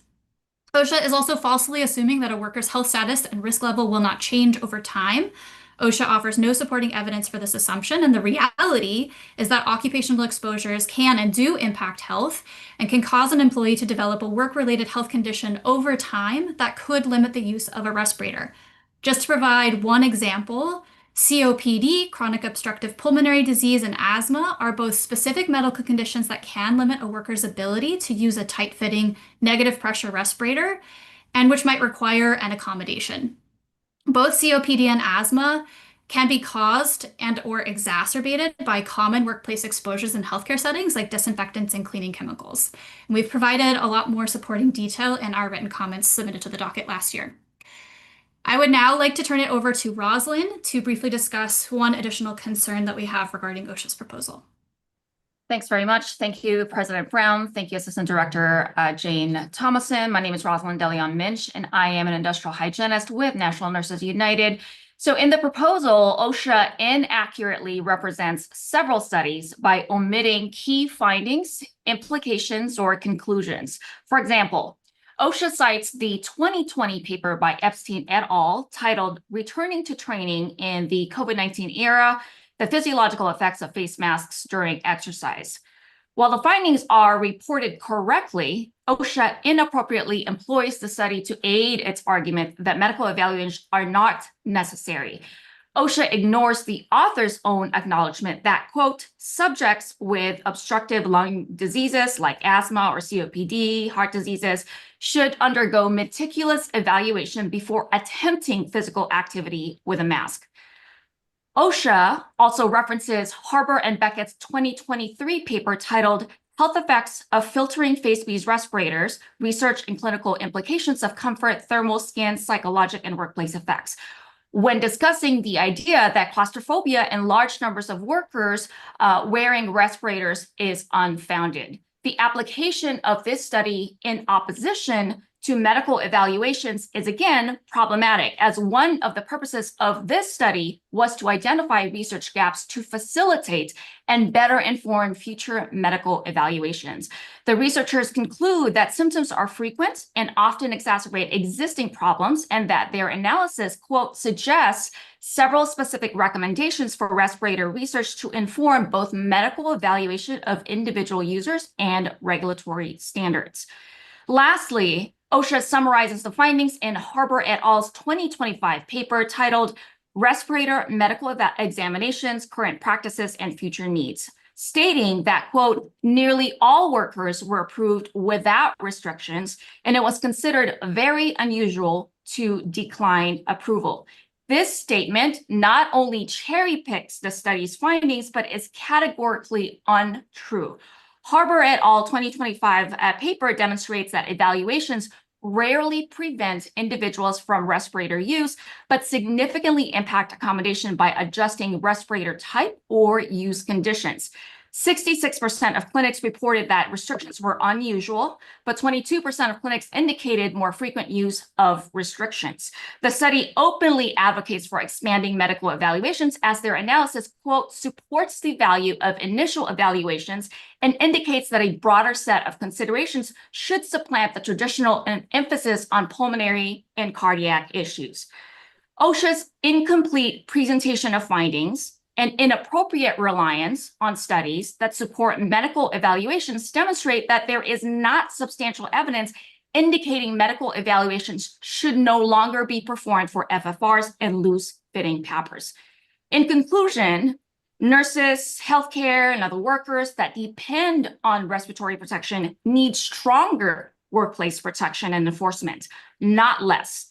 Amending the respirator medical evaluation requirements would materially weaken OSHA's respiratory protection standard and remove life-saving protections for millions of workers across the country. NNU urges OSHA to fulfill its obligation to protect the health and safety of workers and rescind this proposal immediately. Thank you.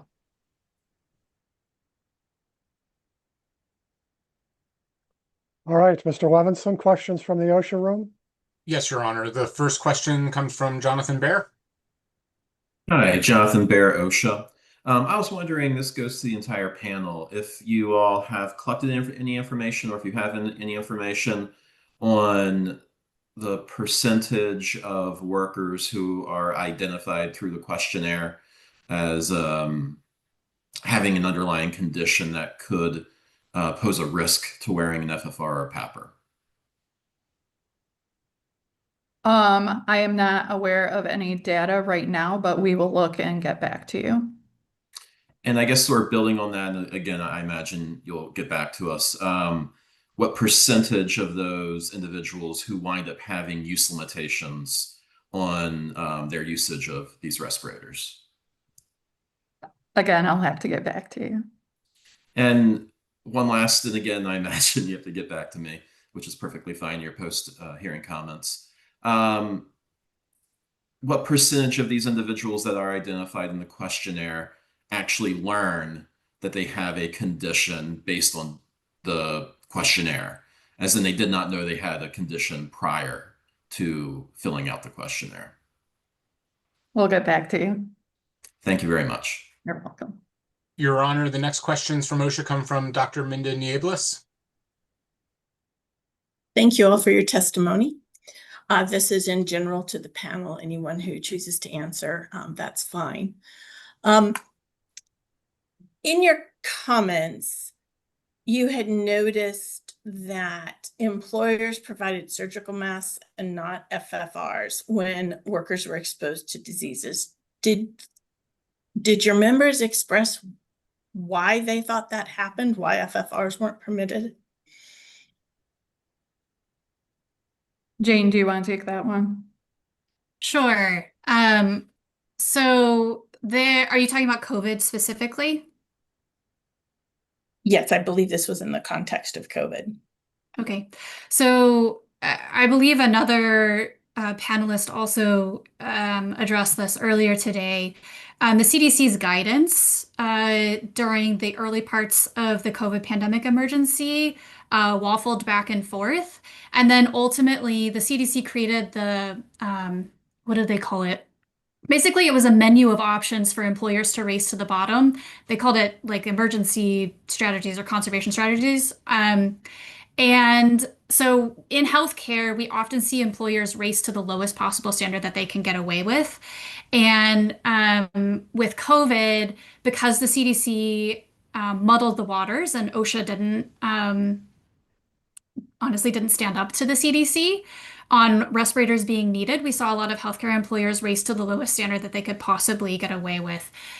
We, of course, had nurses organizing around that and fighting back and winning respirator use policies at their facilities, ending policies to reuse respirators, because the reality that a lot of our members faced was that there was never a true shortage, or there was never evidence of a true shortage. What employers were doing was that they had lots of N95 respirators locked up in their offices or in the supply closet, and they would not allow nurses to use them. And so we had to counter a lot of those moves from management to restrict nurses' access to the PPE that they needed to survive, to be able to care for their patients and go home to their families safely. So really, it was in the context of healthcare employers prioritizing their profits and their bottom lines over the health and safety of our members. Thank you. In the comments, I believe the written comments, but also in these discussions, it was mentioned the discussion regarding follow-up of medical evaluations when situations changed with the respirator or an individual had a change in their underlying medical condition. Would a requirement that employers must stop the use of respirators and remove the employee from those exposures and until a medical evaluation was completed, would that assuage some of your concerns if there was not a requirement for an initial medical evaluation requirement for FFRs or PAPRs?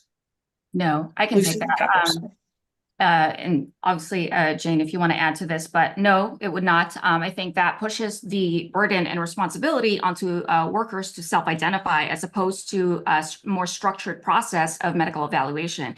And I think the bottom line here is that it is the employer's responsibility to proactively address workplace health and safety hazards, including making sure that respirators can protect employees, right? It's also important to keep in mind that, many workers, especially those that belong in non-union facilities, often cannot speak up about their health and safety concerns without fear of retaliation.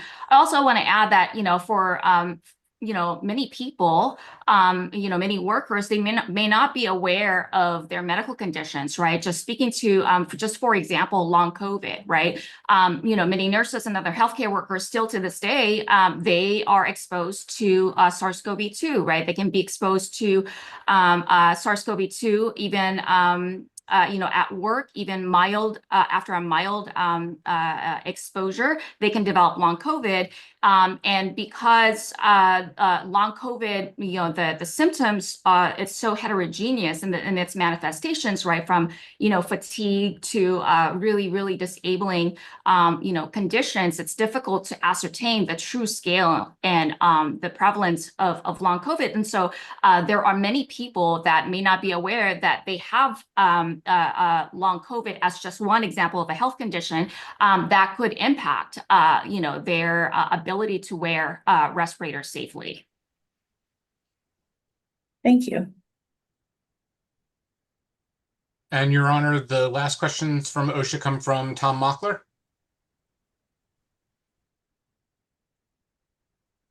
Hi.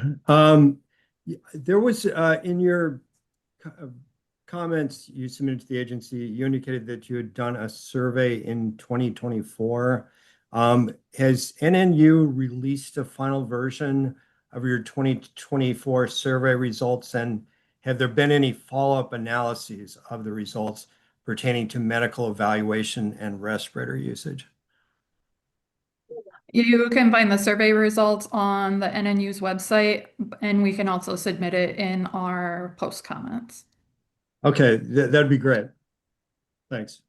You're welcome. Your Honor, that concludes OSHA's questions. Thank you. Mr. Barrett, any questions from the solicitor? Yes, Your Honor. This is Joseph Barrett from the Office of the Solicitor. My first question goes to something Ms. Brown said, and this may actually be related to what you've just said you'll put in the docket, but I'll ask it anyway. You noted that 20% of nurses are not fit tested. I was wondering if you have similar data for how frequently nurses are not being administered the medical questionnaire or medical evaluations initially. Is that part of that same survey? Do you have that information somewhere? Jane, is that in the survey? No, we did not ask that specific question in that survey. We can look through our files and see if there's anything additional that we might be able to offer on that particular point, but that was not part of that one specific survey. Okay, great. Yes, if you're able to find anything and submit it with your post-hearing comments, that would be great. And relatedly, if you have any information related to outcomes associated with those who were not given that initial evaluation. My other two questions are related to things Mrs. Tomlinson said, but anyone feel free to answer. I think this was in the context of voluntary use during COVID. You noted that workers may have selected cloth masks instead of respirators, just that they would have chosen to do that even though they could use a respirator. Do you have any information about how frequently that happened? No, again, we can look at the literature and see if there's anything available. Great, thank you. And my last question is just a clarifying question. I just want to make sure I understood. I believe one of the concerns you expressed with OSHA's proposal is that it ignores that worker health changes over time, or that health conditions could change over time. I just want to make sure in that context, you're talking about the kinds of things that we would catch via additional medical examinations under E7, not initial the initial questionnaire, right? Because these are changes over time. We can go back and double check to make sure that we understand that question correctly and respond. Sorry, and if it wasn't clear, I just meant that I think the concern was that you believe that the proposal ignored that a worker's health conditions could change over time. And I just want to make sure that those are the type of conditions, to make sure I understand that those are not the types of conditions we'd be catching in the initial questionnaire. There are things that would be kind of discovered through subsequent medical evaluations, and those are under E7 of the current standard. But okay, thanks for clarifying. Yeah, I think it's a mixed. I think it's mixed. I think some of those health conditions would evolve over time. So if a nurse started her job with asthma, with pre-existing asthma, but then was exposed to certain types of disinfectant chemicals on the job, that asthma could become worsened over time. And so the medical evaluation might have caught it or might not, depending on how compliant the employer was, which is why we are pushing for better enforcement rather than removing the requirement to begin with. But then there are other nurses where it is new onset asthma that would happen, that where there's no asthma when the nurse starts the job, but then exposure on the job leads to new work onset asthma that would not be caught by the initial medical evaluation. So I think it is a heterogeneous situation. okay, thank you for clarifying. I appreciate that. That is it from me. Do we have any questions from the public? No questions from the public, Your Honor. All right, thanks very much to the members of this panel. We very much appreciate your testimony.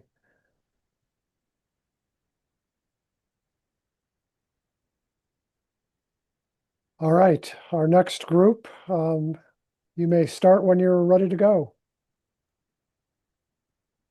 And Sarah Markle Elder, I've promoted you to panelist. If you'd like to unmute and turn your camera on.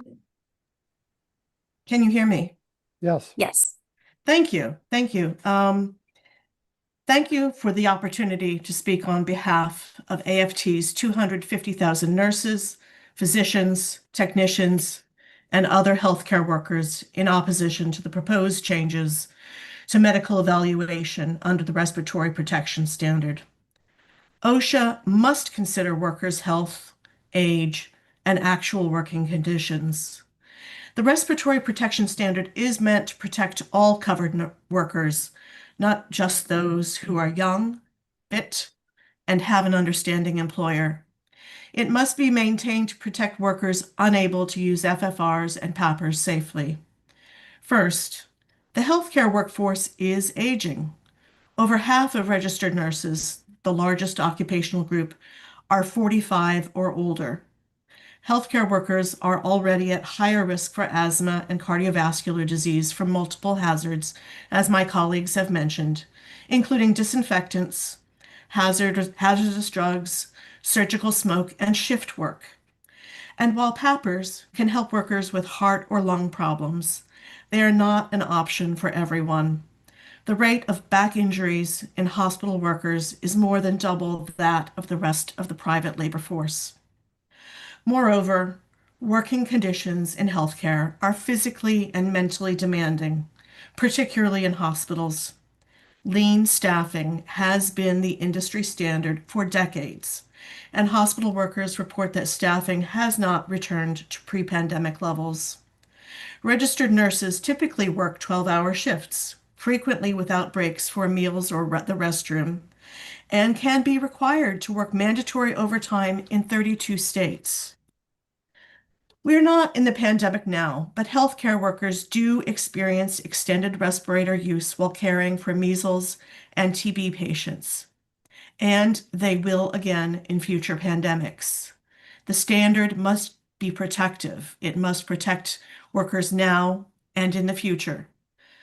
Medical evaluation ensures that nurses who can't wear FFRs and PAPRs safely are not assigned to patients whose care requires a respirator.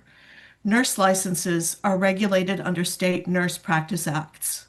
They cannot simply walk away from a patient without risking their job and license.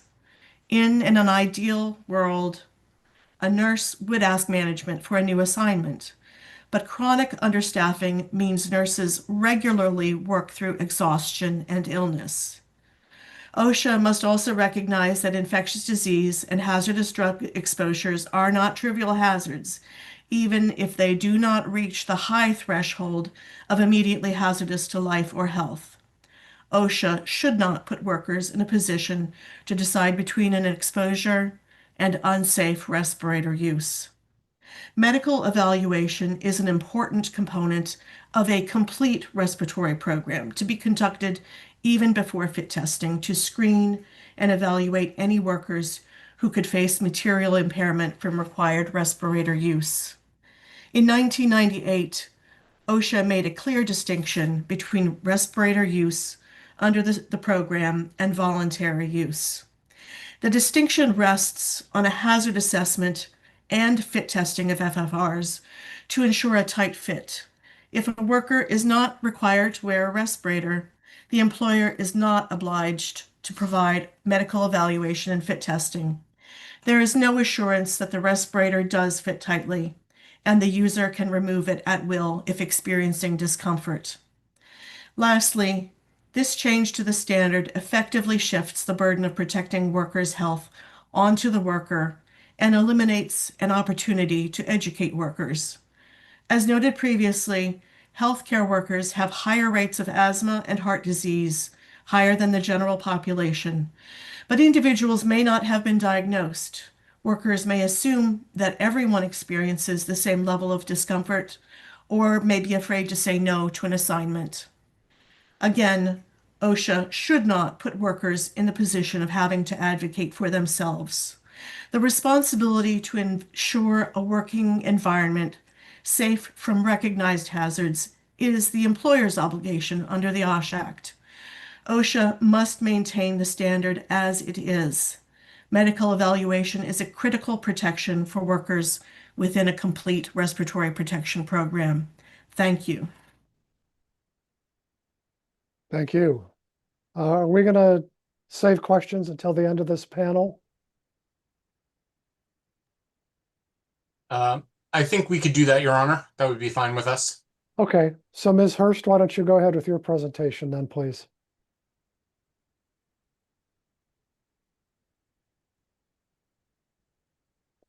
And Ms. Hurst, if you're talking, you might be muted.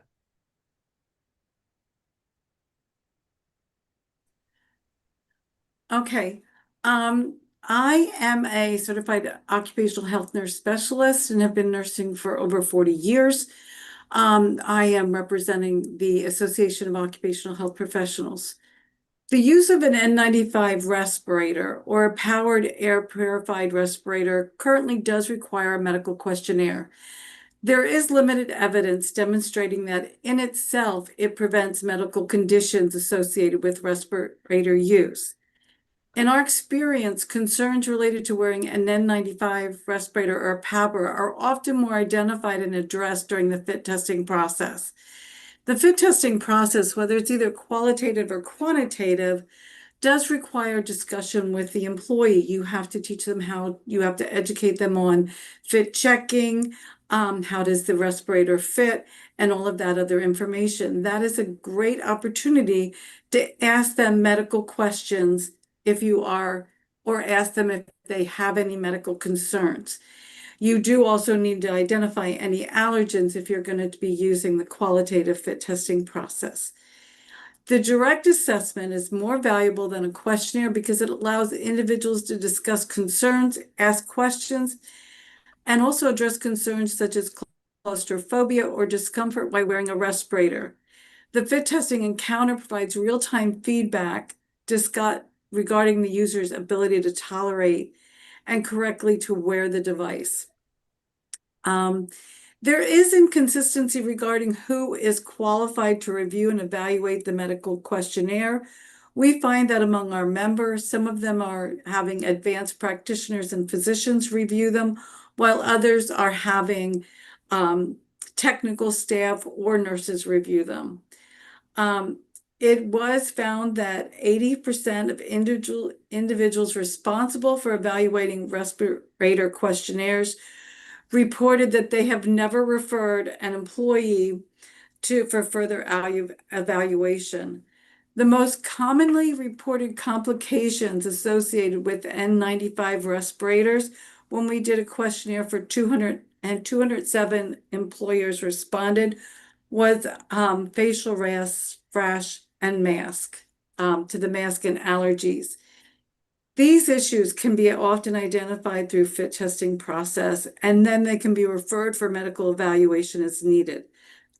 The use of PAPRs also provides an effective alternative for individuals who cannot achieve an adequate fit test or cannot tolerate wearing those.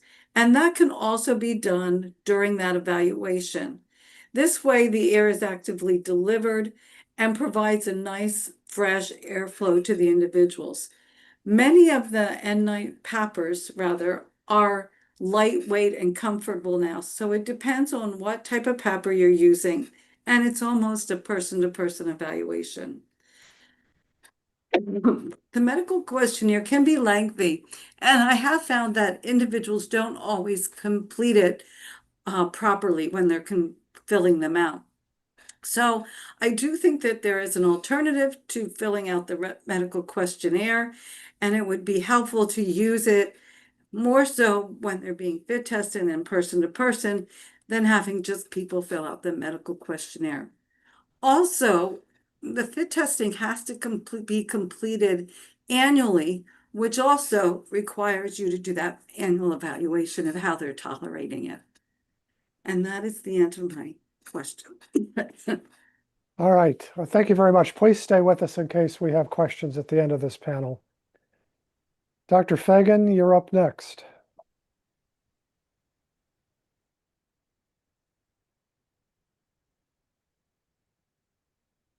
And if you're talking, you may be muted. Okay, I think, is this working? Am I Yes. unmuted? Okay, Yes. great, thank you. My name is Kathleen Fagan. I'm a board-certified physician in occupational and environmental medicine, and I'm speaking on behalf of AOEC.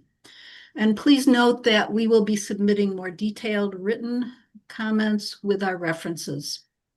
AOEC opposes OSHA's proposed elimination of medical evaluations for workers using filtering facepiece respirators and loose-fitting PAPRs.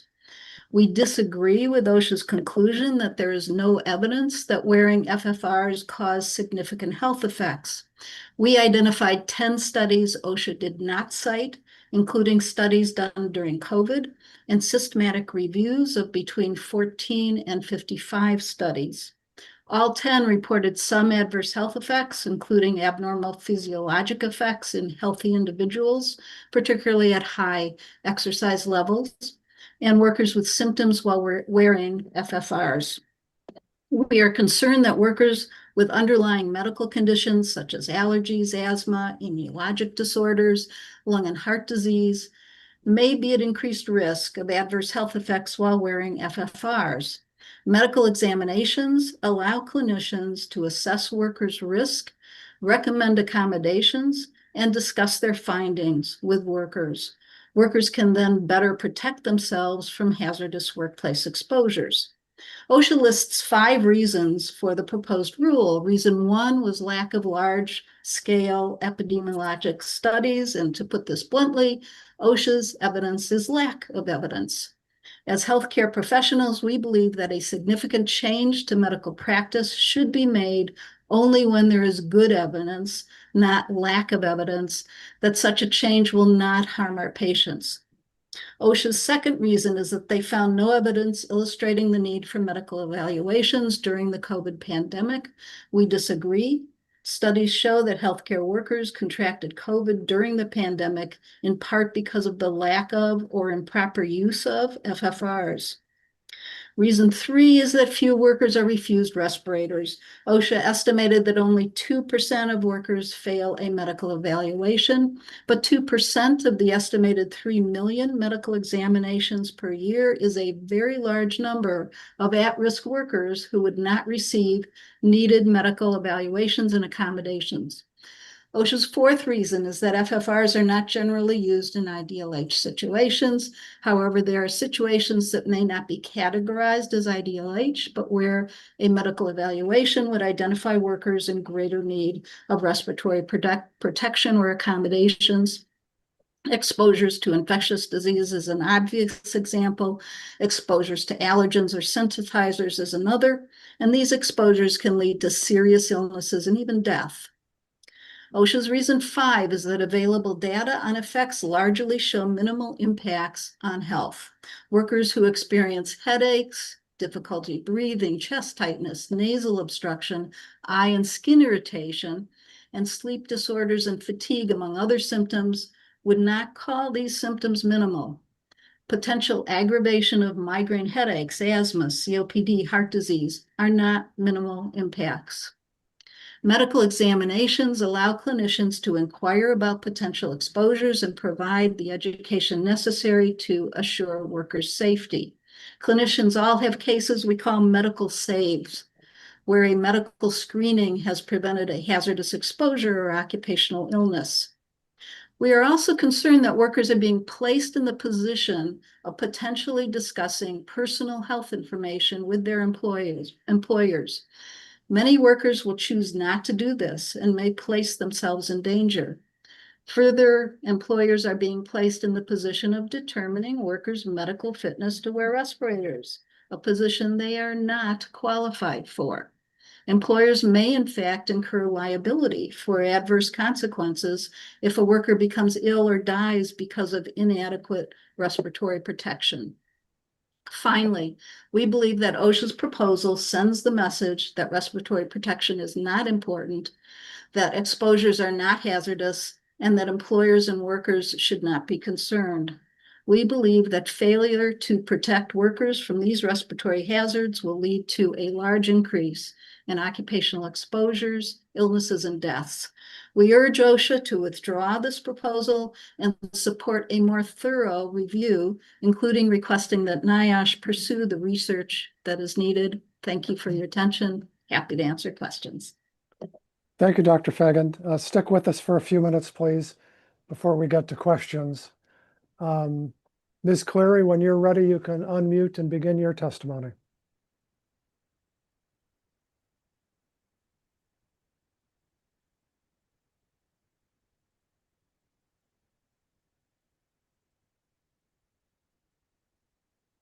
Ms. Cleary, if you're talking, we're not able to hear you.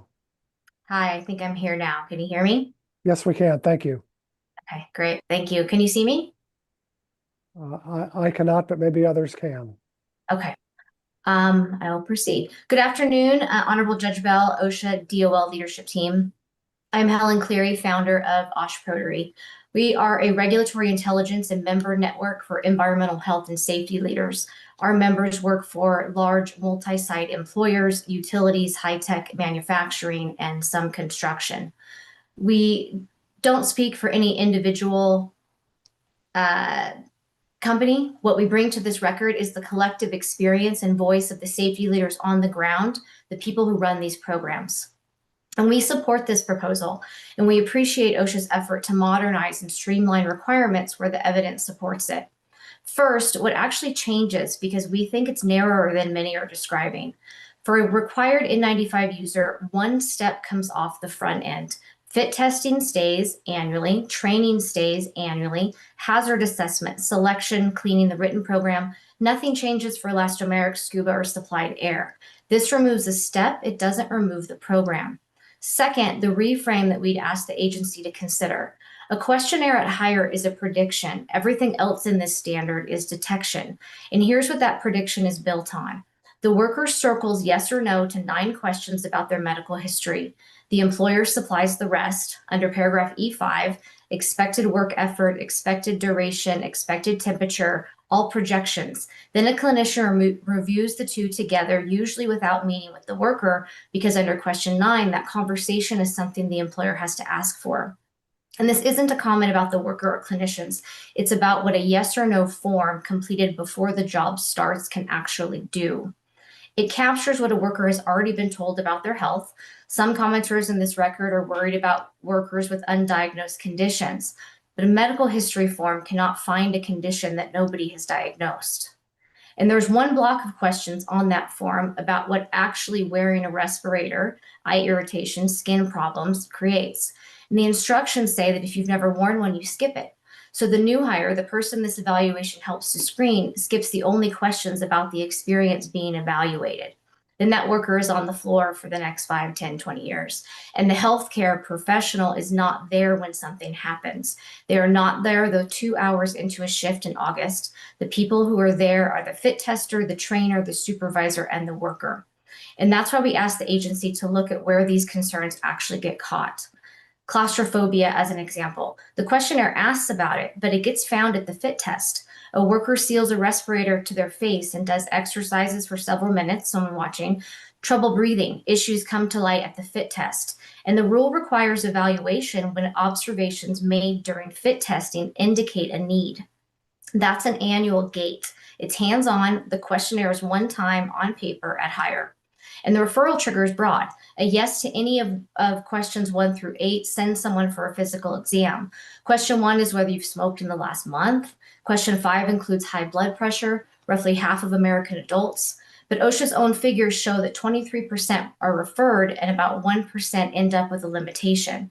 And that's a gap in the story. A screen that refers a quarter of your workforce and restricts only 1% isn't sorting people, it's routing them.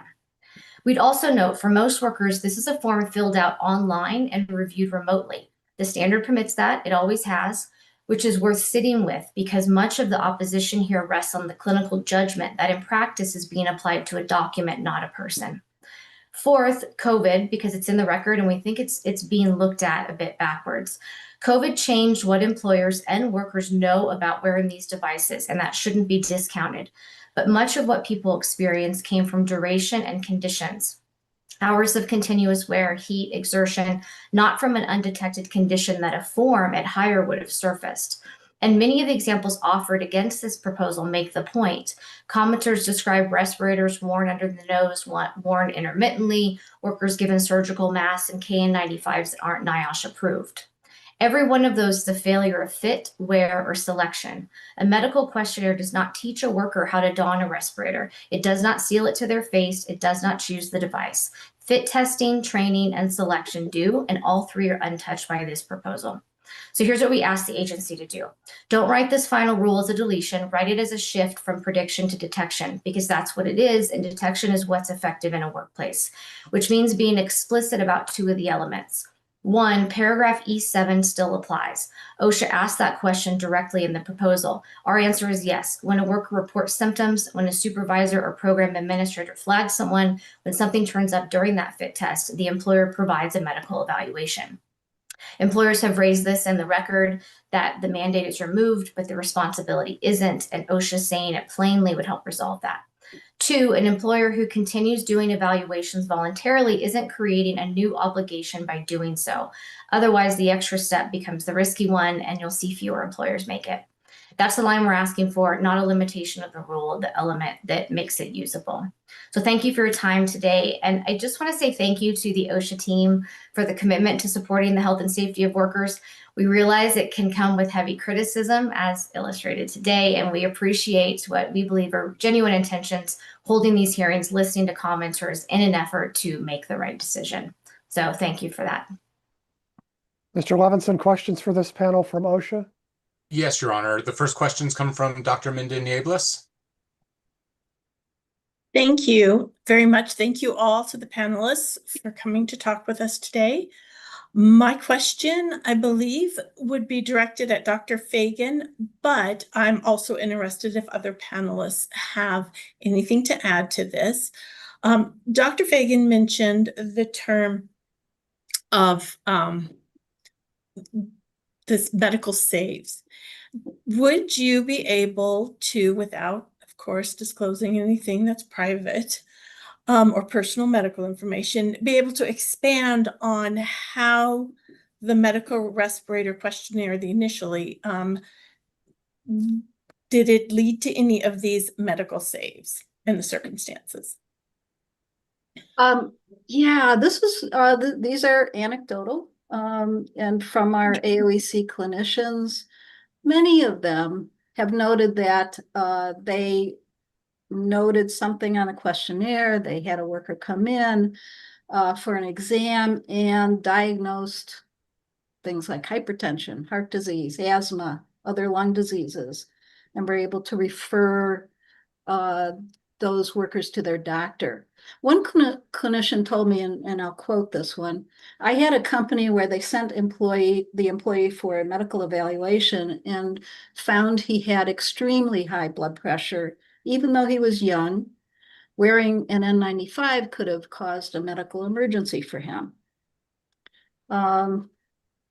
Let's see. Well, and then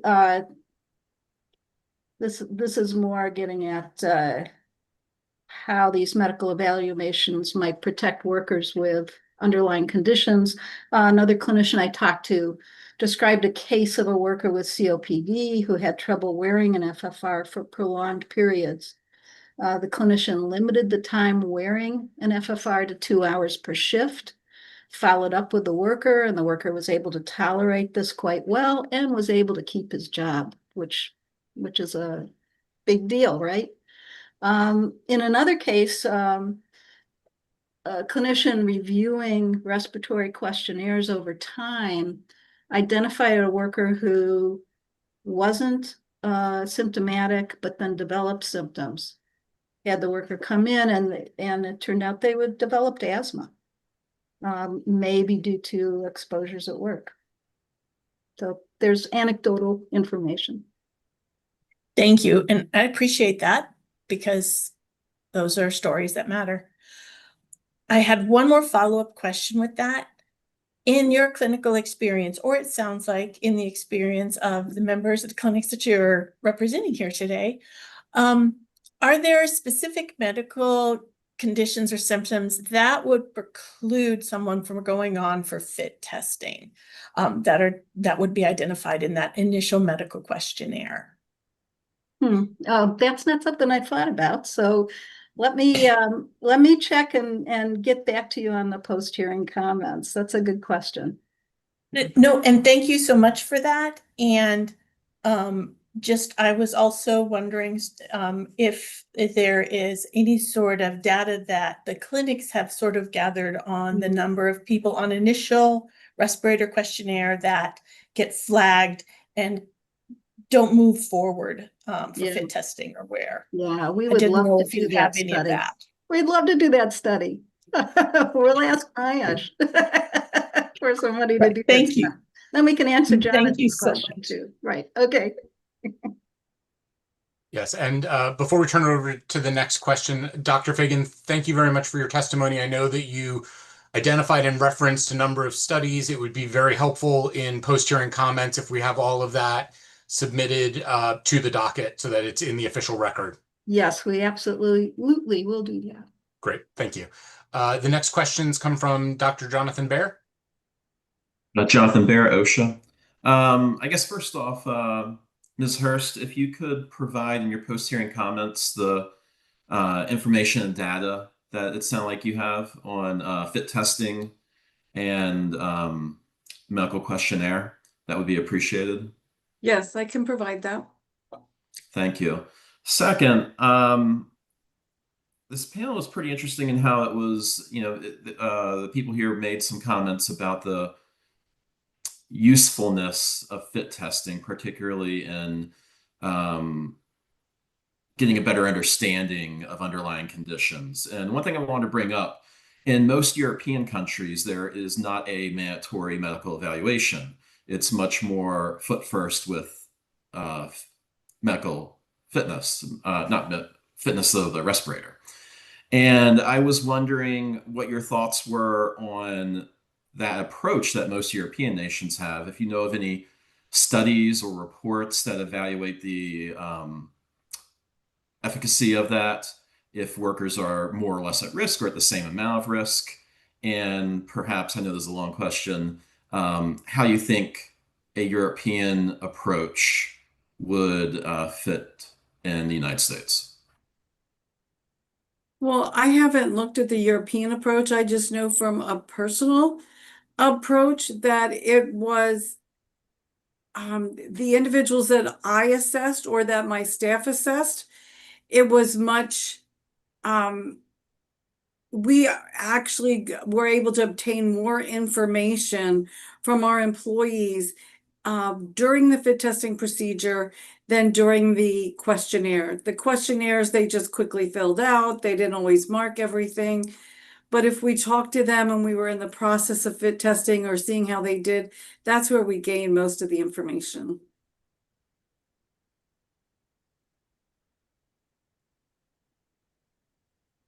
Thank you. I think Sarah has a hand up. Yes, can you hear me? Yes. Okay. I appreciate the perspectives that Ms. Hurst and Ms. Cleary brought, but I do want to point out from anecdotal information that we have from our members, fit testing is not always done up to the standard that OSHA would expect, and that often it's done in sort of an assembly line fashion. And I'm not saying that all employers do it like that, but I believe many do. It is, not, I mean, I understand the perspective that we could be improving the questionnaire, we could be updating questions and front loading a better kind of assessment. But I just want to caution that fit testing is not a one-on-one time intensive interaction between the worker and the fit tester. So if OSHA is prepared to strengthen the existing fit testing requirements, that is worth considering. But if that is not on the table, then the medical evaluation remains a critical component to identifying people who are potentially at risk. Thank you.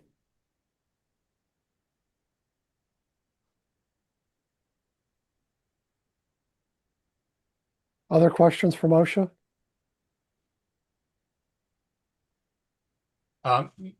Yes, Your Honor. I think that there were some similarities in the testimony between Ms. Hurst and Ms. Cleary. And I wanted to know, Ms. Hurst, if you had thoughts on the way that Ms. Cleary talked about what is discovered during the respirator medical evaluation questionnaire, what is discovered during the fit testing process. And I think expanding this a little bit for the other speakers, we've heard some other folks testify earlier today about giving kind of socially desirable answers where people can kind of game out what the right answer is to the medical questionnaire if you don't want to trigger an evaluation or you don't want to, you're concerned about being sure that you get the job. And so we're trying to figure out how much is actually being caught by the questionnaire that is truly undetected, where if somebody could, upon questioning or self-identification, figure out whether or not they have a condition where they should talk to a doctor, is that a sufficient trigger to catch the people, or does it have to be done through the questionnaire? So I guess start with Bobby Joe Hurst, but if anybody else on the panel wants to kind of get into that issue, that would be very helpful. I think with the questionnaire, we had used a paper form. One of our other companies had used an electronic form. I think people just check it, and it's just a quick way to get through, like it's a procedure that I'm just going to quick check and go down through here. That actually, when talking to the people or knowing the people, they may have other health conditions that will come up, or they may have concerns when they're going through the fit testing process. I'm just not sure how well they do the paperwork or the checklist to rely on that.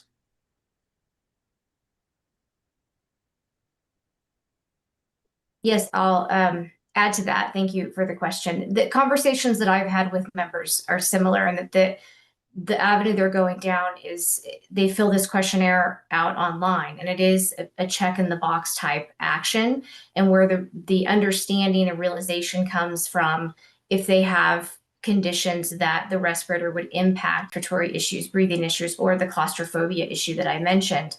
Those realizations from the worker come out during training, during the fit testing, and during those conversations. And that the questionnaire has become just a get to the next step process, which is why we had recommended, removing that, because it's not making the biggest impact, and put the energy on the follow-up, because you do have that annual follow-up test, the fit testing, the training, and the knowledge of when your system changes, your body changes, and people realize after wearing it for some time what the issues are, and it becomes a progressive, more informative process for the worker. But I can follow up with more detail on actual examples or data from our members on what they're hearing, what they're receiving. Because what I was told yesterday was, I've never received a recommendation for a medical follow-up following the questionnaire. So we just get these automatic approvals that come through from the review process, and we have very few issues of people that have problems during the fit testing as well. Ms. Cleary, can you lower your hand, please? And Dr. Fagan will recognize you, please. Thank you. Sure, there are workers that will not accurately fill out a questionnaire, but we also see lots of questionnaires where there are, positive answers. So it's not that everybody writes negative answers. So I don't think, we still are able to identify workers that need medical exams. And then the question is, well, how many? What's the data? And that's where we need more research. So I get back to the point that we need that research. All of this is anecdotal.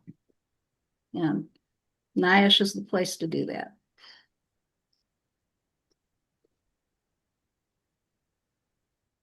Your Honor, that concludes the questions from the OSHA panel.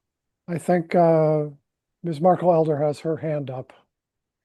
Yes, go ahead. Yeah, just a quick add-on on 2 points. Yes, we had in our written comments advocated for NIOSH to do research on this. OSHA does have the capacity to request the employer's records, and so the potential is there to get this information. Secondly, I want to emphasize something that my colleagues at NNU said, that enforcement is really a problem. We were learning during COVID how little our members knew about what their rights were under the standard, and that fit testing was not always annual. And again, I want to say in so many cases, it is really an assembly line process. So if a version of this proposal goes forward, it must be accompanied by strengthening of the fit testing requirements. And I'd also like to point out that it's great to compare our system to European systems, but they have universal health care and we do not. And we have a very patchy situation. Even among healthcare workers, many do not have adequate health insurance themselves, particularly those at the lower end of the the spectrum in terms of occupational skill. Thank you. Mr. Levinson, anything else from OSHA? No, Your Honor. Mr. Barrett, anything from the solicitor? Joseph Barron from the Office of the Solicitor. No questions. Thank you. All right. Do we have questions for this panel from the public? Yes, Judge Bell. I'm going to go ahead and go with the first raised hand. MK Fletcher, your mic should be enabled. Great. Thank you so much. Hi, I'm MK Fletcher with North America's Building Trades Unions. My question is, I think for either Kathy or Sarah, but anyone could answer as well. Is the fit test performed by a healthcare provider or someone with medical expertise that could kind of judge shortness of breath or some of these other symptoms that we're talking about of needing further medical evaluation? Thanks. I bet the answer is it depends, right, Sarah? I think you're better qualified to answer this one. Oh, no. I think it depends on, what employer is providing the fit testing. And, in a healthcare situation, it may be someone with healthcare background, but in non-healthcare situations, it may not. I would agree. I mean, within the hospital setting, it's likely to be the occupational health nurse who is doing it, but I can't speak to what happens outside of hospital settings.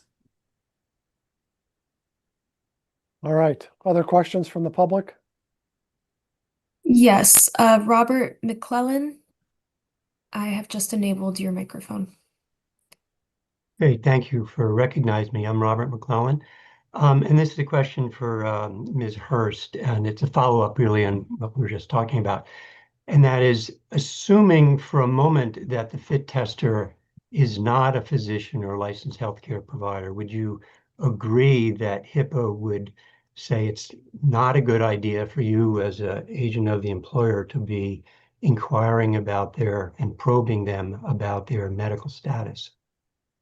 If it would not be somebody from the employee health department, they would be instructed by them on their fit testing, and they would just be asking them in general, do you have any problem, and then referring them to employee health.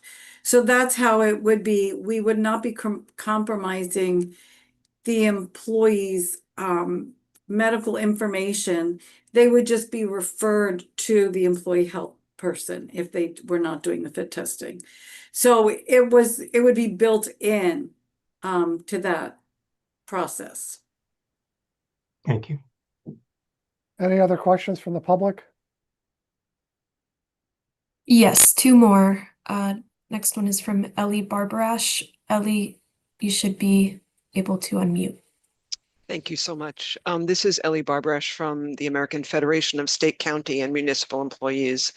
My question is very similar to the last question.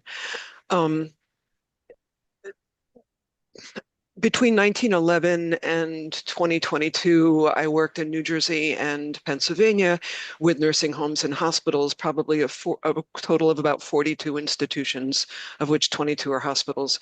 And often the smaller facilities did not have health services. So my question is, and as I spoke in my testimony today, I spoke a lot about workers' right for confidential medical information so that they don't experience shift retaliation, whether that's just reality on the ground. That's what happens. And my question to the panelists who have said that that it should be done during foot testing, in my direct experience working with these facilities during the COVID pandemic, often because of the need to finally put so many people in respirators, because of the extent of the COVID pandemic, management was just training any supervisor to do the fit test.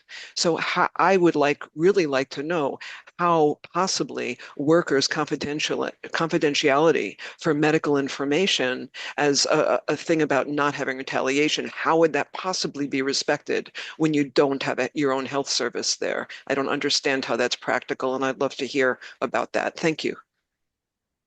Well, I think it would be respected in the way that they would just tell them that they have difficulty with it or due to a health condition and then be referred to somebody for a confidential evaluation. And Ms. Hurst, can you identify yourself as the one who just provided those Oh, comments? I'm sorry. This is Bobby Jo Hurst who just said that. Thanks very much. Any other questions from the public? Yes, one more question. Kayla Flowers. Your Honor, Dr. Fagan has a hand up. Oh, I'm sorry. To respond to that. Dr. Sure. Fagan, I didn't Thank see you. your hand. That's okay, thanks. I just want to say that I do not think that medical confidentiality can occur in most situations with fit testing. That should be during a medical examination with a healthcare provider.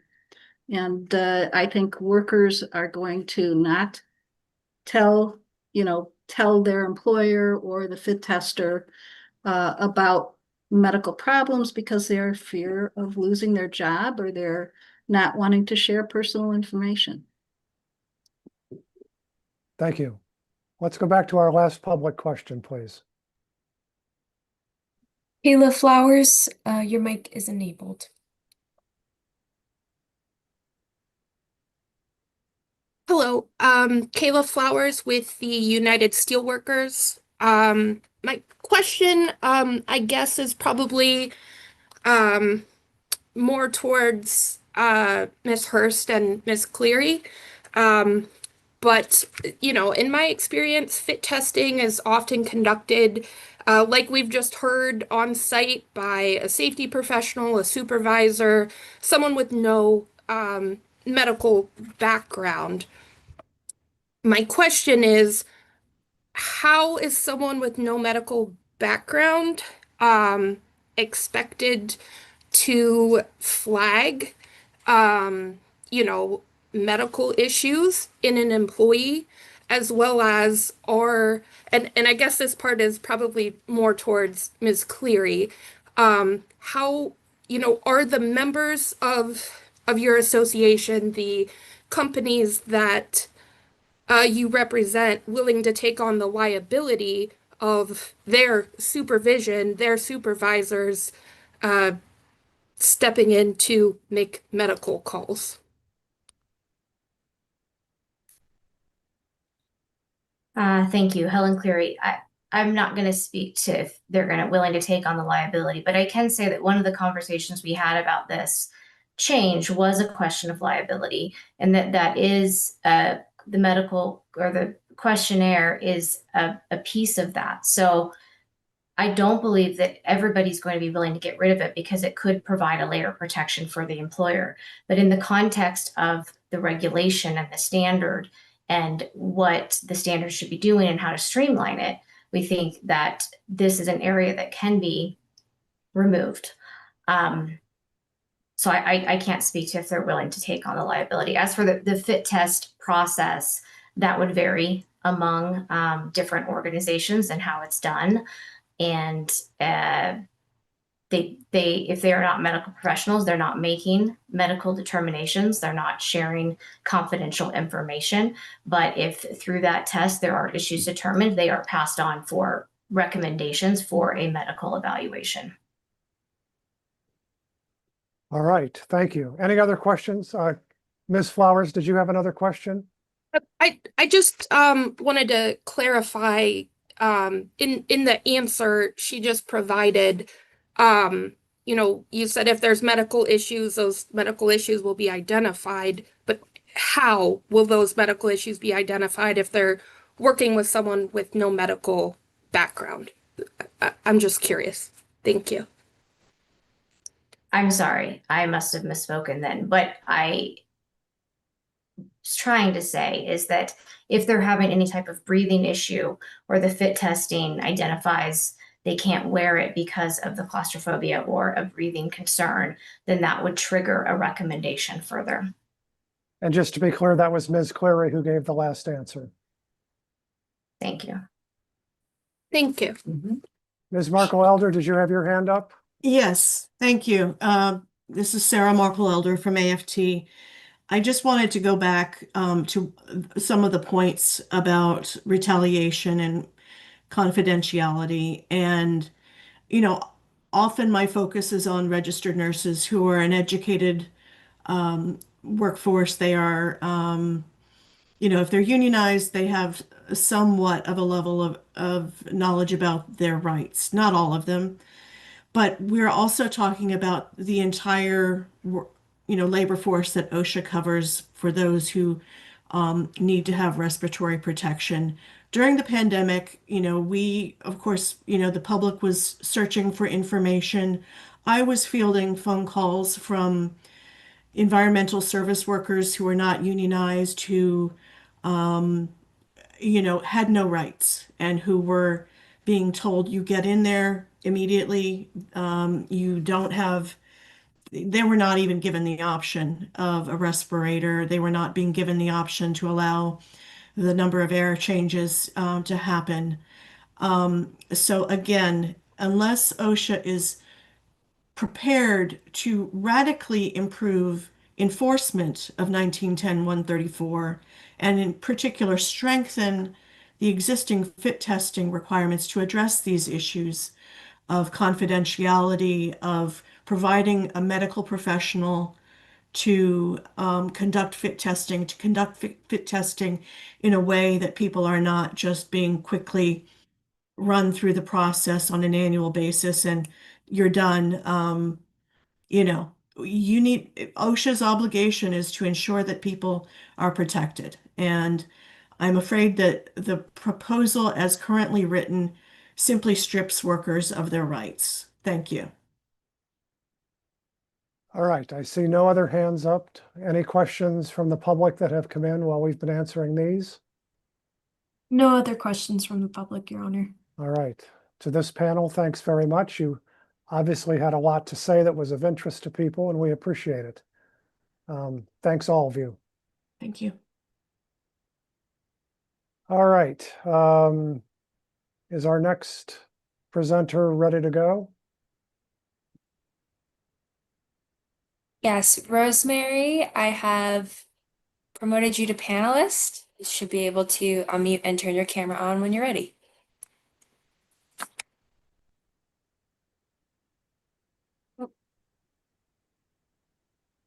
Try that again. There we go. Okay. She should be on her way.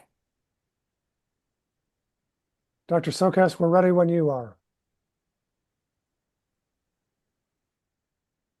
And if you're talking, you're muted.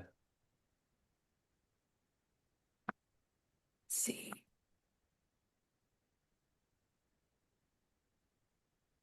There we go. Took a moment. Little tech glitch. We're ready when you are, Doctor. Thank you. Can you hear me now? We can, yes. Thank you very much. Thank you so much. So I'm here today. I thank you. My name is Rosemary Sokas. I'm here today on behalf of the American Public Health Association. My background is as an occupational medicine physician and emeritus professor from Georgetown University, and I've served as chief medical officer at both OSHA and NIOSH. The American Public Health Association, for whom I'm speaking today, is a diverse community of public health professionals who champion the health of all people and communities. We strongly oppose OSHA's proposal to eliminate the medical evaluation requirements for workers using filtering facepiece respirators and loose-fitting power air purifying respirators. This change would weaken protections for workers who may have conditions that are worsened by the respirators themselves unless medical recommendations for safe work modifications are implemented. Failure to do this leads to the failure to wear protection effectively and leaves workers exposed to air contaminants that cause cancer and other diseases, including infectious diseases that can be transmitted to others. After all feasible engineering and administrative controls are in place, respiratory protection provides the last line of defense against inhalational exposures. These respirators are life-saving, but impose some cost, not monetary, but human. The filtering facepiece respirators add a physiologic burden to breathing, increase heat strain, and may cause skin irritation, headache, and other outcomes. Although loose-fitting PAPRs may help alleviate many of these concerns, at times they may also increase heat strain, claustrophobia, and they do add noise and weight to the wearer. The existing medical evaluation requirements are already quite streamlined. Workers complete a questionnaire under the supervision and review of a physician or other licensed healthcare professional, and individuals who self-identify specific issues then receive the face-to-face evaluation. That's it.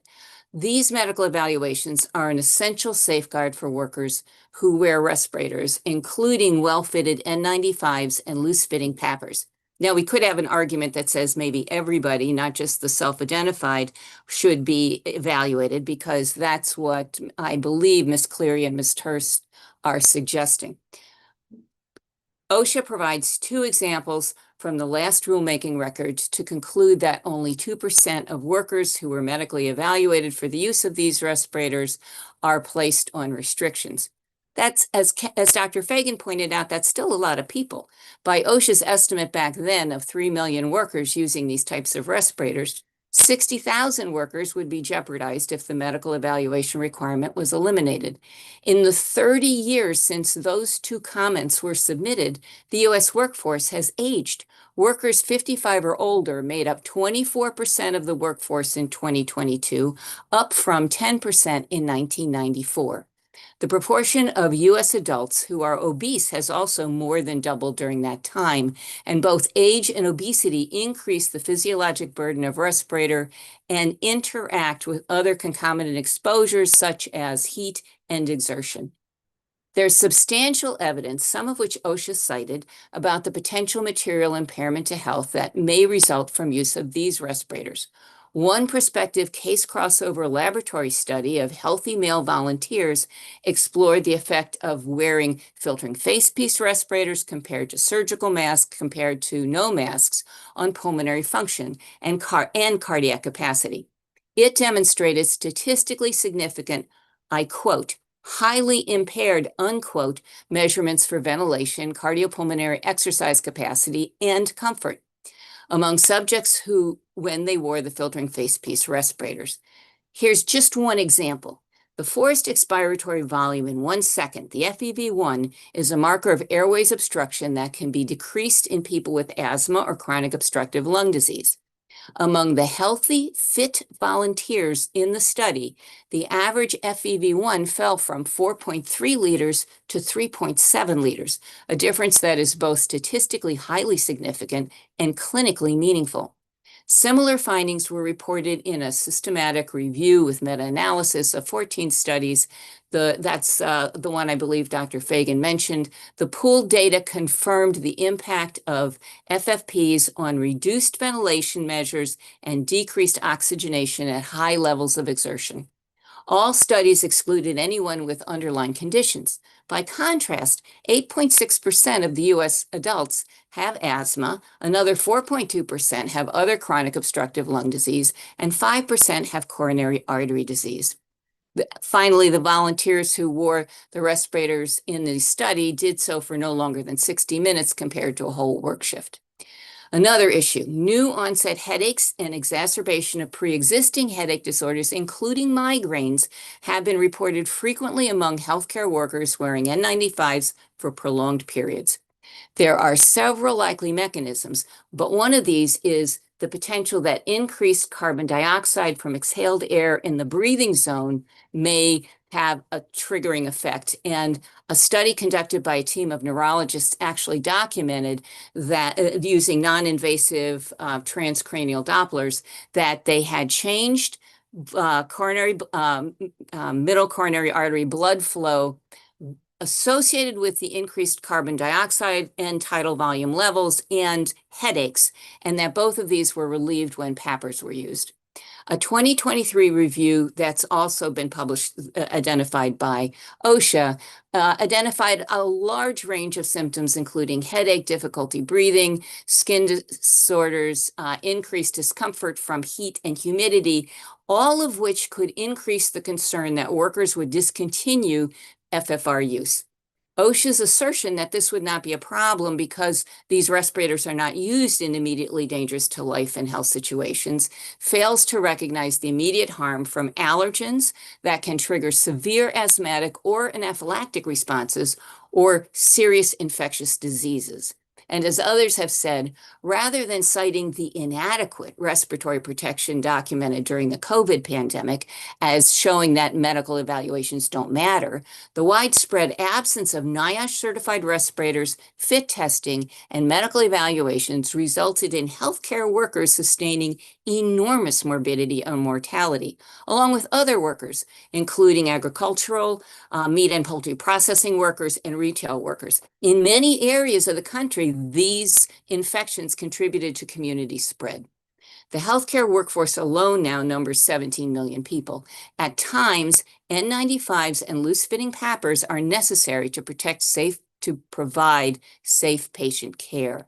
Meningococcal disease, tuberculosis, and other severe infectious diseases remain threats. Zoonotic pandemics of highly pathogenic avian influenza have infected scores of agricultural workers in the recent past.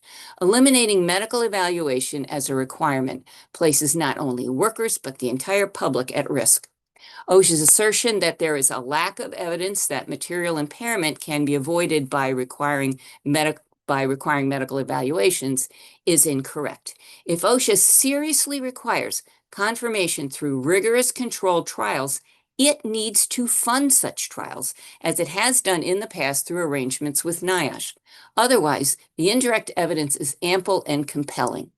OSHA's required medical evaluations reduce the risk of exacerbating existing health conditions such as asthma, chronic obstructive lung disease, migraines, dermatitis, claustrophobia, coronary artery disease, congestive heart failure, and other conditions that may either be severe in themselves or prompt workers to remove protection. Depending on working conditions and health findings, a physician or other licensed healthcare professional may recommend a variety of work modifications or restrictions to permit safe work. When clinicians identify these issues and provide protective work restrictions, they are demonstrating material impairment avoided. The best available evidence supports the continued use of medical evaluations for filtering facepiece respirators and loose-fitting PAPRs. Finally, removing the requirement for medical evaluations raises legal and ethical concerns that you've already heard about. Assessing a worker's fitness for respirator use is a medical decision. Removing the healthcare professional from that decision-making raises the possibility of improper respiratory assignment and subsequent harm. Workers must not be required to reveal personal health information to their employer, an unethical breach of confidentiality that appropriate medical evaluations protect. In closing, APHA urges OSHA to withdraw this proposed rule and retain the requirement for medical evaluations for workers using FFRs and loose-fitting PAPRs. We thank you for your attention and for your efforts to ensure that every worker returns home safely at the end of their workday. I thank you. Thank you. Mr. Levinson, questions from OSHA? Your Honor, we thought perhaps we could have Dr. McClellan testify and then take the questions for both as a panel. Okay. I don't have Dr. Sokas, are you able to stick around for a few more minutes for questions? Sure. Yep.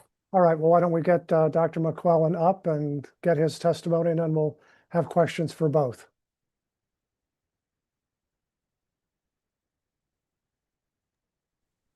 All right, I have just promoted Dr. McClellan to panelist.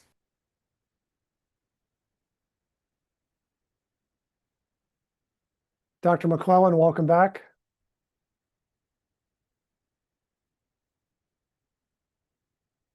You hear me now? We can hear you now. Thanks very much. Welcome back. Okay. Thank you for this opportunity to testify. I'm Robert McClellan, an occupational and environmental physician, a professor emeritus at the Geisel School of Medicine at Dartmouth, and a past president of the American College of Occupational Environmental Medicine, or ACOM. Today, on behalf of ACOM, I am testifying in opposition to OSHA's proposed rule changes that would relax medical evaluation requirements for workers using filtering face pieces, or FFRs, and loose-fitting powered air purifying respirators, or PAPRs. ACOM is the National Medical Society representing more than 3,000 occupational medicine physicians and other health professionals dedicated to worker health, safety, and environmental protection. Our members have decades of experience performing medical evaluations for respirator use, including FFRs and PAPRs, and several have conducted foundational research on respirator tolerance, physiologic effects, and psychological impacts. And 2 ACOM members have just published the widely used Guide to the Medical Evaluation for Respirator Use, now in its 2nd edition. Note that except for this book, I have already submitted copies of the research that I cite during this testimony and will be forwarding the book shortly. Today, I'll explain why ACOM disagrees with OSHA's scientific rationale for eliminating medical evaluations. I'll be emphasizing existing medical evidence of intolerance to these respirators and the risks posed to vulnerable workers, which require medical accommodations or sometimes outright denial. I'll also outline ACOM's recommendations for convening a panel of experts and relevant stakeholders to refine the medical evaluation process with targeted modifications supported by research. And ACOM, as other speakers have, also recommends strengthening enforcement of 1910-134. So let me now provide ACOM's comments on the key points listed in OSHA's review of current science. First, OSHA cites a lack of large-scale epidemiologic evidence. With many other speakers, we agree with OSHA there's an absence of large epidemiologic studies on adverse effects of FFRs and PAPRs. In fact, we have repeatedly called for them. However, major changes to occupational health practice should be guided by the presence, not the absence of evidence, and relaxing protections while awaiting large-scale data risks preventable harm. Secondly, OSHA cites the fact that workers are already using these respirators without medical evaluation. OSHA states it's unaware of adverse effects among workers who use FFRs and PAPRs without required medical evaluations. However, I'll point out that violations of 1910-134 are consistently among OSHA's top 10 citations, and these citations often include multiple deficiencies in respiratory protection programs, including missing medical evaluations. Workers in poorly functioning programs are less likely to report adverse effects due to inadequate training, pressure not to report, or lack of awareness. The fact that many workers use respirators without required evaluation reflects enforcement gaps, not evidence that evaluations are unnecessary. We are deeply concerned that eliminating aspects of the medical evaluation rule may in fact create a broader failure of respiratory protection. Thirdly, OSHA states that they note a dramatic increase in the number of people not covered by OSHA using FFRs and PAPRs. OSHA cites widespread public use of these respirators without medical evaluations as evidence of safety. However, public use was unregulated, not formally reviewed, often incorrect, and highly variable. Media images showed respirators worn upside down, inside out, or on the chin, and mixed messaging about N95 effectiveness likely led many people experiencing discomfort to stop using them or switch to less protective masks. No large-scale epidemiologic studies have examined the adverse effects among the general public. Studies of some historical examples of widespread lay use of respirators, such as gas mask distribution during world wars, or Israel's civilian respirator program, did show good recall of basic mask skills training, but were not designed to find evidence of the absence of adverse health effects. In fact, some deaths have been reported in community settings due to incorrect respirator selection. Eliminating medical evaluations may incentivize some employers to provide FFRs or PAPRs, even when inappropriate for the hazard, all for the purpose of avoiding a medical evaluation. OSHA also cites evidence of about the physiologic burden of FFRs and PAPRs. Now, we agree with OSHA that some studies have demonstrated minimal physiologic burden of these respirators under certain working conditions. However, in addition to the fact that high heat and high exertion creates an additional physiologic burden where, in fact, these respirators can become an issue, physiologic burden should be interpreted more broadly to include symptoms impacting comfort that are likely to drive many workers to be intolerant of FFRs and thereby threaten their health through non-compliance with the FFR.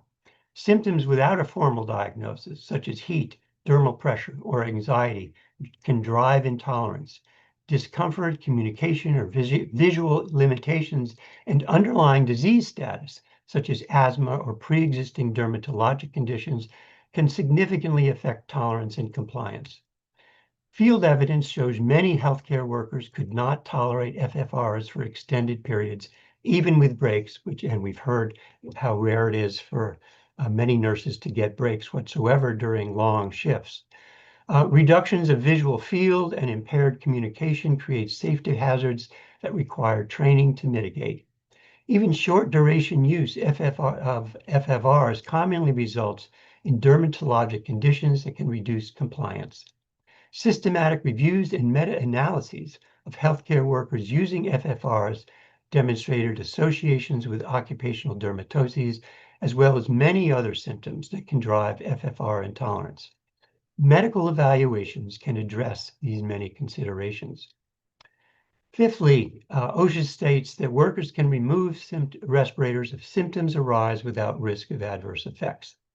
Hazard evaluations that demonstrate the need for FFRs or PAPRs indicate significant respiratory exposure risks.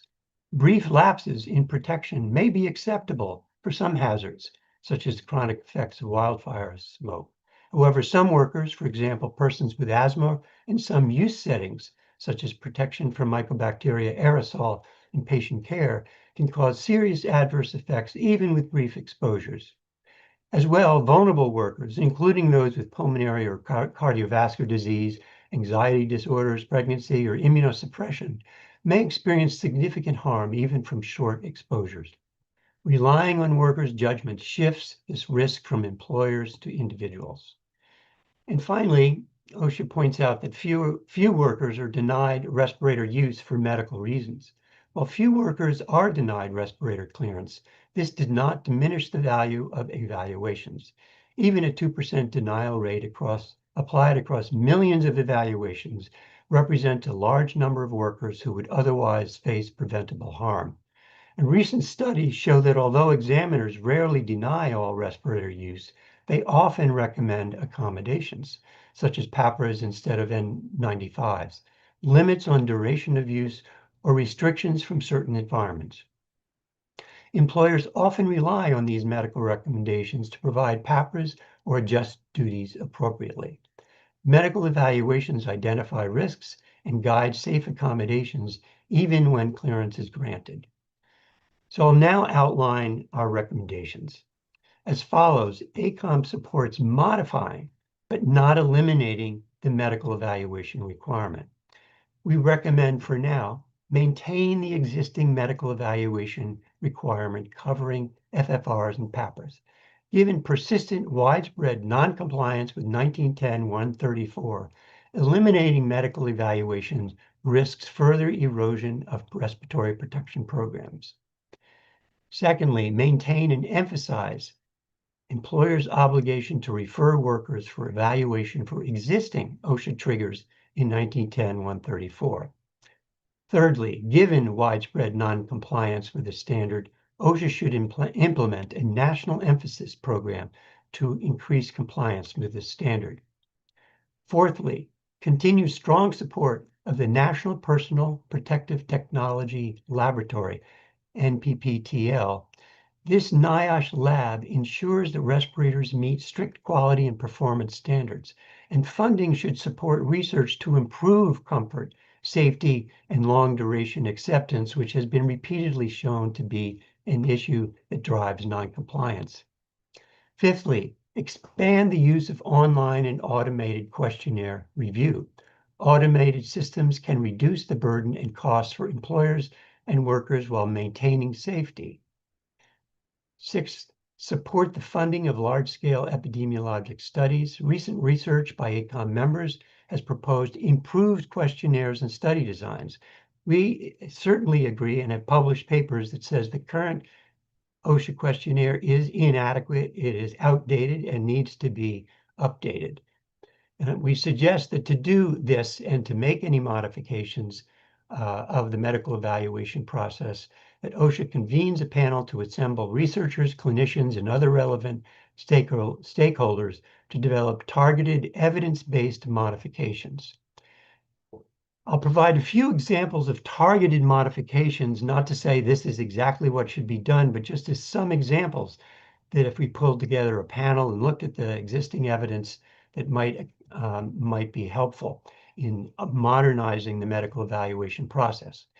One example of a targeted modification would account for conditions and symptoms that have been already demonstrated to drive intolerance.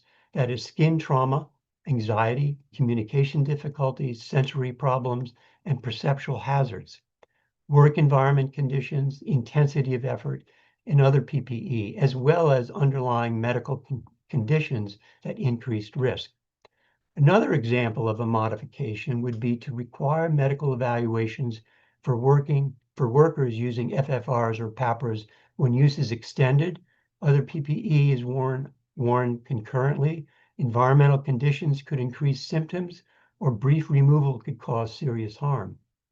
Alternatively, and this gets to the potential role that fit testing could play in triggering medical evaluations, with all of the provisos that we've just been through in the recent testimony about medical confidentiality and who is performing those fit testing. It is possible that OSHA could expand its current expectation that respiratory symptoms during fit testing trigger medical evaluation. An abbreviated questionnaire could also be used at initial and annual fit testing, with positive responses prompting medical evaluation. Example trigger questions, which would not involve a fit tester probing for protected health information, include: do you have any medical problems or symptoms that may limit respirator use? Have you been told you should be medically evaluated? Are you concerned that work conditions will impair safe respirator use? Have you previously had problems wearing an N95 or PAPRA? Do you want to speak with a health professional about respirator use, which, by the way, we feel is the single most useful current question in the existing OSHA questionnaire? So in conclusion, ACOM agrees that it is time to update and modernize the medical evaluation process. This is warranted, but eliminating medical evaluations without further input would place vulnerable workers at increased risk and undermine respiratory protection programs. We urge OSHA to adopt target evidence-based modifications, support needed research in collaboration with NIOSH, and strengthen enforcement to ensure workers remain protected. And for all of the research that I've cited, I've provided those references and the actual documents themselves to OSHA. So if I'm anticipating some of those questions, it's in the docket now. Thank you, Doctor. Please. Your Honor, your speech was a little bit garbled. I'm assuming you called on me. I did call on you. Can you hear me better now? I can. Okay. Thank you. Your Honor, the first questions for the panel come from Dr. Minden Nieblas.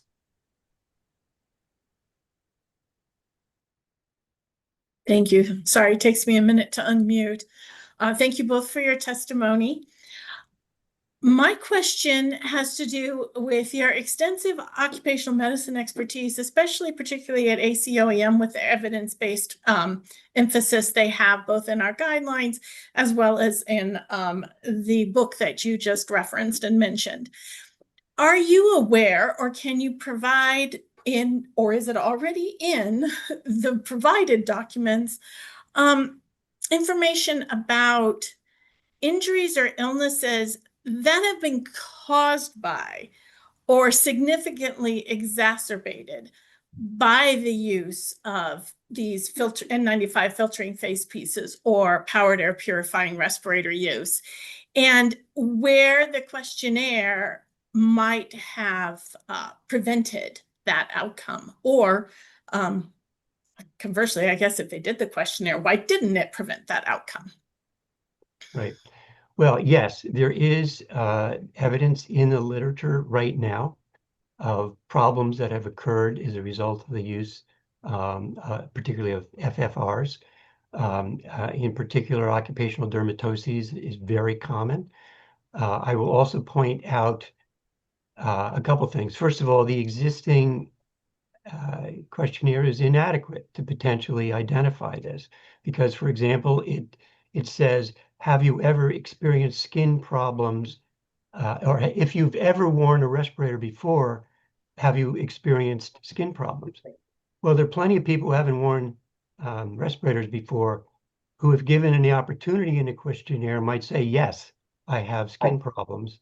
And those people with skin problems are documented to be at higher risk of additional skin problems when wearing a respirator due to its irritation or actually allergic reactions to some of the respirator components.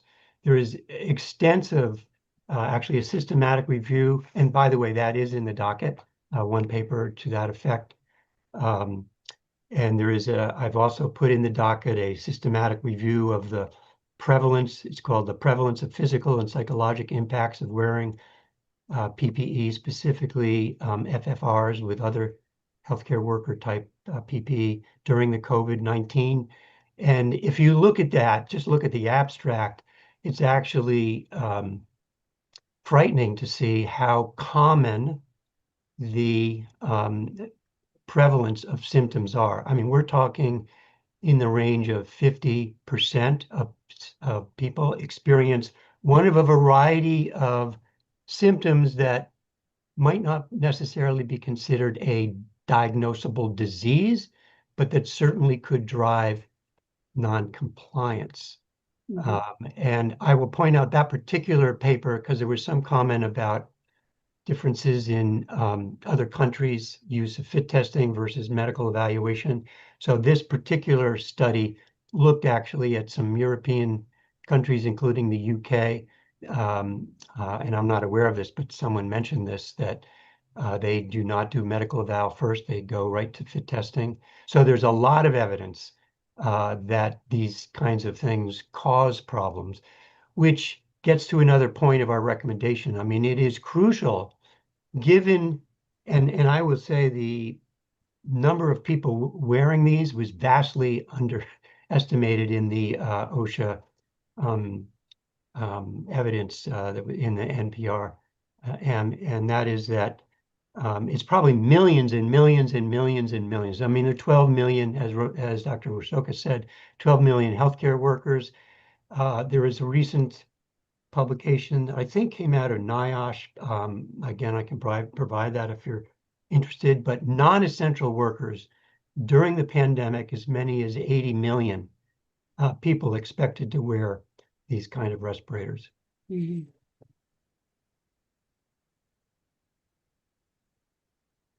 Thank you. I have no further questions, but thank you again for your testimony.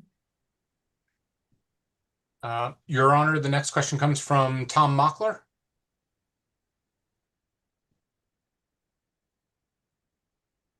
Hello. Thanks for your testimony. Actually, as an immediate follow-up, you had indicated the analysis had significantly underestimated the number of N95 users, and that was actually my question: is whether you had any information that you could add to the record in terms of updating our understanding of how many people are using them as of 2026. We know there was a surge during the pandemic. It may have dropped off some since then, but in any case, we could really use some updated information both on the numbers of various types of respirators being used, as well as some of the practices going with them in terms of medical clearance practices and training on respirator use. So whatever you can provide to the record would be helpful. Sure. I'm happy to provide that. And I also will point out, and actually there's a chapter in the book that I'll be sending that actually gets to currently non-OSHA workforces that are not covered by the respiratory protection standard. And so, for example, I mean, whether it be postal workers or wildfire workers, there's a number of lots of people who are not currently, had not traditionally been expected to wear respirators. And so they have not traditionally been covered by a respiratory protection standard. Right. And I'm just going to answer. So from the American Public Health Association perspective, we do not have that kind of data. But as a former OSHA employee, I would mention that the Directorate of Standards and Guidance has a wonderful history. I refer you back to Liz Grossman and John Martonic and Carolyn Freeman of very smart epidemiologists who would find data either through available sources or through the enforcement information. And I'm curious, this is really a question back at Dr. Niebles as well as the DSG folks about whether some of this information that's been requested might even be available through the mandatory screening that takes place for the compliance, safety, and health officers every year. Not that they're restricted to the filtering face piece or PAPRs, but that, some of these questions about how often do the questionnaires identify information, if that's applicable, some of that might be within OSHA's ability to identify. So I think those are excellent questions. If it's a little tight in the budget to be funding NIOSH to do these extensive studies. And one of the ways OSHA used to get NIOSH funded was to have settlement agreements with some of the large compliance cases that they would make. They would then get the settlement funding not to be paid as a fine, but to support the kind of research that you've been requesting throughout the day today. Thank you. Thank you for that, Dr. Sokas. If I could just remark, Dr. Sokas, the APHA testimony was prepared by Kerry Weisner. If you could please just review that testimony and make sure that it comports with anything that you said today, and that if you file post-hearing comments, if there are any additional studies or points that you made today that you want to make sure is in the record, if you could please address that. So even though Kerry Wisner signed off, in fact, Dr. Fagan had a great deal to do with collecting that, the references are all in there. The references are all in there for those studies. The first 3 studies were publicly available through COVID. I don't think they've been uploaded, but I'll double check, but they're freely available, so there's no paywall. And then the 4th study is the one that OSHA already cited. So there's a bunch of other references to the public health statistics, on asthma and age and all that stuff. But you pretty much have all of that. So I don't think there'll be anything additional unless we come up with, somebody who's done some study that none of us know about. And if we do, we'll definitely make sure to get that into post-hearing comments. Just a point of order, please. I know it's Rosemary late- Sokus, sorry. I know, yeah, it's late in the day. Let's all remember to identify ourselves when we speak, please. Thank you. Thank you. All right, and I think that may have been me, Andrew Levinson for OSHA. One additional question for either Dr. Sokus or Dr. McClellan. OSHA's intent is to try and reduce unnecessary cost on employers. And so what we're trying to figure out is how often do you think the questionnaire is identifying information that is actually useful and protective of workers, and or could a modification where, as Dr. McClellan pointed out, the single most useful question is do you want to talk to somebody about a health issue, right? Would that either separately and or part of training and or part of fit testing be something that would address the vast majority of situations that are that the questionnaire is currently intended to try and identify? So I'll take a crack at it first. For just a couple of points. First of all, some of us have done some research and published a paper which is included in the docket, which did survey clinicians at many different occupational medicine clinics, heavily represented by medical centers, although some outside of that, and do have some of the statistics that some of you have been hungry for, recognizing all the limitations of this particular study. But we did find, indeed, a relatively few would be denied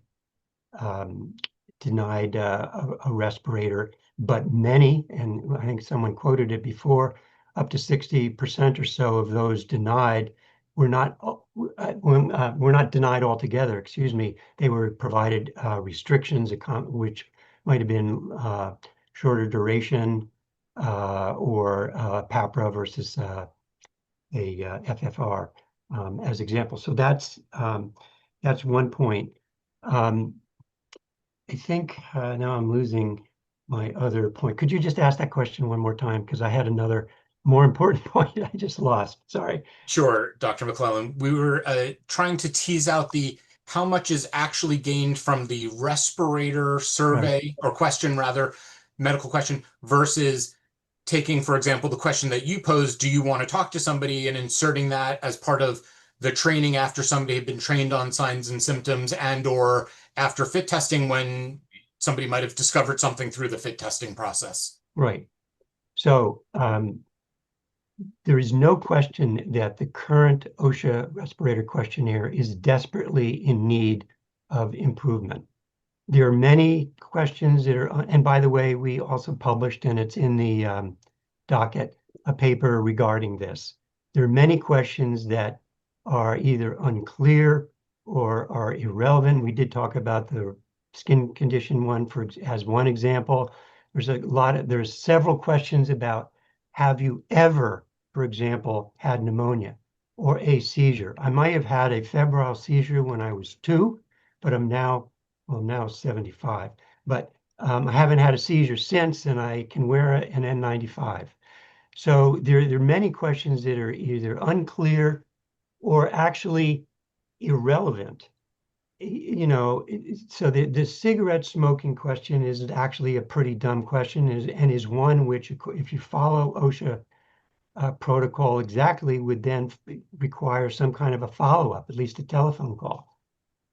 So there's examples of questions that should be removed, but or that need to be clarified, but there's also many questions that aren't there that should be there. So there's another document in the docket that I've uploaded that describes domains other than health conditions that should be looked at. So when this questionnaire was first put together, 20 odd years ago, it was based on basically kind of some science, but also misunderstanding and lack of and lack of foresight in terms of progress, in terms of the types of respirators that people would wear, et cetera. There are domains that should be on the questionnaire that are not. This could be related to, for example, neurologic conditions that might impact the doffing and donning because of musculoskeletal issues of being able to put on a respirator correctly. There's not questions about that would get at whether or not an individual may have intermittent and episodic sudden cardiac events or pulmonary events or neurologic events or metabolic events like hypoglycemia that could could disable someone perhaps in a hazardous environment. And I will tell you that the book that we put together goes through the existing OSHA questionnaire and not just the first 9, but the rest of the questions as well, and provides detailed guidance about how I call it a PLCP, physician or licensed healthcare provider, should proceed if they identify a positive answer to a particular question. And based on a further interview, potentially physical examination, or even potentially testing, to then make decisions about respirator use, either the type of respirator or other work-related conditions. And from the American Public Health Association perspective, this is not going to help you, unfortunately. The real concern is that there are people who may not be able, who either, as we've heard, just want to power through. We've heard mostly from people who are affiliated with unions today. We haven't heard from the vast number of people who are desperate to keep their jobs and who really are just trying to tick off as much as they can and not really pay attention. So I think that's in many ways a bigger concern that the questionnaire itself, not that it's useless, but that by being too much relied upon, that there needs to be some other, we would agree certainly with ACOM that there needs to be improvement in the questionnaire itself, but that the improvements need to be in a way that allows people to very easily at least ask for someone affiliated with the overseeing, physician or other licensed healthcare professional to have someone do a verbal interaction with the individual, make it easy for that to happen, because the concern is more that people are going to be afraid to have that happen, and that they're trying to get through without identifying themselves.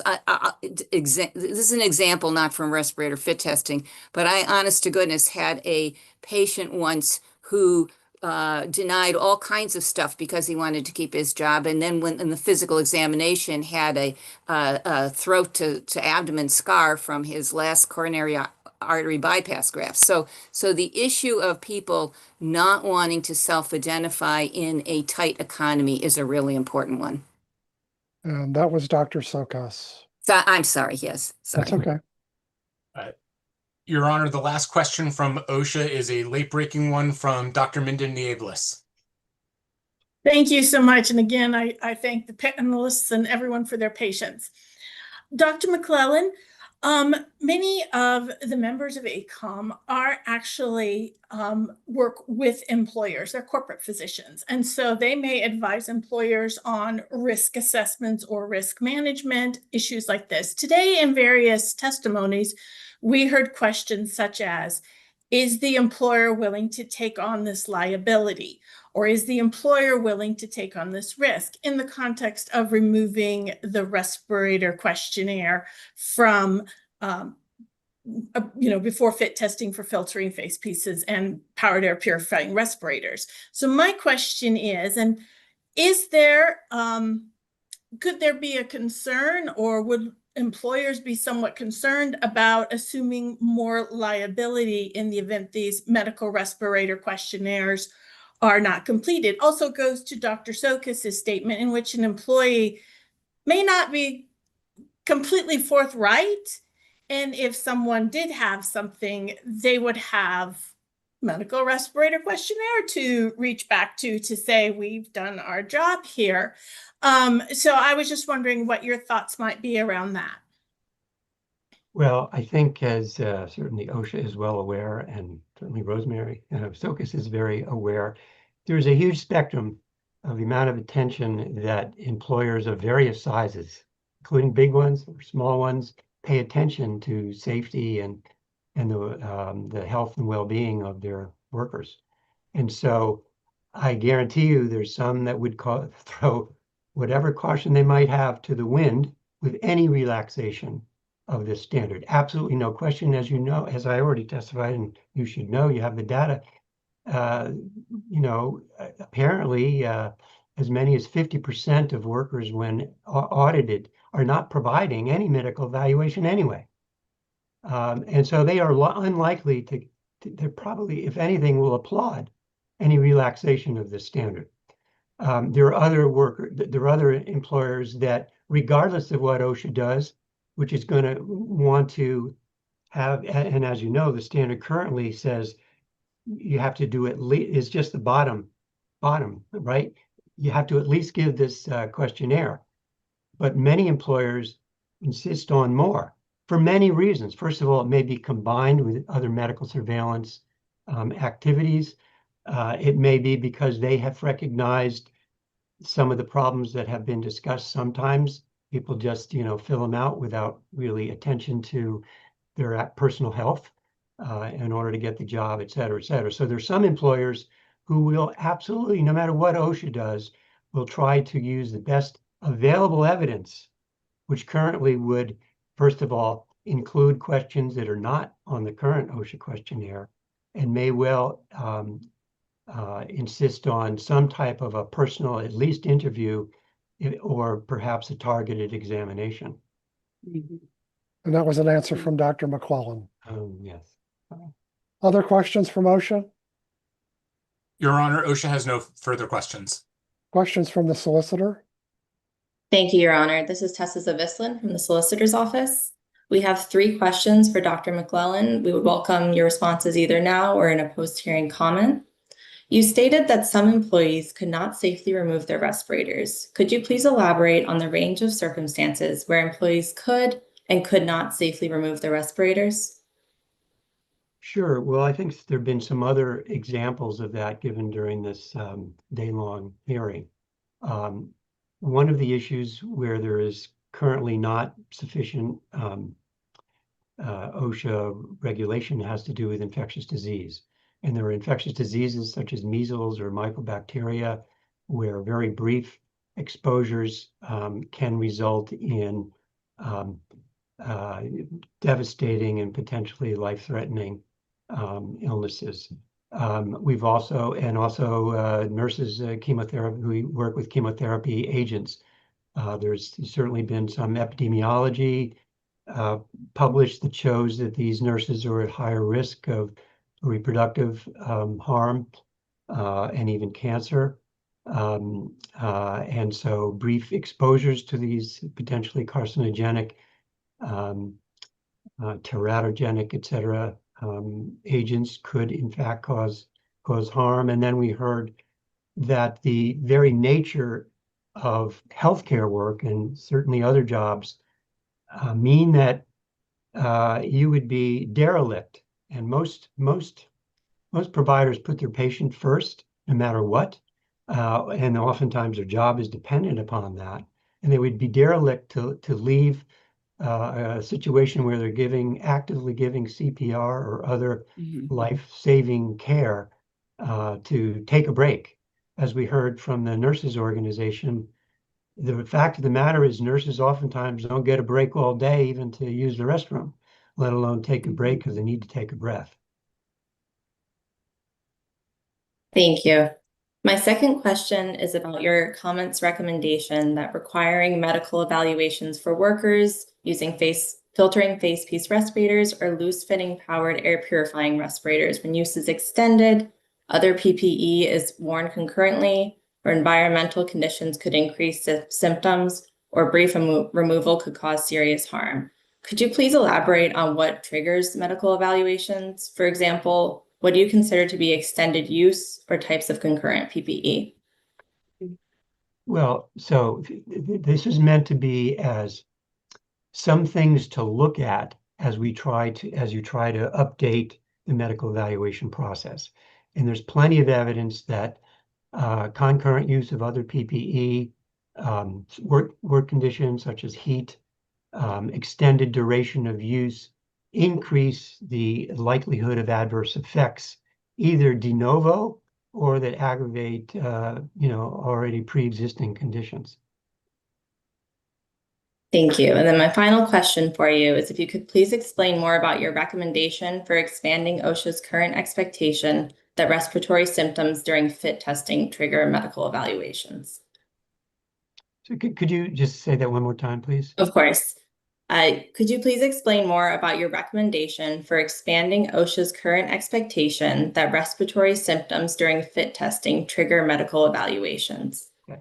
So, as we heard one of the prior testifiers mention, fit testing does provide a more face-to-face, person-to-person, in-person opportunity to evaluate, first of all, someone's concerns about wearing a respirator in the first place. Secondly, their ability to doff and don a respirator. Thirdly, about any apparent distress that they have, whether it be respiratory or other types of distress that a layperson could identify without necessarily probing what's your medical problem that's causing this. I'm not recommending that whatsoever, but rather that this is another opportunity, especially when only the questionnaire has been used as a screening, to potentially identify problems that a person is having. And the annual fit testing requirement is yet another opportunity when this could be identified, although, some of the papers we published suggest that one of the best approaches is actually a very quick reeval after an initial approval of a respirator use, not a year later, but a few weeks later, maybe a couple weeks later, simple questions that actually could be provided by a non-medical person to simply identify whether the person has had a problem that should be further medically evaluated. And that it is, as we've heard right now, there simply is no prospective epidemiologic research to answer any of the questions that we all have. How good is this, whether it be the questionnaire or full-scale medical eval, at predicting a future problem? And there's, some face validity to some of the things that we can do based on what we know about the job, et cetera, et cetera. But one of the best things that any occupational medicine can use to determine whether or not someone can do a job safely and do it capably is whether they've already done it. And so the idea would be to potentially, this is another potential, way we could modify it, is a quick reeval shortly after the person has been put out on the field wearing a respirator. Thank you both for your testimony. That's all from the solicitor. And that was Robert McClellan saying all those things, by the way. Thank you very much. Do we have questions from the public? No questions from the public, Your Honor. Okay. Well, that was an instructive hour. Thank you very much to our last witnesses. Really appreciate your testimony. We're at the end of all of our scheduled witnesses for today. Hearing participants, I'm sorry? Hearing participants may submit additional evidence or statements for a period following the end of the hearing, and we'll have an additional period of time after that to submit any briefs based on the record as a whole. I'll set those deadlines for those 2 periods at the end of the hearing tomorrow. At that point, the record for this hearing will close. On behalf of the Department of Labor, I wish to publicly thank all of those who gave their time and testimony to contribute to the hearing today. To all the participants, thank you for your interest in this important matter. The hearing is hereby adjourned for today and will reconvene at 9:30 a.m. Eastern Time tomorrow, and we're off the record.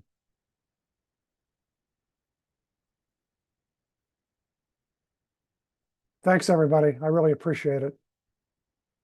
Thank you very much, Your Honor. Okay. Thank you. I'll see some of you tomorrow. Sounds good. Bye-bye. Bye-bye.